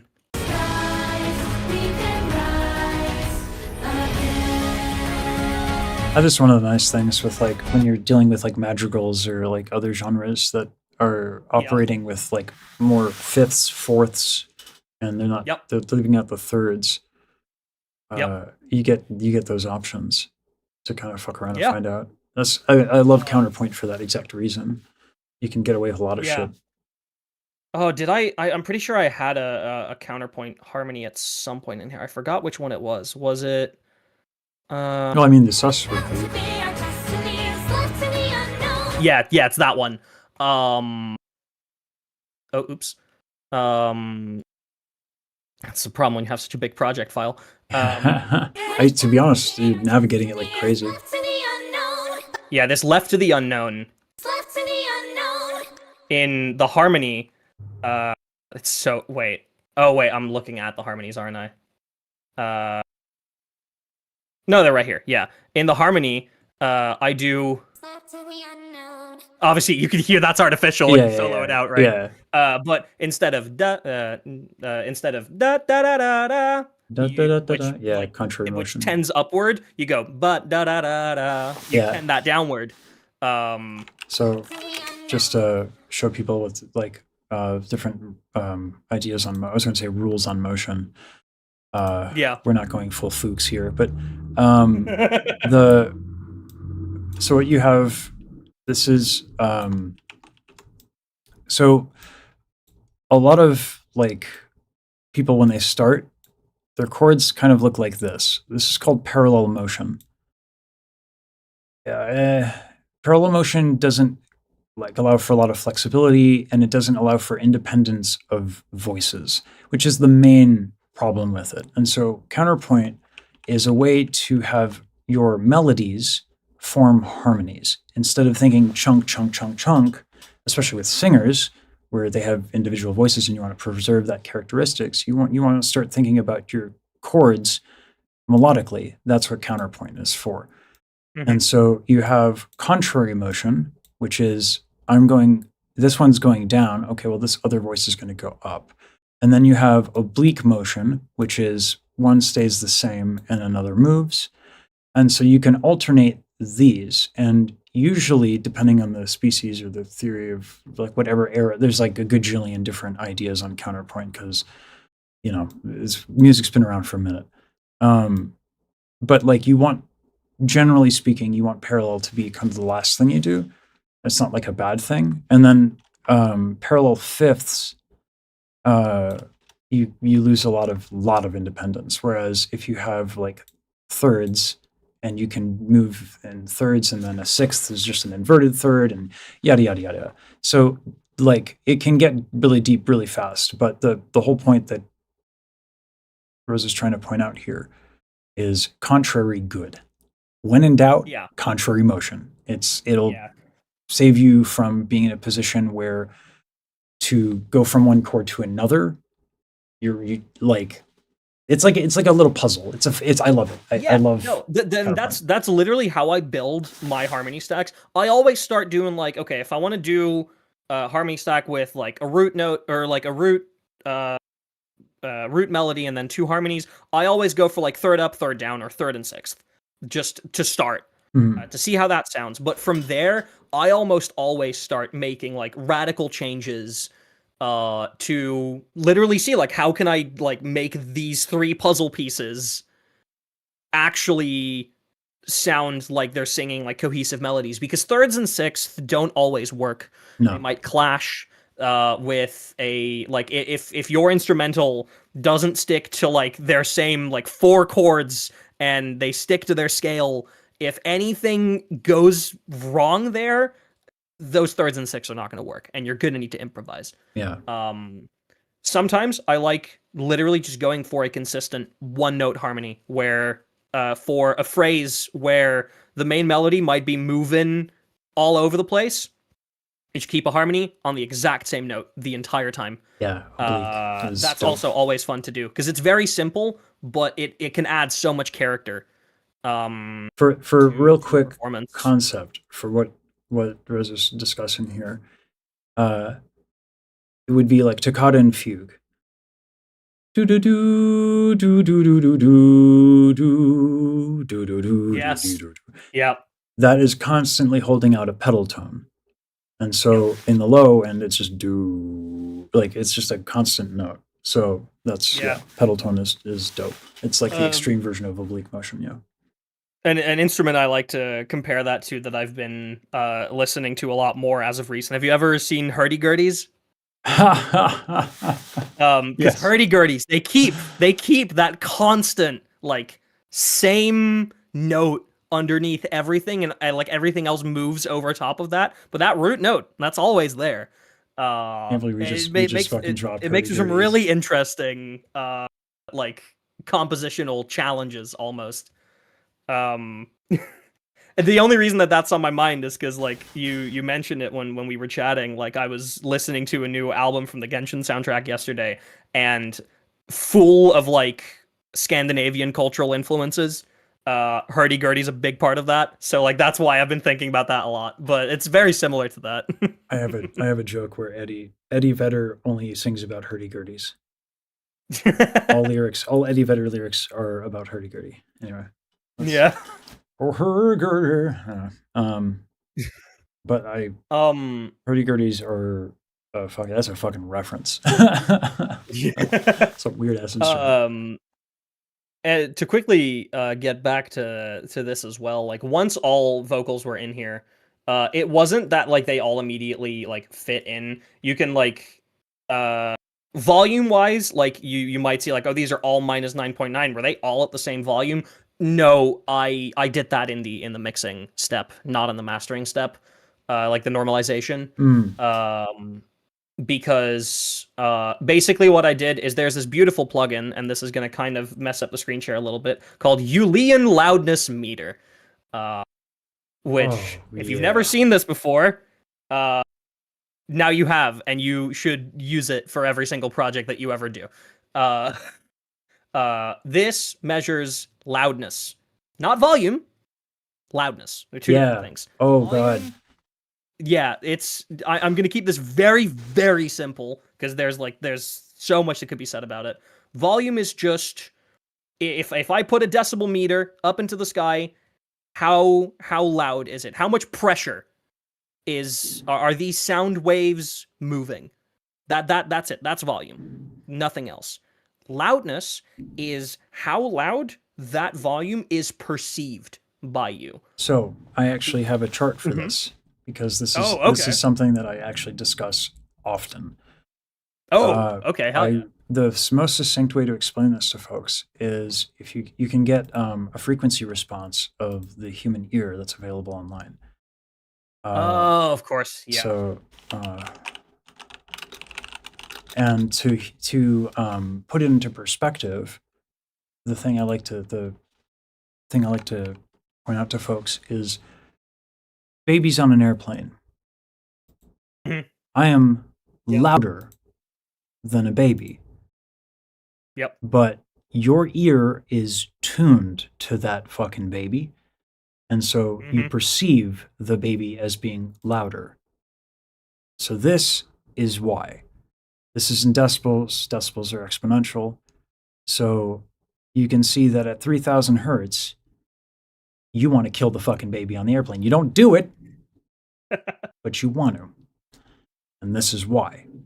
So the human ear... Speak it into existence. I have an 11.5-hour flight in like less than 2 days. Nowadays, though, no one has this problem because everyone just gives their babies Hennessy and it works out. Baby, just go night-night.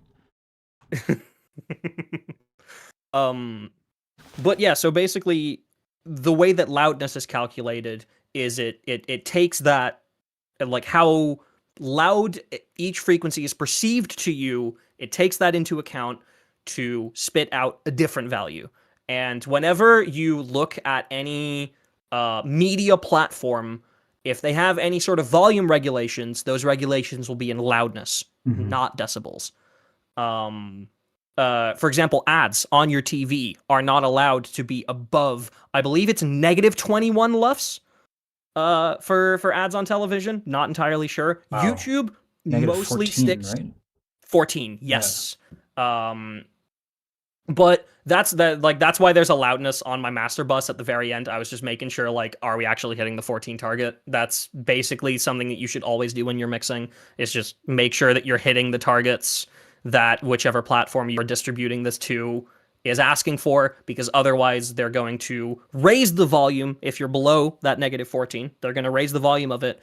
And if the maximum volume of your track is already hitting that like 0.0 dB, it's going to introduce clipping.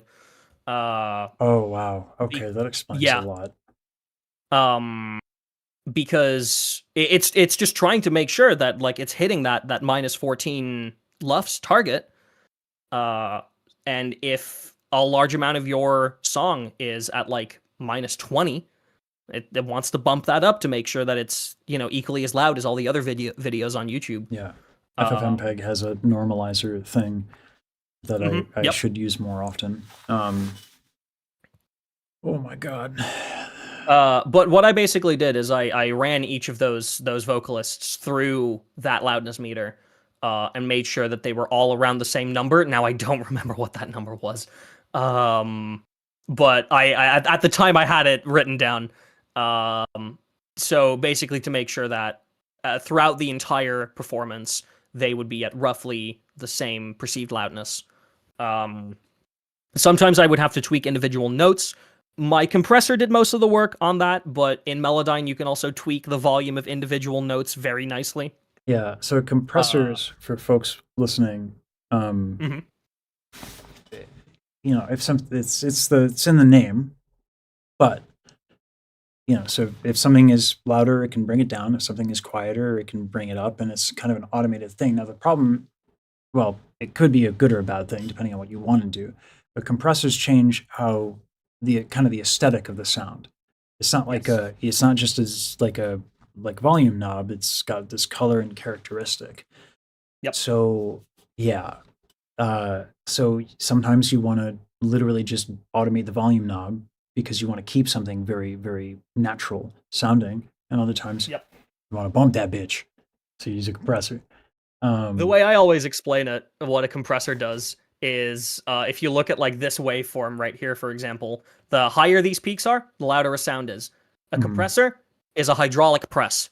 You put this physical waveform under a hydraulic press for a little bit, and then all those high peaks it hits first, and it bumps that down, but that has to go somewhere, so it goes into the parts that are a bit quieter. And that's how you get to the loudness wars. And that's let me undo that. There we go. So you put your sound under a hydraulic press. That's what a compressor kind of does. Now, obviously, every compressor does it slightly differently. I will live, die, and swear by the LA2A for vocals. I literally bought it with your recommendation. I haven't had a chance to use it yet. Yeah, it's literally just a 2-knob compressor. It's gain and peak reduction. That's it. Those are the only knobs you have. But it doesn't affect the color of a vocal performance unless you like really set it to like really, really heavy compression. And I really like what it does to the vocal fundamental specifically. The fundamental, for those who don't know, is the lowest harmonic of your voice. Your voice produces a bunch of different frequencies. You have a bunch of little vocal cords in your throat. Each one of those vibrates with a different frequency.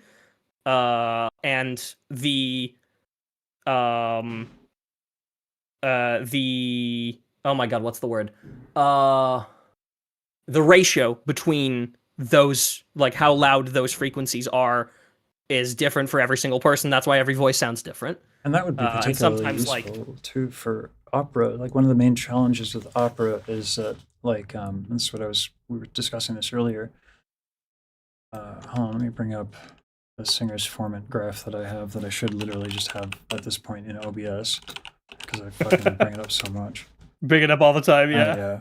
Like, I've been trying to point people to like the videos I have on it, but I really need to just do it. I have an OBS. So this is a singer's format. So this is the frequencies in orchestra covers. And these, does this look familiar? See that 3K spike here? So there are two advantages to this. One, the orchestra is not occupying the space. Two, human perception is louder at this frequency, or the perceived loudness. So when you're recording, as we've established, babies screaming, not always a pleasant sound. So when you have the singer's formant and you're trying to drive this up, well, when you compress it, not all things are equal. So like this frequency, this kind of thing that can be a little strident, ends up being amplified in a way that's not desirable. So the advantage that Rose is talking about with this compressor that is preferable is that the fundamental, the lower tone, gets amplified and not amplified.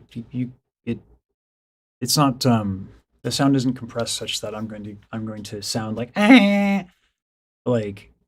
as microphones are wont to do to my voice. As a matter of fact, I have on my Ableton project, which I closed because my computer was freaking out.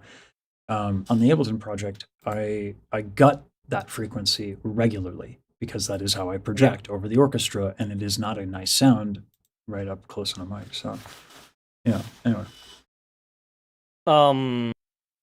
So I just really like how that compressor specifically handles the fundamental, that lowest frequency, which is like very important for getting a nice sound across.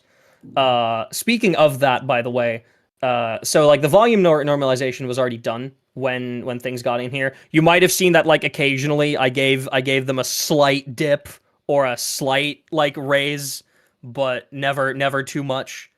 I almost want to ask if you use like a console or MIDI thing Like I can't imagine you would have a predictable enough workflow with all of these different numbers that you could use like a MIDI No, controller. I do for when I'm playing piano. Mm. My I have an M Audio Hammer 88 Pro, which has a bunch of like configurable knobs and sliders on it. And I have like a bunch of different things set up so that I can like change the formant on my piano with just a tweak of a knob. I can literally retune my piano to like minus 50 cents if I want to like if I want to play something that's a little bit warmer. Or there's even some games, like if you've ever been familiar with the game Undertale, like half Oh of god, I the love songs in that game are detuned by 50 cents. Oh man, that's the first thing I did when I got my looper was do Megalovania with my voice because it's so conducive to looping. It's really funny that you say that because for the longest time, and I still do whenever I'm streaming on Twitch now, I have the Twitch has channel points, which if somebody watches your stream, they get points and they can redeem it for any rewards that you give them.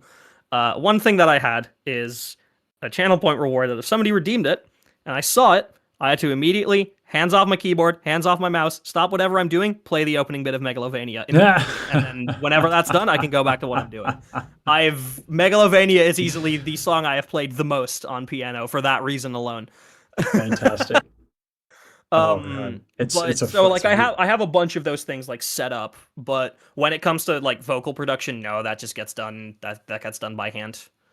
Especially when we're working with this many tracks, like you'd have to be in a studio with three entire tables of sliders and knobs to be able to work that. Yeah. I got some fucking thing. Oh, God, I have not even set it up, and it's like a nice like it's not MIDI, it's like a UMP or whatever for the ST something whatever, and I have yet to set it up because like it's the gear. We buy it and then we don't fucking use it. Classic problem. Yeah. But what you'll see on a lot of these tracks is that there's still an EQ on there. Sometimes there's a little bit more than an EQ on there. I'll see if I can find. Yep, here. There's I love TDR that's a Nova. multi-band compressor. Yeah. Dude, this like golden plugin. I love TDR Nova. It's so good. But like all that those frequencies are for is you'll see this. Oh, just a slight dip over there. Let's see if we can find another one. Yep, very small dip at 9.8. These are all just frequencies that were clashing a little bit. Here was a very problematic one, apparently. That is wild to me that you're doing that for like 10K, that you're paying attention that much. That's why the air and the mix sounds so damn clean. Yep, because you're actually paying attention to that fucking shit. Also, all of these during the mixing process, and sometimes actually here again, this plugin saves lives when you're mixing vocals. It's called Fresh Air. It's free. It just adds a tiny bit of air, either in the mid range or in the high range. And that's all that it does. It's literally just it's a fancy EQ. That's literally what it is. Mm-hmm. But it's more like a dynamic, like kind of like almost like what Goldfoss does. Yeah. Yeah, exactly. But it adds extra air to anything, and specifically when it comes to vocals, godsend. And what I love about this project specifically is just the fact that every single sentence you get 3 entirely new people is just so like fun to me. Like let's just like run it from here.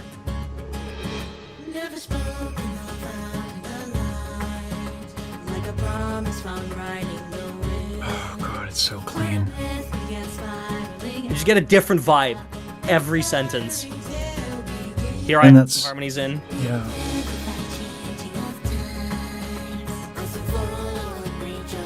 There's a like really nice deep alto in there.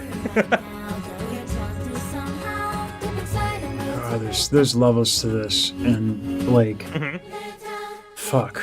I'm still like working towards max level, and you're like an end game raid gear. Like fuck me. Like Oh, I got my first blue, and you're like, well, let me tell you.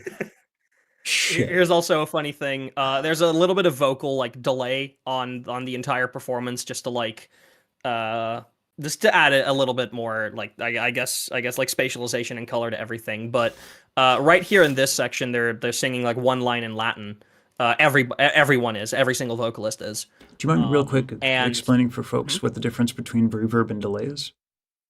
Oh, yeah, go for it. Oh, I was hoping you Or do you could want me to do it? Because I can. Yeah, if you could. Okay, so reverb is if you're sitting in a room and you are you're speaking, that sound is going to reverberate throughout the room, and it's going to effectively extend the life of that sound, and it's going to slowly dwindle away. It adds like a little. If you're in a church, you're going to have a lot of reverb. Because it's a very wide and open space. That sound has a lot of different places to go, and that sound's gonna last very, very long. And if you add more reverb to a sound, that sound's gonna like tail on for as long as you want it to. Delay is when a sound bounces back at you a little bit later. So you say something, if you're in like a cave, and you say echo. And then, 0.5 seconds later, you hear that echo again, but this time a little bit quieter. And then you hear it again, even quieter. You hear it again, even quieter. That's delay. And fun fact here, this is another thing about human perception that is absolutely fucking wild.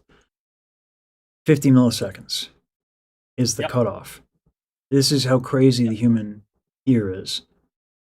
The difference, if it's 49 milliseconds, you will not perceive it to be an echo. If it is 50 milliseconds, it is an echo. This is universal.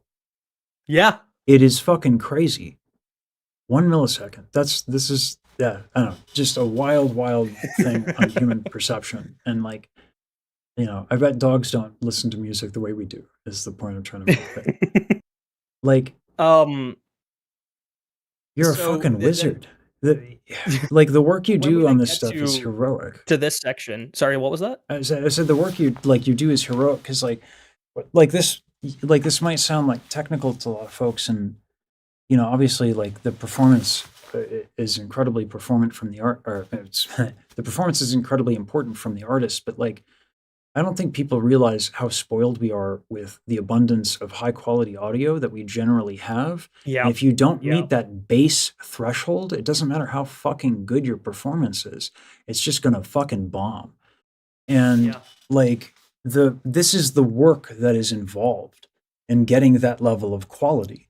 And so, and it's like I said earlier on, the choir shit with the fucking Community cover of Music Box of Fate, you could so easily lose that epicness with a couple of fucking wrong turns of a knob. Yep. It's a fragile thing. So what you're doing is fucking magic to me. Because like I am following along, but it's not enough to know it's like complexity is what happens when fundamentals cross paths. So like you're walking us through these basic things, but it's like what ratio and what like when do you do this and that, and like that would be like fuck. Do you all have of that? Honestly, it's a learn by doing, and very often, at least I'm currently at a spot, I'm almost never right the first time. Like, there's so often I will send a first mix draft to a talent that I'm working with. They'll give me a few notes on like what they think they could improve, or not even that. I'll sit with like two of my friends. Saber and Lightshard are the two other mixers on the Community cover. I literally run at this point everything I do by the two of them. We are like a unit at this point. Anything that like any of us work on, the other two people will have heard it and given feedback on it at least once before release. For this project, we actually, once I thought it was in a spot where I was like, okay, I'm probably pretty happy if it released like this, I pulled both of them into a call. We did a 6-hour session of just going through everything, fixing up tiny mistakes and things that like I didn't hear in the moment because I had been listening to this for weeks at this point, my ears got so used to how this sounded that those like small, not even necessarily mistakes, but maybe either inconsistencies or things that could be done a little bit better, you just don't notice them anymore. Pulling someone else in who has heard this very little or hasn't heard it in a while is one of the smartest things that you can do. Yeah. Ear fatigue is also real too. Yep. Like we literally have a couple of files of white and brown noise that we occasionally play for like 3 minutes in the middle of those sessions when we've listened for like a long time, just to reset our ears. And like acclimate them to what like a full noise spectrum is supposed to sound like. It's really, really weird, but it does help. It genuinely does help. it's like this is just a stark reminder that like I thought I was doing pretty good on my mix because like I threw Goldfoss on a couple tracks. I did a little. I panned a thing once. I was like, I'm gonna. Here's the reverb. Shit. Can I tell you a funny story? So I've been playing piano for like, I believe it's like 14 or 15 years. So I've been like doing music for the vast majority of my life. But this vocal production stuff, I did my first proper vocal song mix in early 2024. Like, not even it's about actually about exactly 2 years ago is when I started doing this, and that was only because I got asked by a friend to help on something for a smaller VTubing agency, and they asked me if I could do it, and I just pretended and said I could. Because they were offering a shiny bag of doubloons and precious gems in front of my eyes. Which is the best gratitude an artist can have. Yeah, better than exposure, one might say. Yes, I tried to eat exposure once. Yeah, I felt malnourished. That doesn't taste very good. Yeah, no. So real quick, let's walk back. Brown noise versus white noise. Oh God, yeah. God, how do I always suck at explaining brown noise versus white noise. I can give it a shot. Yeah, go for it. So, white noise, when we talk about noise, we're talking like shh. And what that looks like on, I'll get a spectrogram up since we brought that thing up. Yeah, there's like a nice like spectrum that has like white, pink, and brown like on it very clearly. Yeah.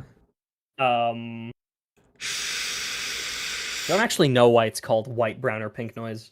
I have no idea. I just know it's called that. I think it has to do. White noise is more higher pitched. Brown noise is a bit deeper. Yeah, I think it has to do with the frequency range and also the ratio and like how it's calculated. Because these are made with noise generators. So if you just create a wall, like you see how there's a randomness to it. So I believe that the difference is that how these random things are arranged. And actually you can see here the way I was pursing my lips and the kind of, you can see how the overtones work even for that. So there's always a bias. But yeah. So the point is you throw some noise in your ears to kind of reset.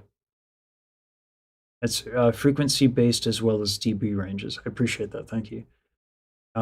Yeah, so however the calculations are achieved, it differentiates. And you can do different things with different kinds of noise. So like when you want to test a space for acoustics, you can put a speaker in a room and blast some pink noise because it's more neutral and has less bias. And so you can then take a spectrogram, and from there, by looking at all of this noise, you can see how the room is tuned. And I did some acoustic treatment for a church. They had a 50 by 20, literally a 50 by 25 room. and like so the echoes and all that shit were like it was like they couldn't do anything. So I had to design panels, but they had offers for people to do treatment, but like they did a lot of classical music and more like traditional choral music. So if you do sound absorption on the walls there, you're going to kill the aesthetic. And Yeah, because you want those reflections. yeah, so we wanted to identify what was preventing people from hearing clearly. And so again, we looked at perception, we looked at hearing loss with age, what frequencies fall off, then we looked at the present frequencies in the room, and we designed panels, and it actually worked out a lot better than I thought because the distance between the panel and the wall acts like a flat surface, and we're not going to get into the physics of reflections right now, but and like wave size and surface and all that shit. But like listen. The point is, there are hour-long lecture series on each individual one of these topics. Like, that's how like nuanced they all are. What you guys know about VTubers, this is what I try to know about audio. Yeah. Nice. I failed miserably. And if you're like me, you try to do both.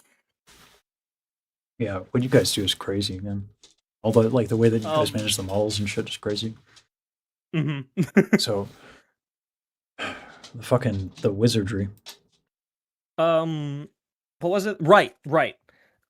So I literally started doing this because of like a fake it till you make it type thing. Because I got asked to do something. They were offering me money for it. I'd never done it before, but I was like, you know what? I can Google. I can watch tutorials. I can figure stuff out. Sure, why not? I'll do it. And just through that, like my first few mixes I go back to now, and politely, if I had a time machine, I would go back in time and rip off the ears of the person who was mixing those things. But not because they were bad, but just because like I was using just techniques that I thought were working, and I later realized that either they weren't working or there was a reason like why they weren't and I should be doing them slightly differently, or it was all just like a trial by fire process. This project, Odyssey, I had done one choir project prior that I was not personally the mixer of. The World Outside, which was that like original song that we made in 2 weeks. I did not do the mixing on it. I was just a lead of the tune timing team. I did give mixing feedback on it when the mixer like sent an update. I tried my best to like just give any input that I could, but I wasn't the main person in charge of that. So this was my first time mixing something like that, and a lot of that is just trial and error. It's I was lucky enough that like I was that fast at tune timing at this point that I basically had like 2 full weeks just to dedicate to the mixing and mastering of this. And I was doing that every day for like I was doing that full time. I was just in this song the entire time.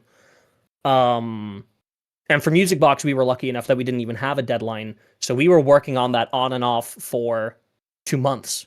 And occasionally, if we were like, okay, either we're still waiting on some vocals to come in, or like we're waiting on someone or something, or just we've done all that we think we can do right now, let's just put the project aside for a week and come back to it a week later.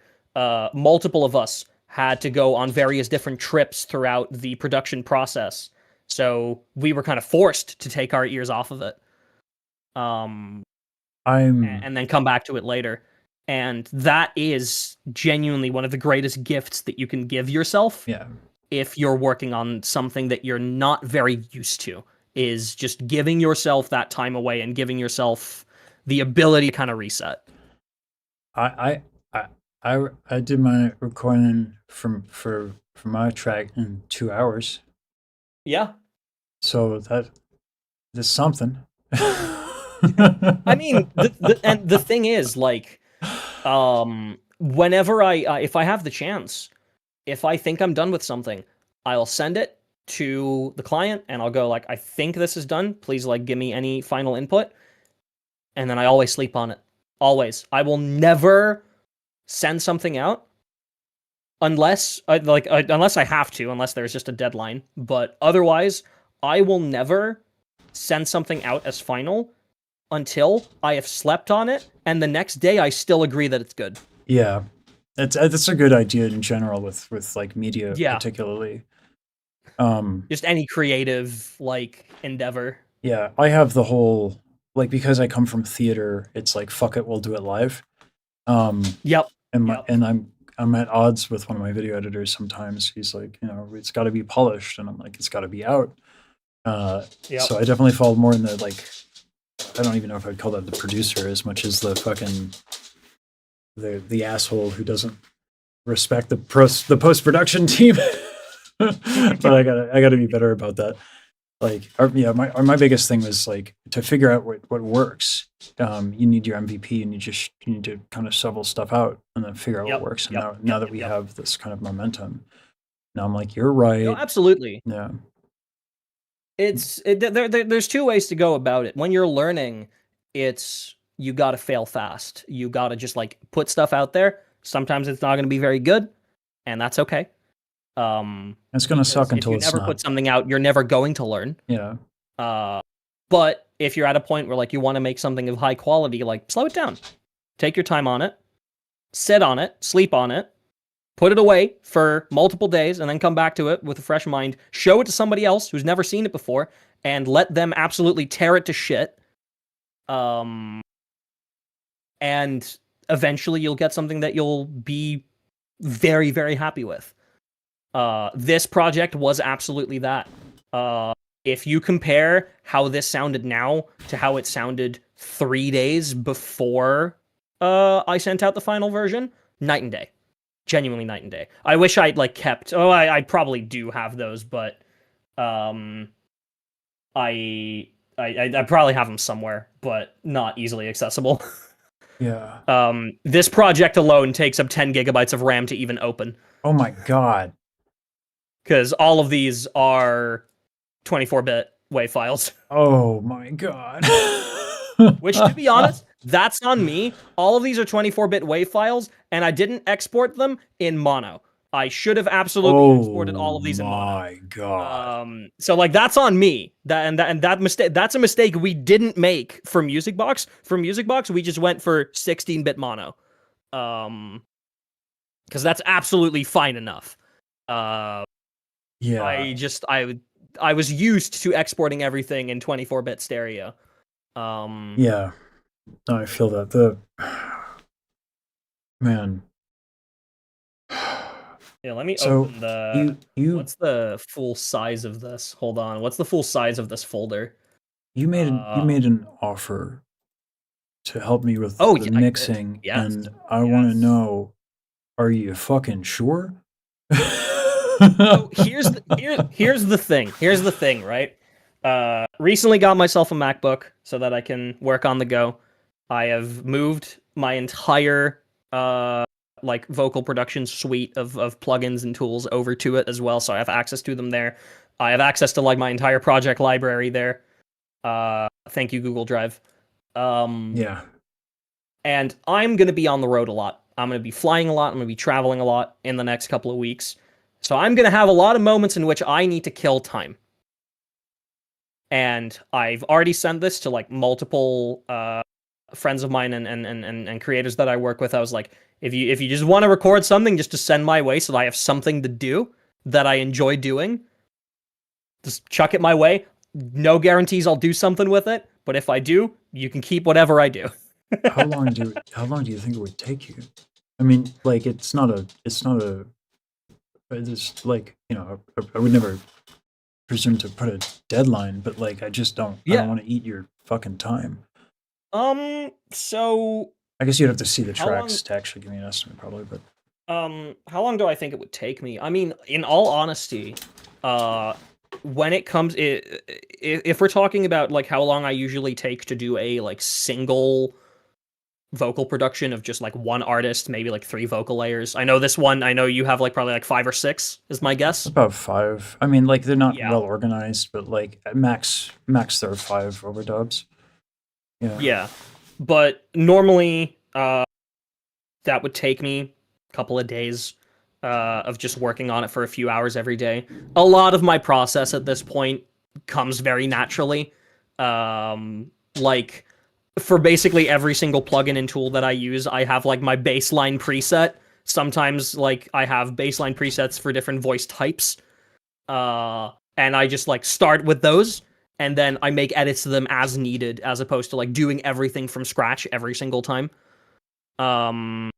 Also, I see someone saying YouTube uses MPEG audio codec. No, YouTube uses Opus. Opus AAC. I thought what YouTube uses. I thought I was good at this. Nope.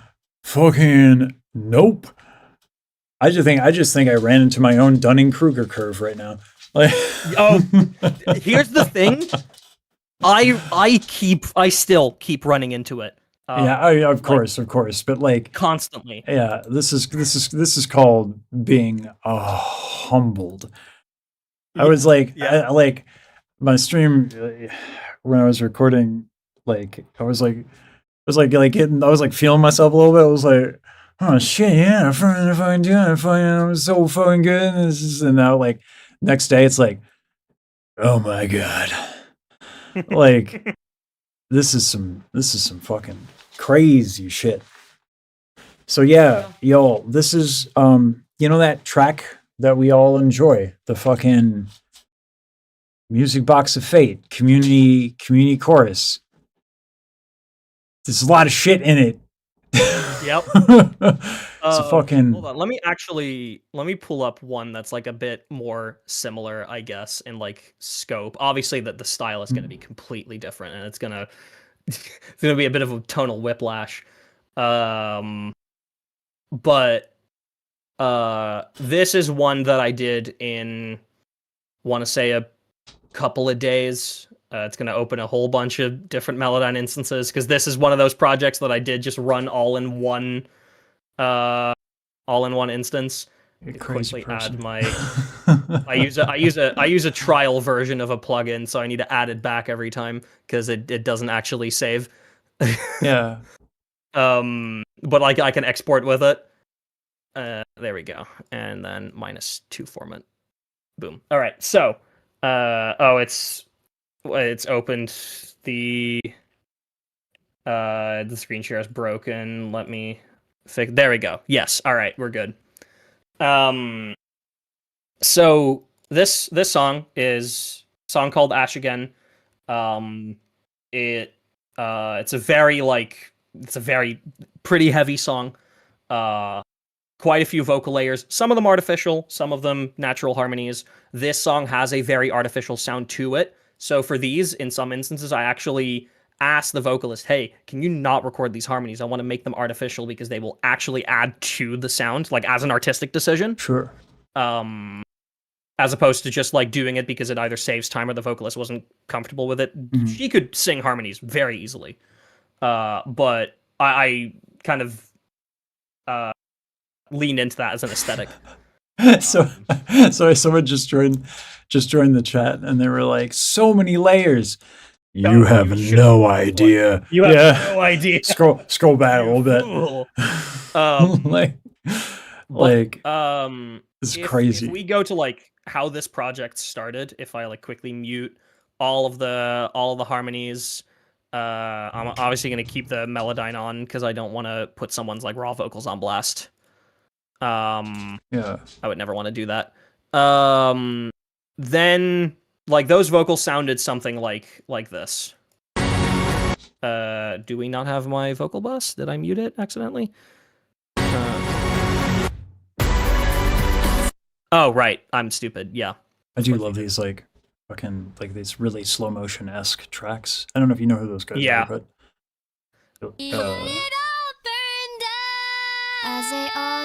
this is like basically no effects on it. Tear it down, burn it down. And they all Then we add a little bit of reverb. Man, the accuracy of pop singing is so like, I don't know if you'd call this necessarily pop, but like the accuracy of those singers. Like I'm like I got so much shit to move that when I change a pitch, it's like like like Yeah. it's so much slower in how I transition. So it's super cool. Like there's it's fucking I love. Sorry. Keep going. I was just going a little singing nerd here. So like that's what I started with. That was my baseline. First thing I did is add your compressors, your de-essers, a little bit of reverb. I do a little trick with my reverb that I like to do that I learned from a friend of mine. We have a regular, just like pretty decently wide, not the widest reverb, and then we have another reverb that is a little bit sharper. And I invert the polarity of it. I swap the left and right channels, because it's an effect called precedence, and I still don't quite know why it sounds as good as it does. It's just a trick that a friend of mine showed me once, and I liked it so much that I've been doing it everywhere. Play around with like different reverbs and like invert the polarity on a second one and just try and see like how that adds to like the spatialization of everything. But that was my baseline, and then I was like, okay, well we have this vocal performance. We have this like alt vocal, and then the main melody goes underneath it. And this is for like the climax of the song. So I was like, okay, well it sounds really good. I need more. I want there to be more here. So the first thing I did is, okay, what if we just duplicate the entire vocal, but then route it into a pitch shifter that just pitch shifts it down an octave, to like really get some of those darker undertones in there. And then you get this. What is this mad scientist shit you're showing me? All this is just it just shifts it down an octave and it layers it underneath it. That's all it does. See, but you're doing that, and then you do reversing the polarity, and then you're fucking fuck. But that's not the greatest part of it. But wait, there's more. There's more.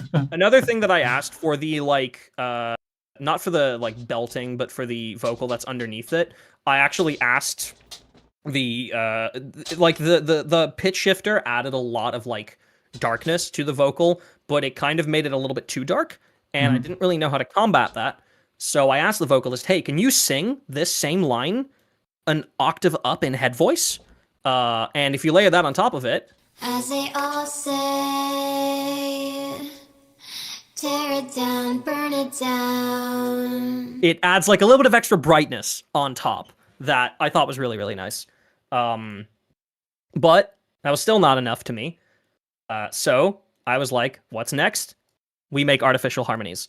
I copied the entire vocal, and literally you can see it. Like, here's the Melodyne instance for as they all say, the main vocal. Yeah.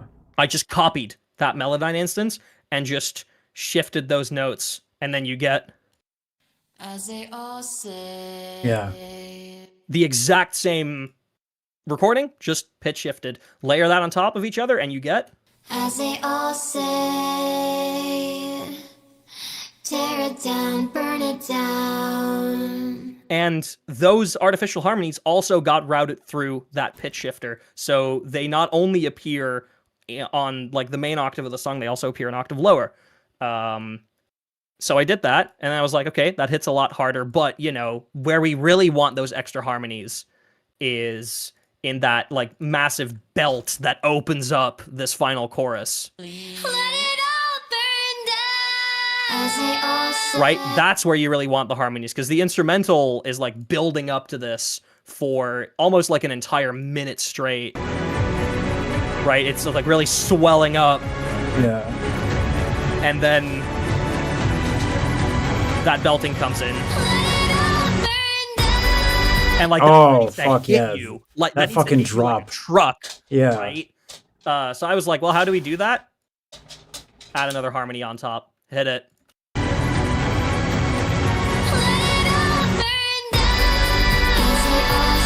Nice, like, use of silence there. Really nice use of silence. Yeah. Also, in the silence there, you can actually see a little automation. Yeah, the yeah, octave yeah. harmony gets turned off. Like you can hear that very clearly. It just gets turned off for that one note, just so it doesn't so that you don't really notice that it's there at any point, but you can feel it. How much of this also, because one of the things that I had taken some recording engineering classes, and you could very quickly tell who was a musician and who was like more like an engineer person. Yes. You know, a lot of what you're doing and a lot of how you're thinking about the mix, how much of that is informed by your experience as a pianist? Because I mean, I have my Quite a bit. presumptions, yeah. Yeah.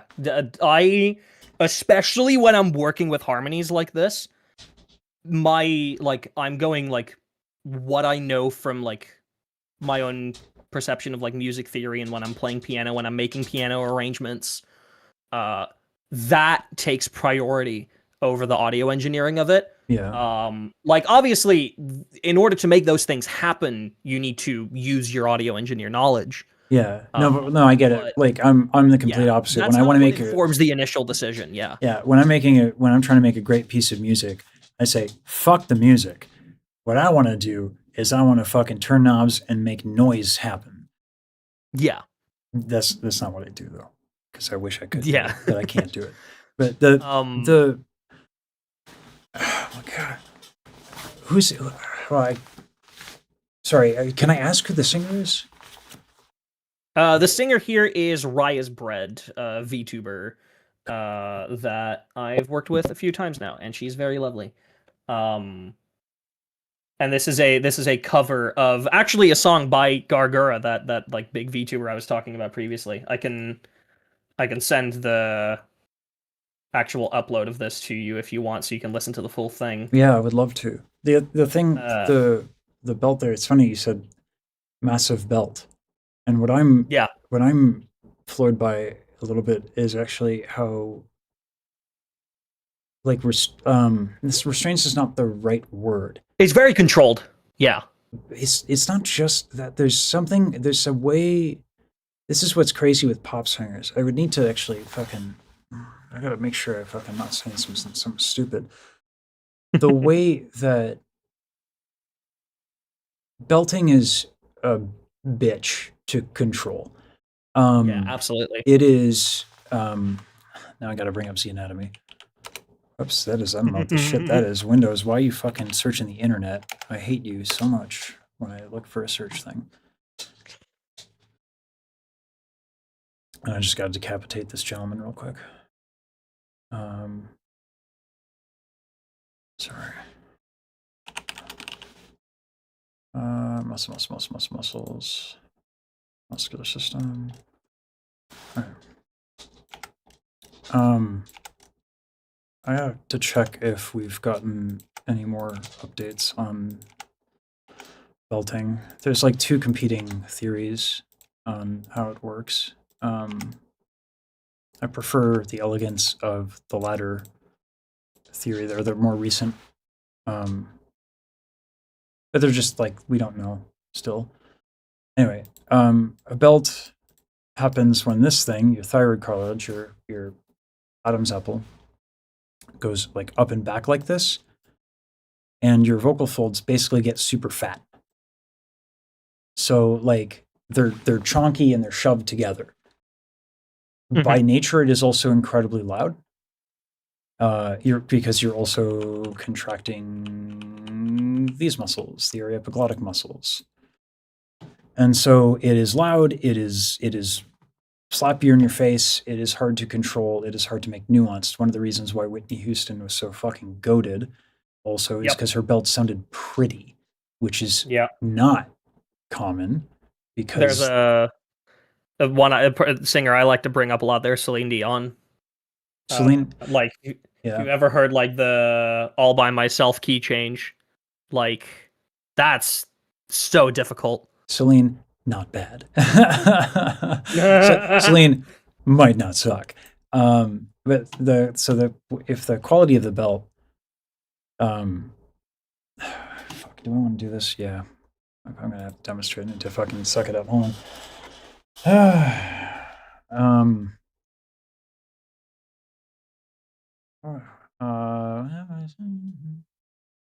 What's a good note for this? That's too high.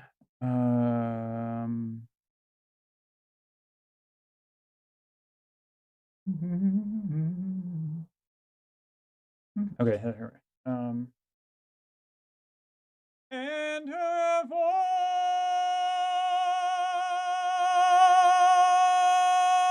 There we go. There's a belt. All right. Stop spectrogram. There we go. So a belt's qualities are basically a bunch of lining up. Like classical singing looks way different from this. So this is a belt. And so you know it's a belt when you got all these fucking lines here. Remember what we said about how the human ear is tuned and how like certain frequencies are inherently a little unpleasant to us and they're perceived as louder. This is why making a pretty belt is really fucking hard. Because you can try to adjust your vowels as much as humanly possible. But like you still have this to work with. And again, your vocal folds are really fat, so there's a pressure buildup. So the sound pressure level is inherently higher. So what floors me about this singer and like in general a lot of pop singing is when they do this, they're able to strip away a tremendous amount of what I just did, which is loud as fuck. And like they do it with a combination of breath control, but also like cool like little idioms in pop. And it's this combination that I don't quite understand because it's not entirely like what it is that I do. But man, it's super rad because like I can't make a belt that like aesthetically appropriate for this genre. It would be like Broadway and it wouldn't work. You can't do it that way for this aesthetic. So anyway, just wanted to nerd out a little bit and give props to the singer. No, that's fair. Yeah. A thing that I really like about this one, by the way, is what I did for the harmony. So like this is the original.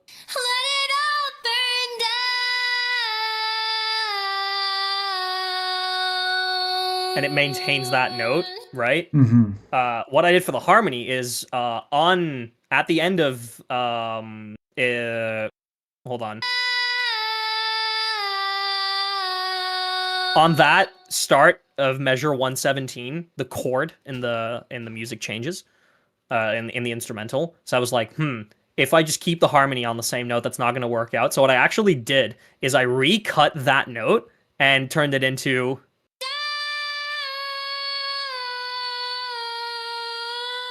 okay, leading tone. Bend it back up.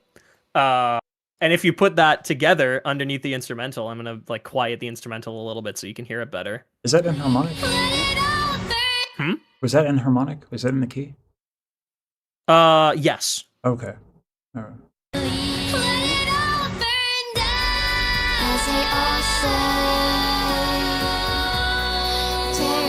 You get that. Almost sounds like a mode. That's like really cool. Yeah, sorry. Like I was just like I didn't think the leading tone was on the leading tone. Like I thought like you did like a secondary dominant or something for a second. But it sounds really cool. I loved that specific one because it just I don't know the way that this just hits you in the face now.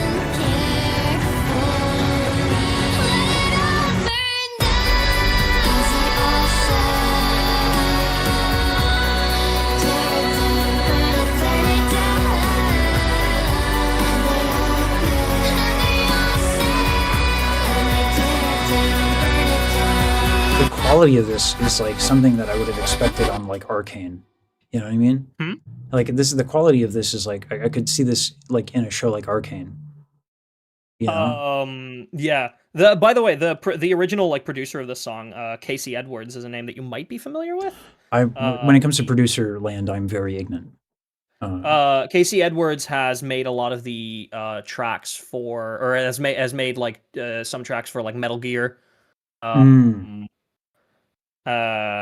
do know Metal Gear. He's a very very very skilled songwriter and producer. He like wrote and produced this, the original song of this, and his like style of like, he really has like a symphonic rock style to it. Yeah. To like his songs, and I'm a big sucker for adding guitars to an orchestra. Like, that's how you get me. That's partially why like the original Music Box of Fate is just an orchestra, nothing else. For the charity version, we added a drum kit, we added a bass, we added an electric guitar, Man. and like just added some extra things to it to make it a little bit more its own. I might have been we somebody didn't know who, if that was gonna work. Oh, I mean, it can work. It's like, yeah, if you listen to like Steve Vai's stuff, and then also like Malmsteen has a concerto for electric guitar that he did. Anyway, Ingve, it's like, it can work. It's just like, yeah, you have to be in love with both and make the compromises that are necessary. Yeah. And then I felt so bad when I asked Rai to record the last section here, because like it's difficult.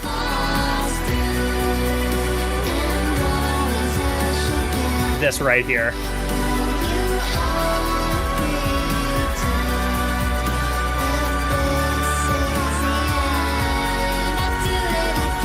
You can hear it a bit better without the instrumental. You all pretend if this is the end, I'll do it again. There's a really interesting thing that happens in the artificial harmony there, because in the original, let me take the octave off real quick. There we go. The original recording is, you can hear that it's like shaky.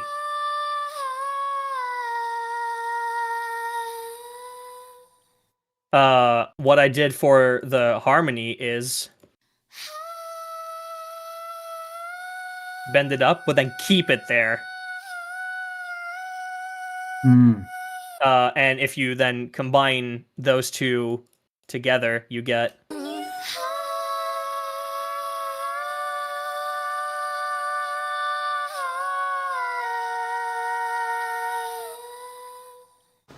You get some really nice like counter melody. There as well. I would say so. that was 100% an artistic decision on my part, not how the original does it.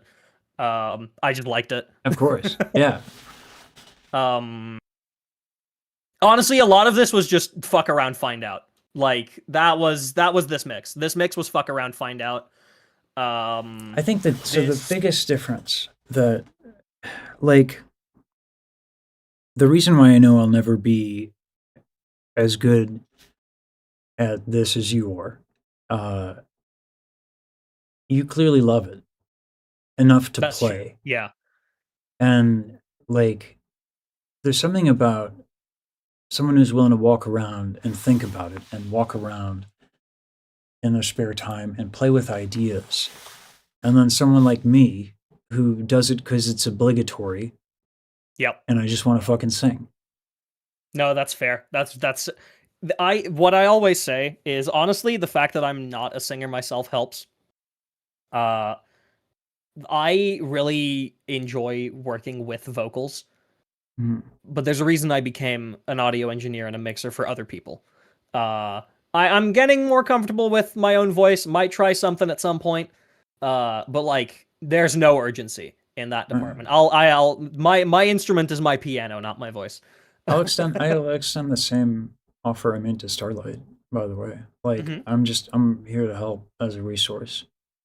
Like, heck yeah. So feel free to hit me up, especially if it's just like a small clip. You're like, I'm having trouble with this thing. I want to achieve this thing. Yeah. Like I do that for the little clip thing and giving people exercises like what I do on Discord and Instagram. People don't really make that much use of it, so I don't regret it. I don't regret these offers yet. We'll see how I do that. But if it gets to be bad, then I just do a live stream where I fucking answer questions. Yeah. That's a fun time too. But like Yeah. like I got a lot of help with my shit. So I'm more Yeah. than happy to extend that. Listen, I need to eat because I didn't. Yeah, and honestly, I need to continue packing. I have a flight in 30 hours. Yeah. I'll send you a G Drive link for the RAWs. No, you want Google Drive works. no EQs, right? I need just RAWs and I know that you pitch shifted the instrumental. Yep. Down a half step. Hand me that. Yep. Okay. So just like remove all of the, or like turn off all the effects, export the tracks. Yeah, Okay. yeah. Give it completely raw because I can't like undo a compression. Yeah. You don't like my Gullfoss knob tweaking that I totally. To be fair, Gullfoss is an amazing plugin. Gullfoss is fucking dope. I wish all plugins were like, oh, you're not like super good at this, bro. I got you. I'm fucking goated. I mean, I don't wish all plugins were like that, but like, you know, for someone like me, that's nice. Yeah. What's really funny about mine is like, apart from Melodyne, I don't think that there's any other plugin in here that is not free or FL Studio stock. Venus Theory made a video. I don't know if you know who Venus Theory is. Every now and then I dip into audio YouTube. So I watched a couple of Venus Theory videos, and he's big in that space. And he had a thing called like delete all your free plugins, and I was like, you sir, can apologize. He was kind of a joke. Like if there's context around it makes sense. Okay. But like I was like, yeah, everyone in had the same reaction, like, oh my god, the sacrilege. Anyway, it's kind of like the same reaction that I got when I said like Iron Mouse is doing a thing, and people like were like, what do you mean she's doing a thing? It's like the context matters kind of thing. So no, like, I don't want to like send a hate party over to Venus Theory, because that guy's dope. But yeah, there are so many free plugins. It's crazy. Yep.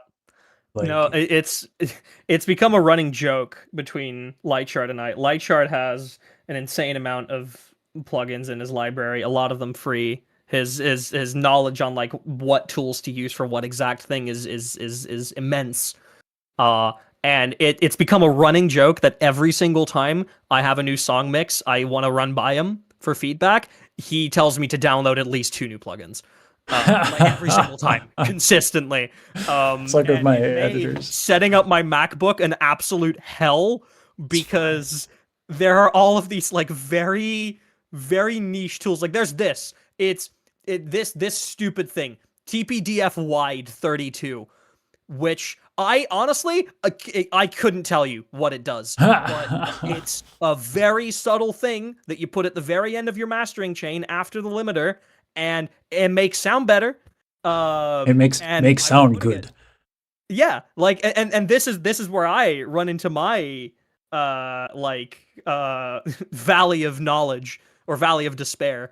Because I've just been told to download a plugin and put it on, and it made it sound better, and I have no fucking clue why. But it did, so I'm not going to question it. That's fine.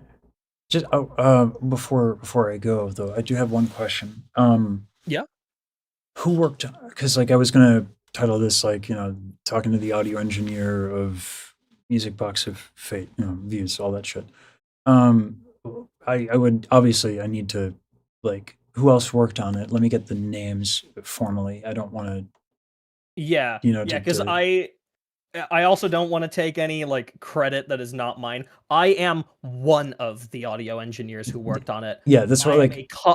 I'm a cog in the machine. I'm a big one. I was a pretty like relatively big cog in the machine that made this project possible, but for sure not the biggest and not the only. Yeah, and and thanks for saying that because that'll make front loading this moment into the video, make my life a little easier. Yeah. What were the names of that group again? I think you've said it, but I want it again. Yeah, so I will DM it to you as well. The first one is Saber with a 3 instead of an E. Also goes by Chris Saber Music on YouTube. I can send you links in a moment if you want them. Yeah, absolutely.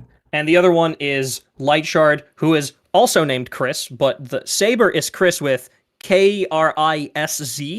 Lightshard is Chris Chris. Oh, it's a little confusing. Yeah, but I just I need Saber a and sandwich Lightshard before I works. can process that. Yeah. Oh, you fried my brain with all this fucking audio shit in a great way, by the way. I feel like I did brain push-ups. We're getting swole, you know? My frontal lobe is fucking jacked. No, the shit's a workout, dude. Yeah. Yeah, awesome. I so appreciate this. Oh, and I got to send you the rose. Of course. I will fucking forget. Yes. That's that Yes, please ADHD. do. No, that's so fair. I would have reminded you tomorrow if you hadn't. Yeah, thank you. And yeah, I'll figure it out with my editors. And for me specifically, you can just like at the Rosa Nagashi channel in the description. Course. That makes it easy. Yeah. Okay. Yeah, I'm gonna need a big fucking sandwich. Yep. Because I'm gonna totally eat gone. first too. You're so right. Yeah. Thanks a ton. This was fucking awesome. Of course. Yeah. I figured, I have some time. You were already doing this. You already had impromptu collab number 1. I was like, I can hop in for a bit. Which I did say 45 minutes. It's been an hour and an hour and a bit. That's how kind of like that's one of the reasons I said like, oh, you clearly fucking love this.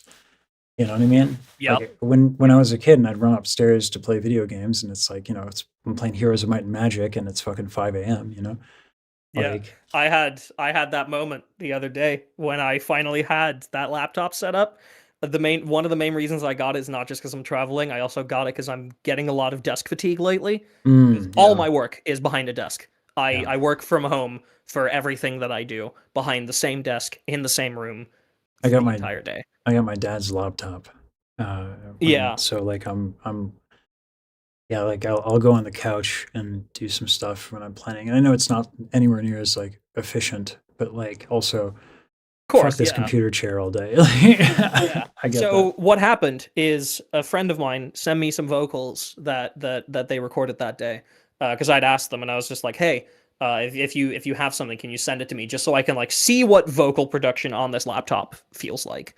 And so I sat in bed. It was about 1 a.m. when I started. My sleep schedule's all over the place. I'm from the UK, but I work with Americans. It's currently midnight. I'm gonna be up for at least 4 more hours. Jeez. That's just how it is. But I started. It was 1 a.m. and then 30 minutes later, it was 6 a.m, and that's crazy. How did that happen? And I finished the entire thing, and I thought, oh, I did that pretty quick. And then I look at I look outside behind my like window that had the blinds fully like rolled down, and I see there's a little bit of light coming through. I'm like, huh? Yeah, it was 6 a.m, and I just done it the entire night, and I didn't realize that I was doing it for that long. That's a fucking glorious thing. I'm glad. And I'll DM you something. I had a question. So it's not like it's that big a thing. I was just gonna oops. I was gonna write in caps lock all by mistake.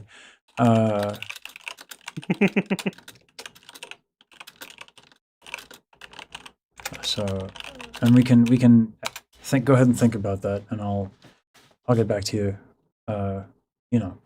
I'm not gonna fucking but yeah, you get what I'm saying. I need a fucking sandwich. Yeah, I get what you're saying. Yeah. Yeah. Thank you so much for having me on after literally just meeting me today. I'm so glad I left that comment last night. And it's crazy because I was telling it's serendipitous. I usually am the one checking all of my comments. But I just was doing some stuff last night and I try to get to everybody. It's getting hard now. But we're working on the video essay for Iron Mouse Yeah. for like the vocal development, vocal journey, and my editor sent me the script skeleton last night, and I was like, functional, but we're not capturing the emotional content of the story.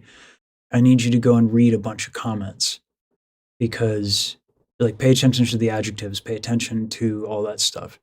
And he comes back and he shows me your comment. And so then I immediately, that's when I joined your Discord. And I was like, yo, because I looked at your channel and I was like, Yeah. oh shit, like music analysis. This is like shit that I didn't wish do I that, yeah. could do better. Yeah. Anyway, so that's that story. Yeah. I'm gonna fucking fall down. Yeah, we're doing the Midwest goodbye right now. Right? Yeah. I'll do what I do with my editors. Bye. And I just fucking hang up. So bye. All right, I'll see you around, man. See ya. Hey everyone, thanks for tuning in. I know I was not active with chat and I apologize for that. Y'all I saw I was reading.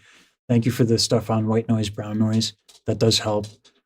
And it's good to be corrected there. I like quality information. Shinigami King. I would, but like I gotta eat something before I just fucking roll over, man. So yeah. Yeah. So and Heroes of Might and Magic 2 and 3. I prefer 2 strictly because of the vampire sound. Boy, it was fucking great. Clearly like low budget voice actor, you know, like they needed a fucking asset for that vampire sound, and they were like, they put a mic in front of someone, they were like, make a vampire bleh, and it made it into the game. Fucking amazing. I love that game. Composer's great too for that series. Anyway, I apologize profusely. I would love to go back and respond to everybody, but I gotta eat something. I'll be back tomorrow. Thanks so much for tuning in. Thanks for the